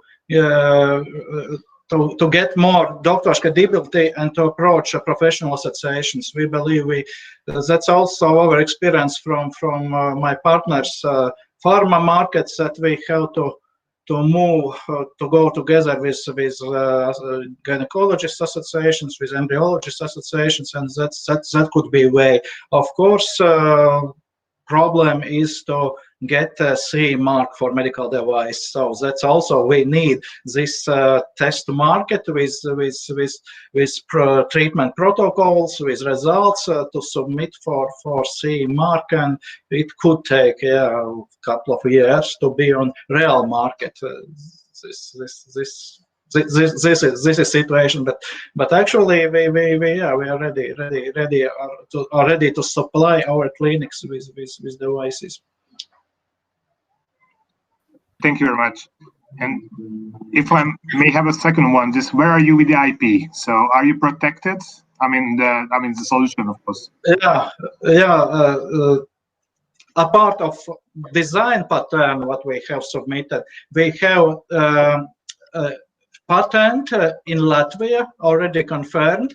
Those claims are causes ergonomic design, localization of light sources, and there are those LEDs are a little bit elevated out of surface. So we got for it patent. Also, we submitted for the European Patent Board search, and we got positive answer for European Patent search. But and now we are going to submit for European Patent as well. So, but Latvian patent we have already. Yeah. Okay, thank you very much. And trade name, of course. Thank you. Okay, there are 5 seconds left, so so I just wanted to thank you for the presentation, and now we'll move on to the last pitch of the finals. So thank you very much, Maurice. So shortly we'll be joined by Nerve Technology, and I'll prepare the clock. Hello. Hi, how's it going? All good, Can you all hear me good. okay? Yes. Are you sharing your screen? Yeah, I just started sharing my screen. I think Super. you can We see can it. see it. Yes. Just choose the Fantastic. right. Yeah. Okay. So I think you're ready. Good luck. All right, fantastic. Thank you. I'm pretty sure someone over here has been in this position before. You're sitting next to a loved one after a surgery and you're concerned about them and their recovery. Not sure if they're recovering well or suffering from a complication that we're all completely blind to. And this is how the standard of care looks like today. When a surgery happens and if a complication develops, we usually have this 2 to 3 day window between when the complication arises and when treatments can begin.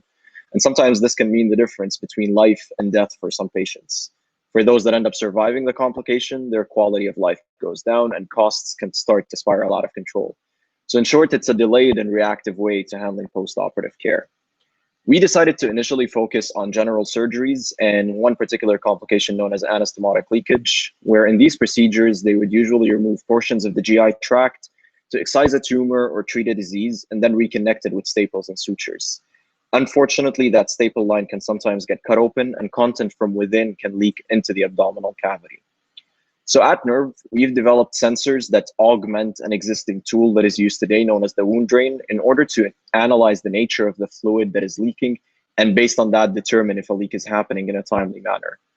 To better understand how this works, the drain itself gets placed near the surgical site and by simply squeezing the reservoir, the negative pressure forces the fluid to come to the outside, which goes across our sensors, gets uploaded to the cloud and presented live in front of the post-op care team for analysis.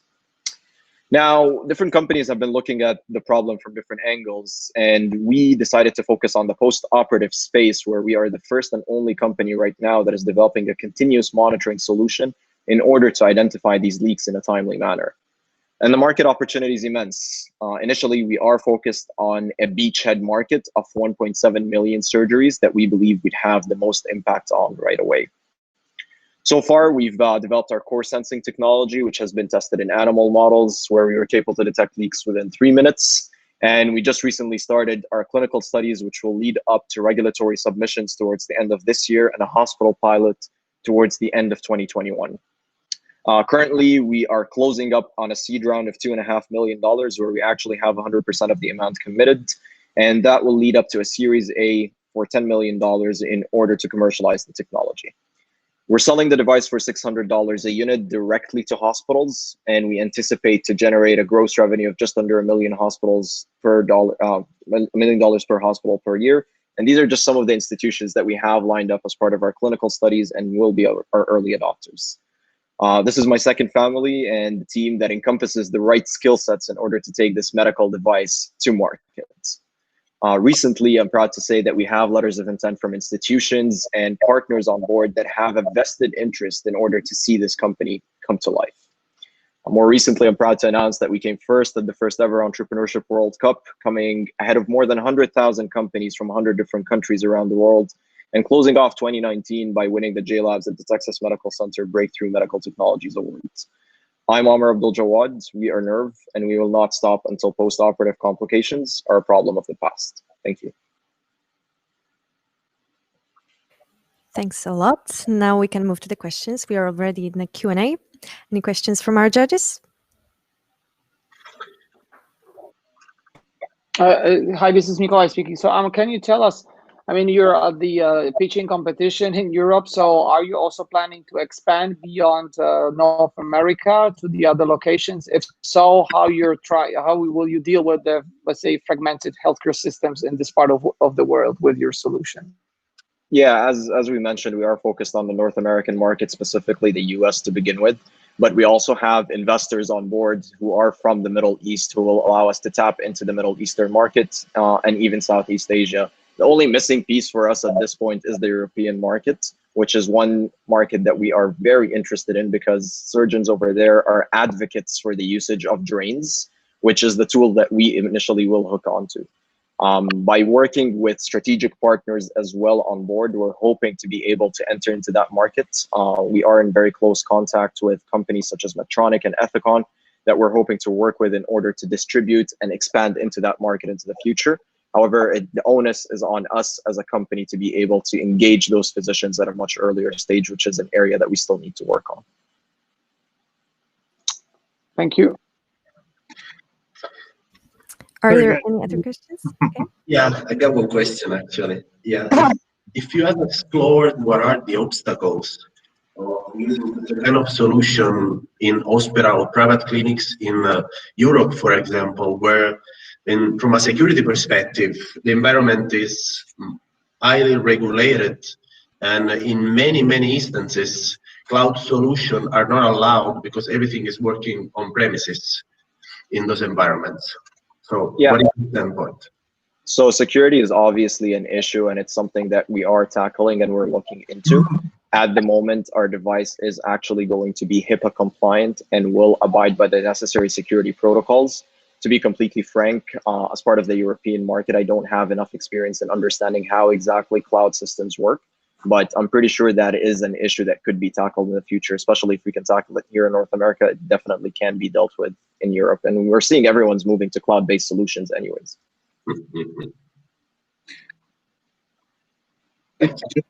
Quick question connected to the first question. So as Europe is one of your target markets further on, are you also looking for professional cooperatives? I mean, I get the point that you are now looking for further investment, and you already have some strategic partners who can help you in the soft landing in Europe. But are you looking for cooperatives, pilot users, etc. in Europe currently, or this is something which is a part of a longer term plan?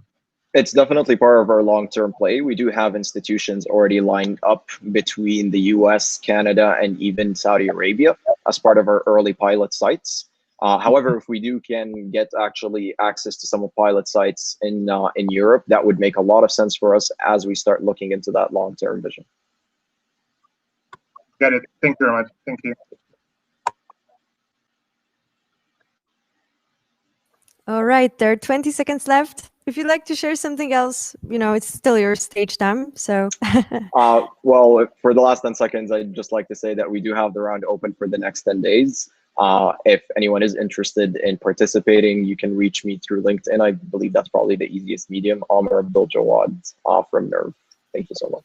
Sure, that's a good medium, but also here in the People tab, you can search for a person and schedule a video call or write them directly, so that's also possible. Thank you very much. Thank you for your pitch.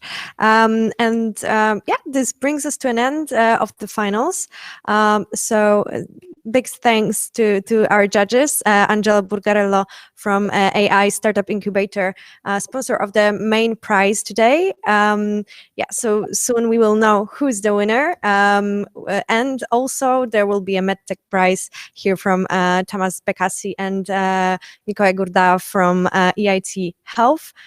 So we are looking forward to finding out who's the winner.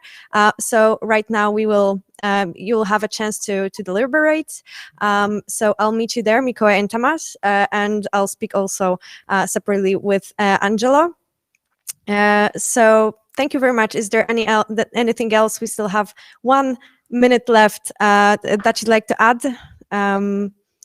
Just a quick one, Rosie. Technical question: where we are meeting now with you? So I will send you an email. No worries. Oh, okay. So yeah. Cool.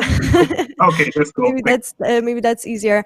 Yeah. So after the finals now, there will be a panel discussion, but in the meantime, you'll deliberate, and the panel will be about working with early stage startups. With Diana Koziarska, Boris Kocot, and Mary Alcantara. So that's just to let the others know who are. Hello again, and this time is really last time today. And before I announce, or actually re-announce this panel again, I would really like to thank all of the speakers, the judges, and startups for the participation. That was a great day. So now let's get back to the panel that I have already announced, but just in case you missed it. It's a panel discussion about working with the early age startups. It will be moderated by the Vice President of Wolf Summit, Michael Chaffee, and panelists are Mary Alcantara from FinTech Lab, Boris Kocot from AIP Seed, and Diana Koziarska from Smog VC. So over to you guys.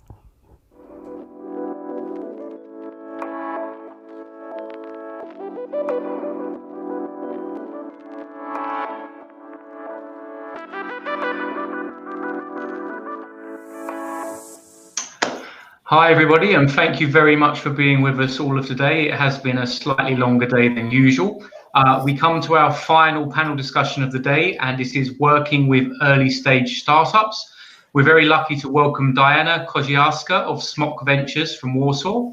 We also have Mary Alcantara of MKB FinTech Lab, as well as Boris Kocot of AIP Seed. Good evening, everybody. How are you all? Hi everyone. Thanks for having us. Great to be here.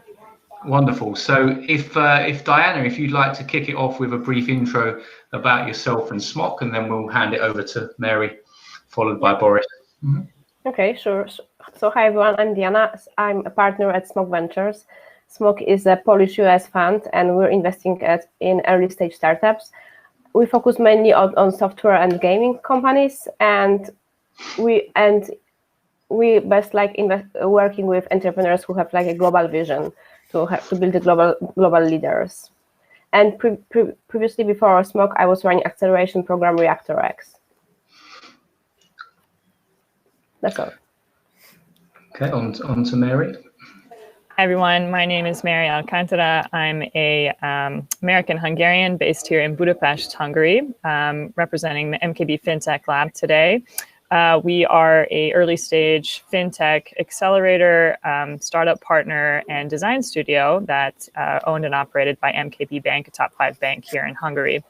I'm happy to be here today. I've run our accelerator program for the last 3 batches, and recently we revamped our program to focus a bit more on the startup partnership collaborations with our bank. So I'm happy to share a little bit more about that as the panel discussion gets going. So thanks for letting me be here. Super. And thank you for being a gentleman, Boris. And you're up finally. Thanks, Mike. Thanks. And hello, everyone. So my name is Boris, and thanks, Mike, again for correctly pronouncing my surname, which is a rare occurrence.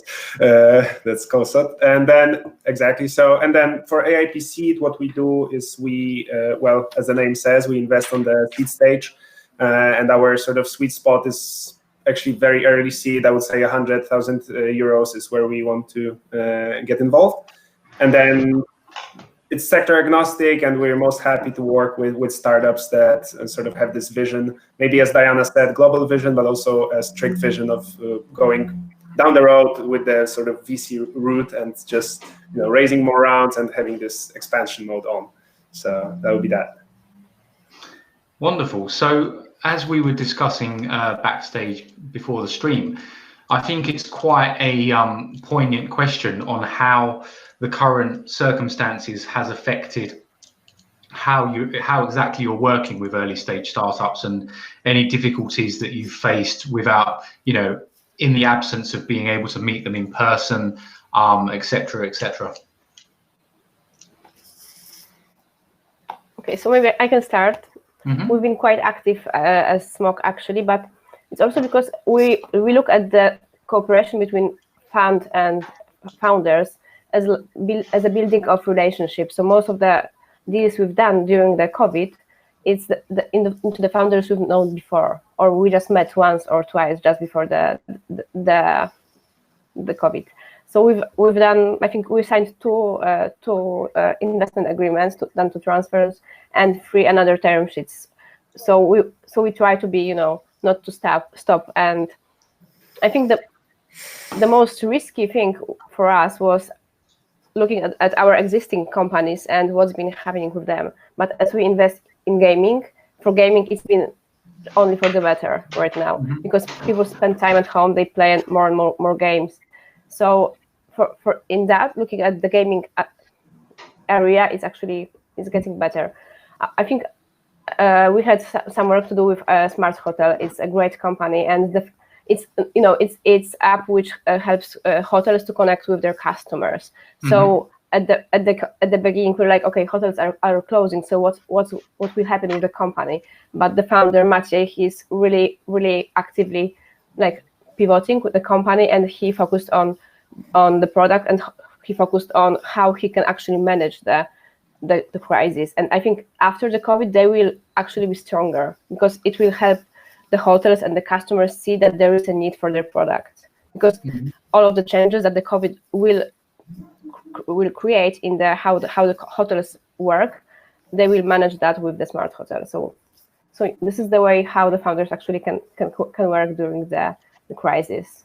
Yeah, and I remember reading one of Boris Michałek's posts about Smart Hotels. So maybe if you could tell the audience the changes that they've implemented post-COVID, what they've what they're aiming to do. Okay, so basically what the Smart Hotel does is that you have like a chatbot, and you can talk with the hotel instead of going to reception or calling or any like interacting person to person. So before the COVID, it was like a nice like benefit of going to the hotel who has a Smart Hotel. But after the COVID, it actually, for me, it will be like a requirement. Like the hotels will be expected to have such offer for the customers. So what they've done, they created an offer for hotels to use them for free right now during the COVID, to help the hotels and to help them implement that into the process.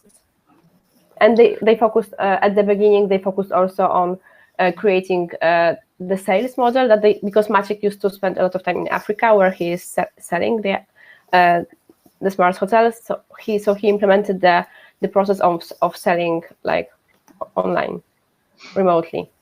Yeah. Super. Shortly. Really, yeah.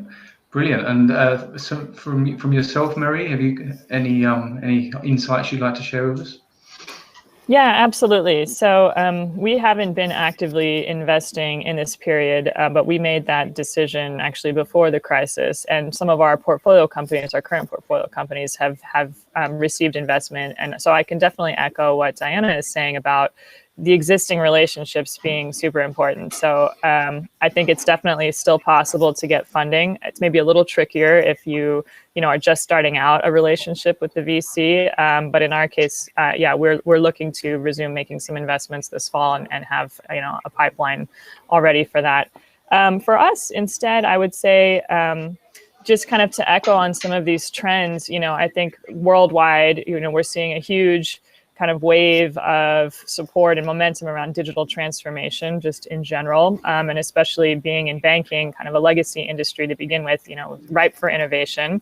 So for us, we've tried to capitalize on that, and really it's given us some increased support, within the bank, within the organization, to kind of push through some of these ideas. Even just the switch from going to home office from one day to the next was really revolutionary. And we actually were able to implement our fastest startup pilot ever during this period.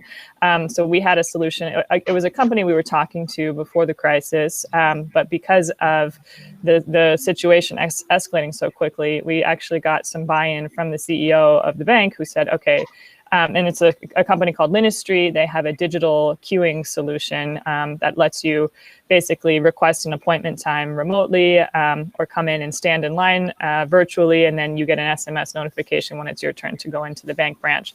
So that automatically had a very clear, strong value proposition to protect customers in this time of lockdown and social distancing.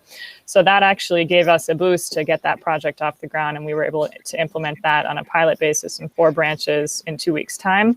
And we've since rolled that out to an additional 12 branches, and it's really going really well. So that's been it's really helped us get some more speed and really get some new ideas off the ground.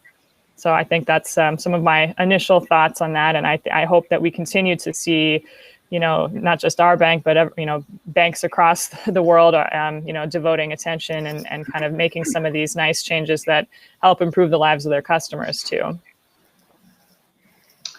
Okay, and Boris, from AIP's standpoint, what's been your observations and takeaways? Yeah, so for us, we actually haven't invested during this period either. And to be fair, we've had 2 projects in the pipeline right before the pandemic started, and one of them was related to restaurant tech, and the other one was related to sort of traditional sports.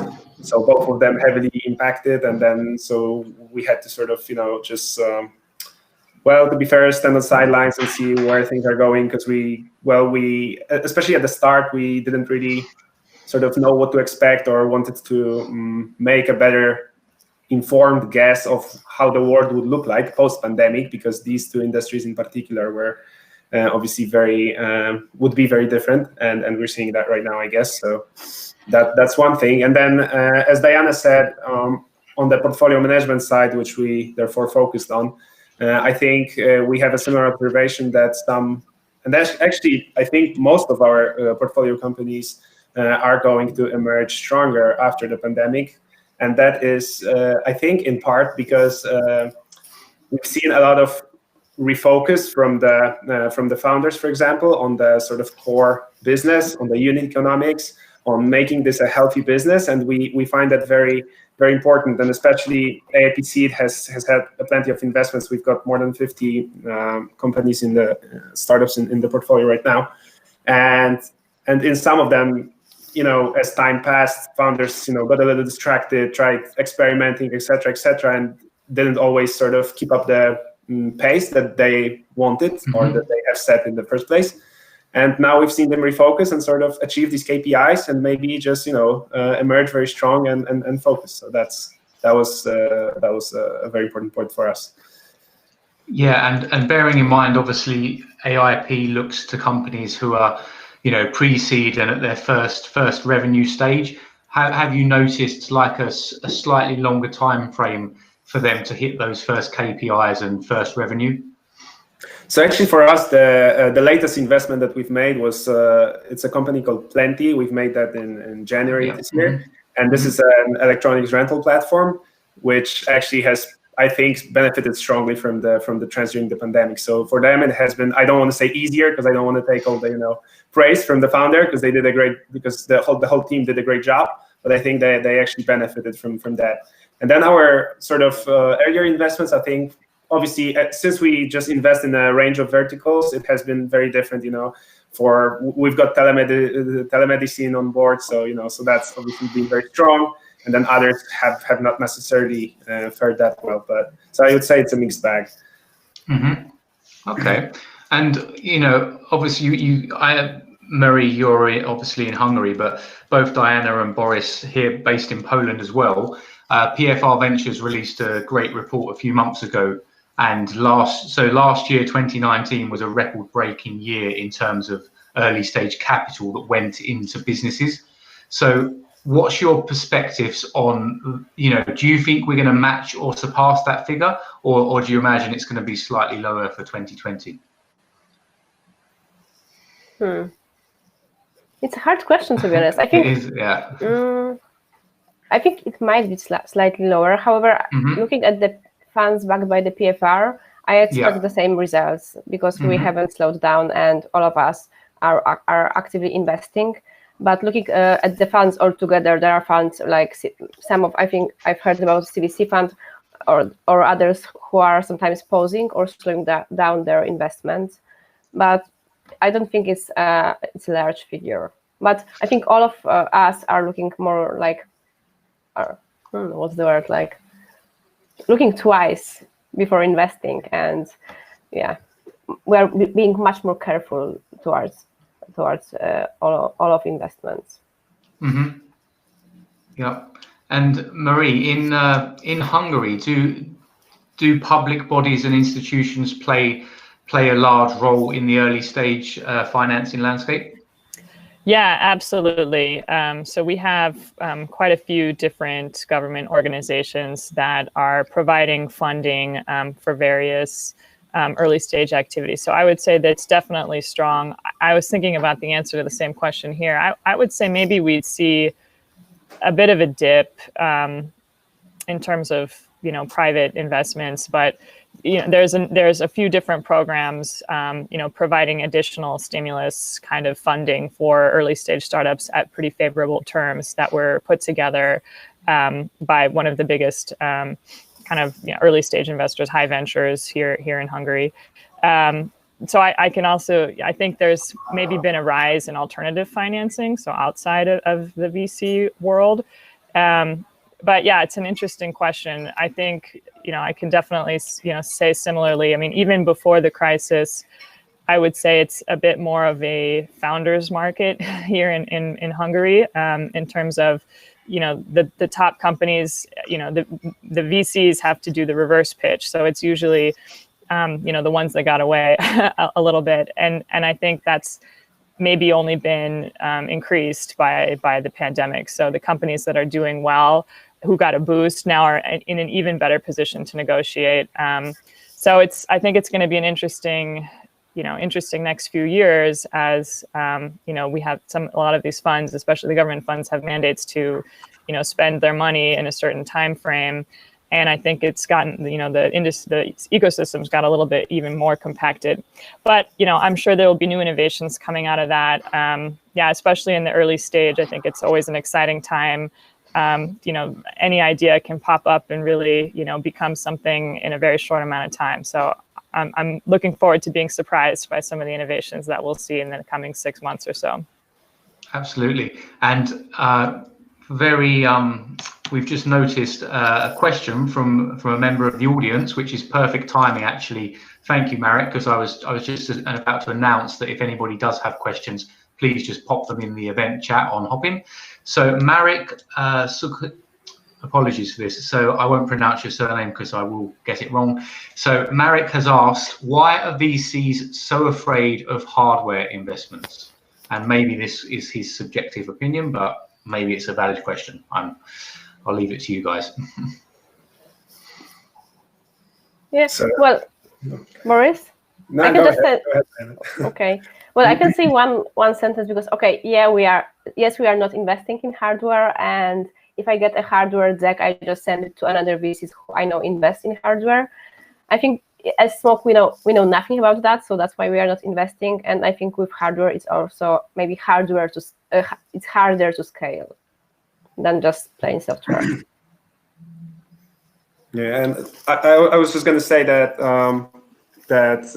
there is a problem with competence. I think that you need this very, very specific competence for this sort of, for hardware projects in general. But then for us, there are two more things actually at the AIP. I think one thing is, and since the topic is obviously early stage, so it's like super early stage like us, there's a problem with doing something significant in hardware with 100,000 euros. It's just generally hard to pilot, hard to sort of prototype, test, etc. I mean, you probably can, but it's a lot easier for software companies to show some KPIs, show us some traction, and then they can sort of go on and actually make something meaningful with the money that we can give them within this ticket. So that would be our perspective. So like Diana, we would just forward it to some experts in that area.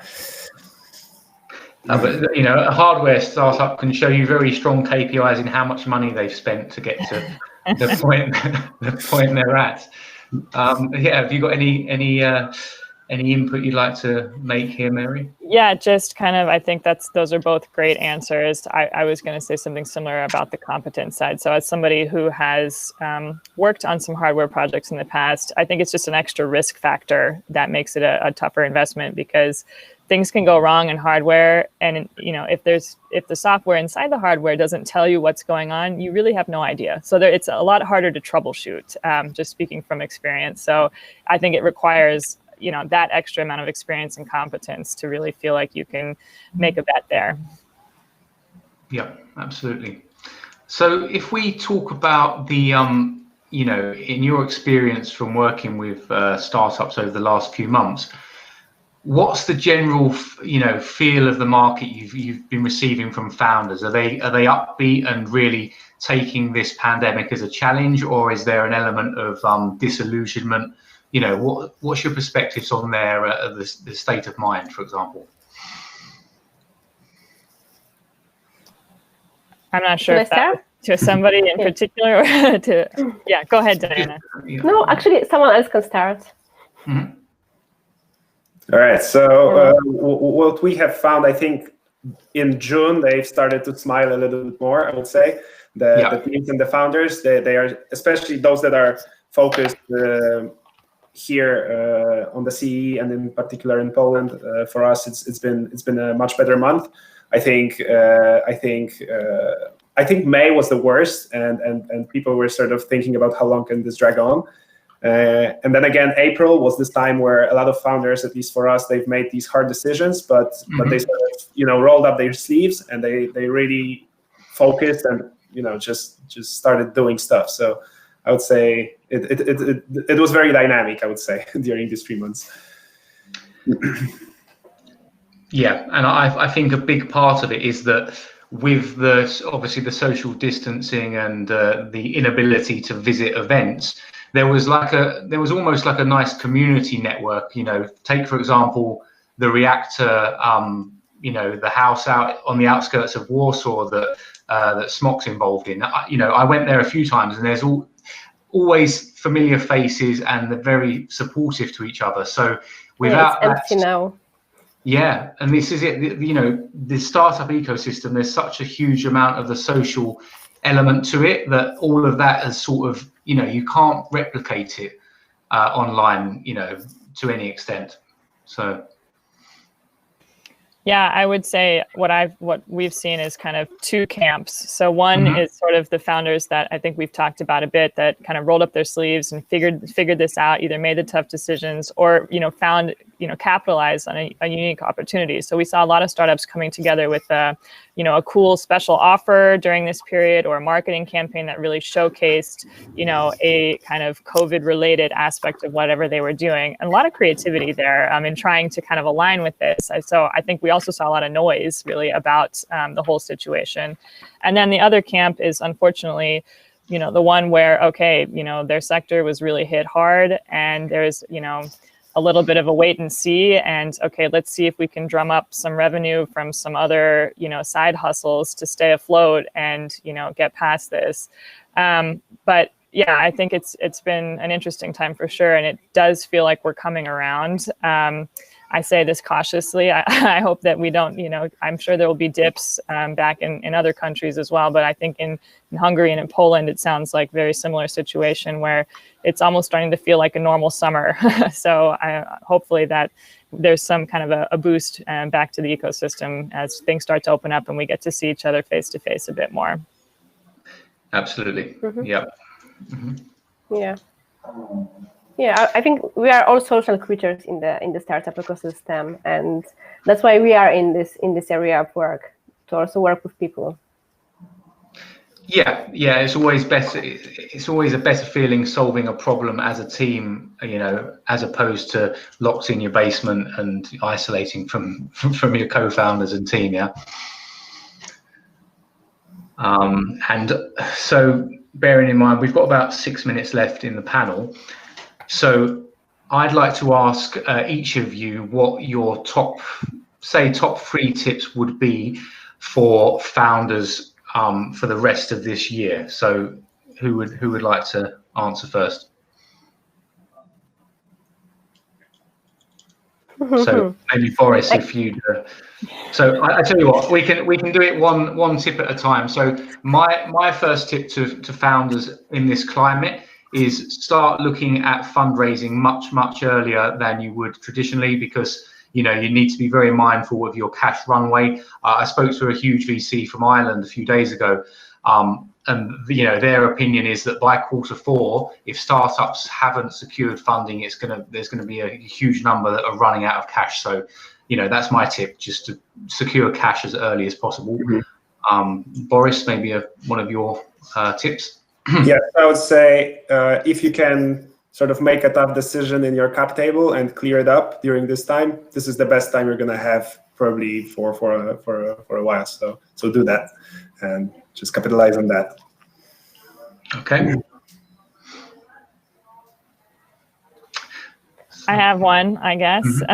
You put us on the spot here, Mike, but I would say, don't underestimate the reach that you can have. Now more than ever, I think with Zoom and Hopin and these kinds of platforms, you realize we love the face-to-face, but we actually can get pretty far up until that point with some of these virtual platforms. And I would say, don't forget that now that things are starting to open back up in some geographies, I think there's been overall a huge openness to connecting and try to leverage that. Like some of the startups that you mentioned, I think Boris, and Diana, turning your sales online and trying to, do things virtually as much as possible. Keep those lessons from those hard-earned lessons from this time period, and try to build those into your companies so that you can, leverage some of those automation and, doing things virtually and not have to spend so much on travel. I think that's going to be something that sticks with us post-crisis. Yeah. Okay. I can add that recently I was at the webinar, and I don't remember who said that, but they said that let's not waste a good crisis. And this is one of my favorite catchphrases recently. And I think the important thing is not to dwell on the things that are going bad, but see the opportunities. Because I think the COVID time is like the time of the wartime CEO. So it's the best time for the best CEOs, and they can show what they can achieve. And yeah. Absolutely. I believe the quote is never let a good crisis go to waste. Yeah. Yeah, no, it's a very, very accurate and poignant quote for the times we live in.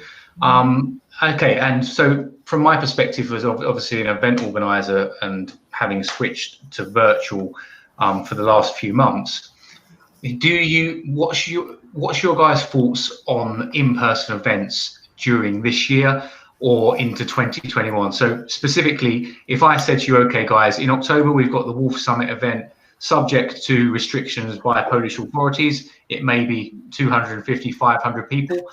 Would you be happy to attend as VCs and with your colleagues? This is a risky question. I would say I will see what happens. Yeah.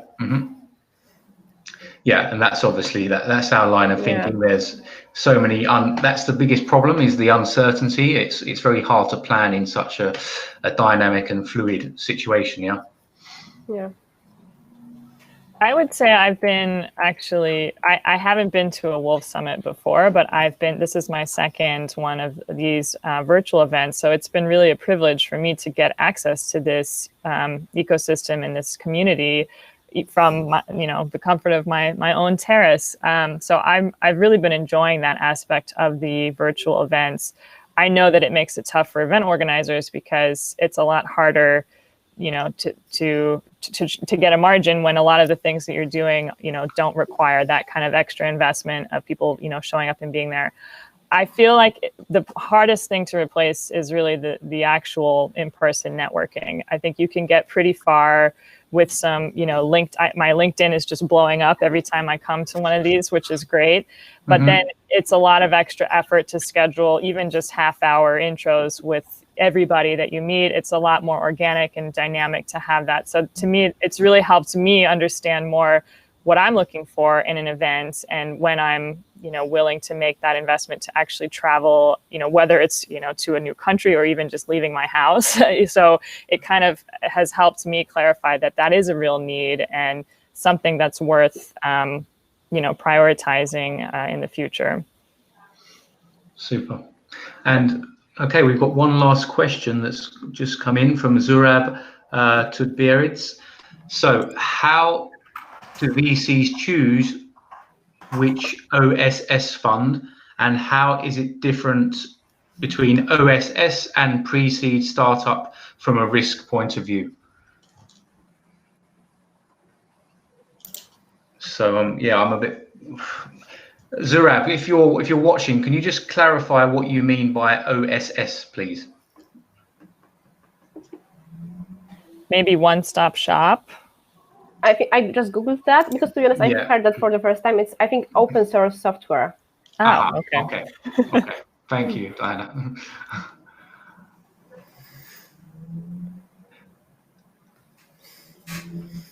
Okay, we've got 1 minute. So, how it opens pre-seed? Okay, sorry, Zurab. We'll have to come back to that question in the chat as we've reached the end of our panel discussion. Guys, great insights. Thank you very much for your time this evening, and have a great remainder of the evening. Thank you, everyone. See you. Bye-bye. Nice to meet you all. Bye-bye.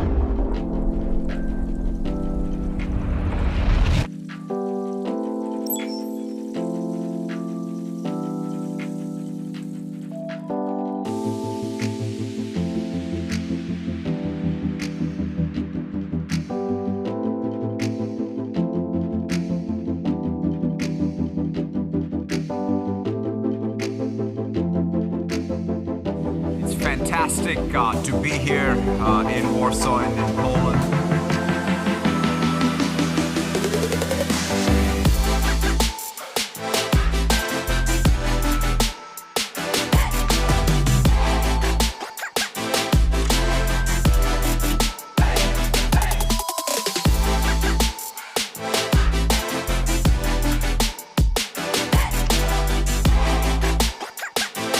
Microsoft and our partner ecosystem are creating artificially intelligence-infused solutions to help you make your business more intelligent.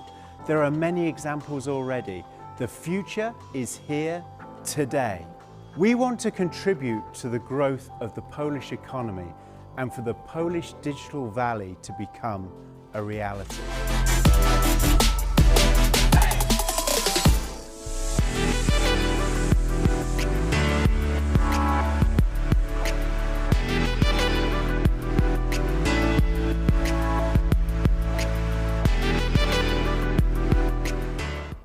Hi everybody, Martin Ring here from Wolves Summit.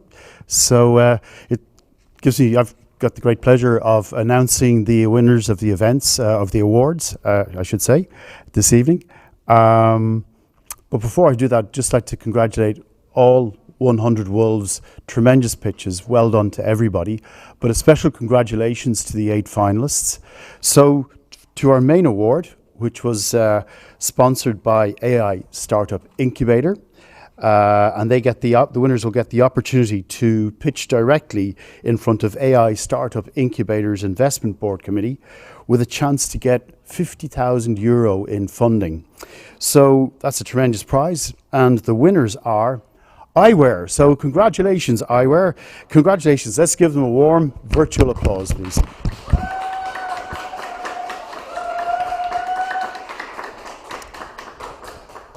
Okay, so we also have a special MedTech prize this evening, and that's sponsored by EIT Health. And before I announce the winner, they wanted to make a special mention for Nerve Technology. They liked their pitch a lot, and they said that they really believe this is a really great company and product. So well done, Nerve Technology.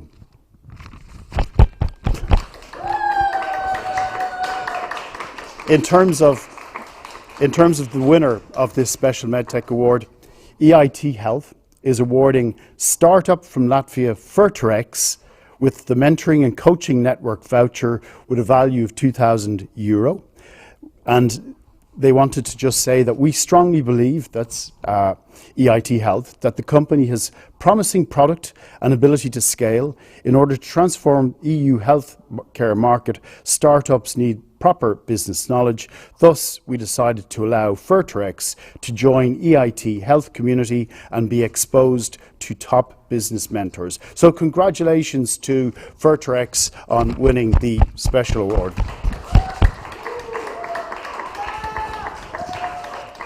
So this brings us to a close of this particular event. On behalf of the Wolves Summit team, we'd like to thank all of you for joining us today. It's been quite a long day. We hope that you've found it to be interesting, positive, and a successful experience.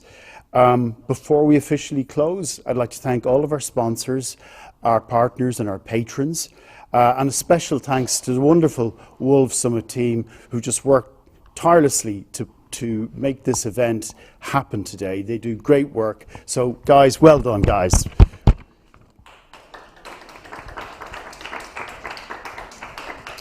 So we're going to be taking a break during the traditional holiday period, July and August, and we'll be coming back later in September with a prelude to our annual October event, which is going to take place on the 6th to the 8th of October. So this is going to be a really big event. We're really looking forward to this. It's going to be a very special event. A hybrid of virtual and in-person. We'll be limiting it in numbers to ensure that the most promising startups participate and that the leading investors and corporations are also participating. So this will obviously be subject to any restrictions, that formal restrictions that are in place, but we're really looking forward to welcoming you back in September and get those dates 6th to 8th of October into your calendar. In the meantime, if you manage to get some break, some holiday, we really wish you a great holiday. Hopefully we might, in the meantime, either see some of you virtually or meet up with you in person. But that's it from us here this evening. We look forward to welcoming you back in 2 months' time. Take care, look after yourselves. All the best. Thank you, and take care.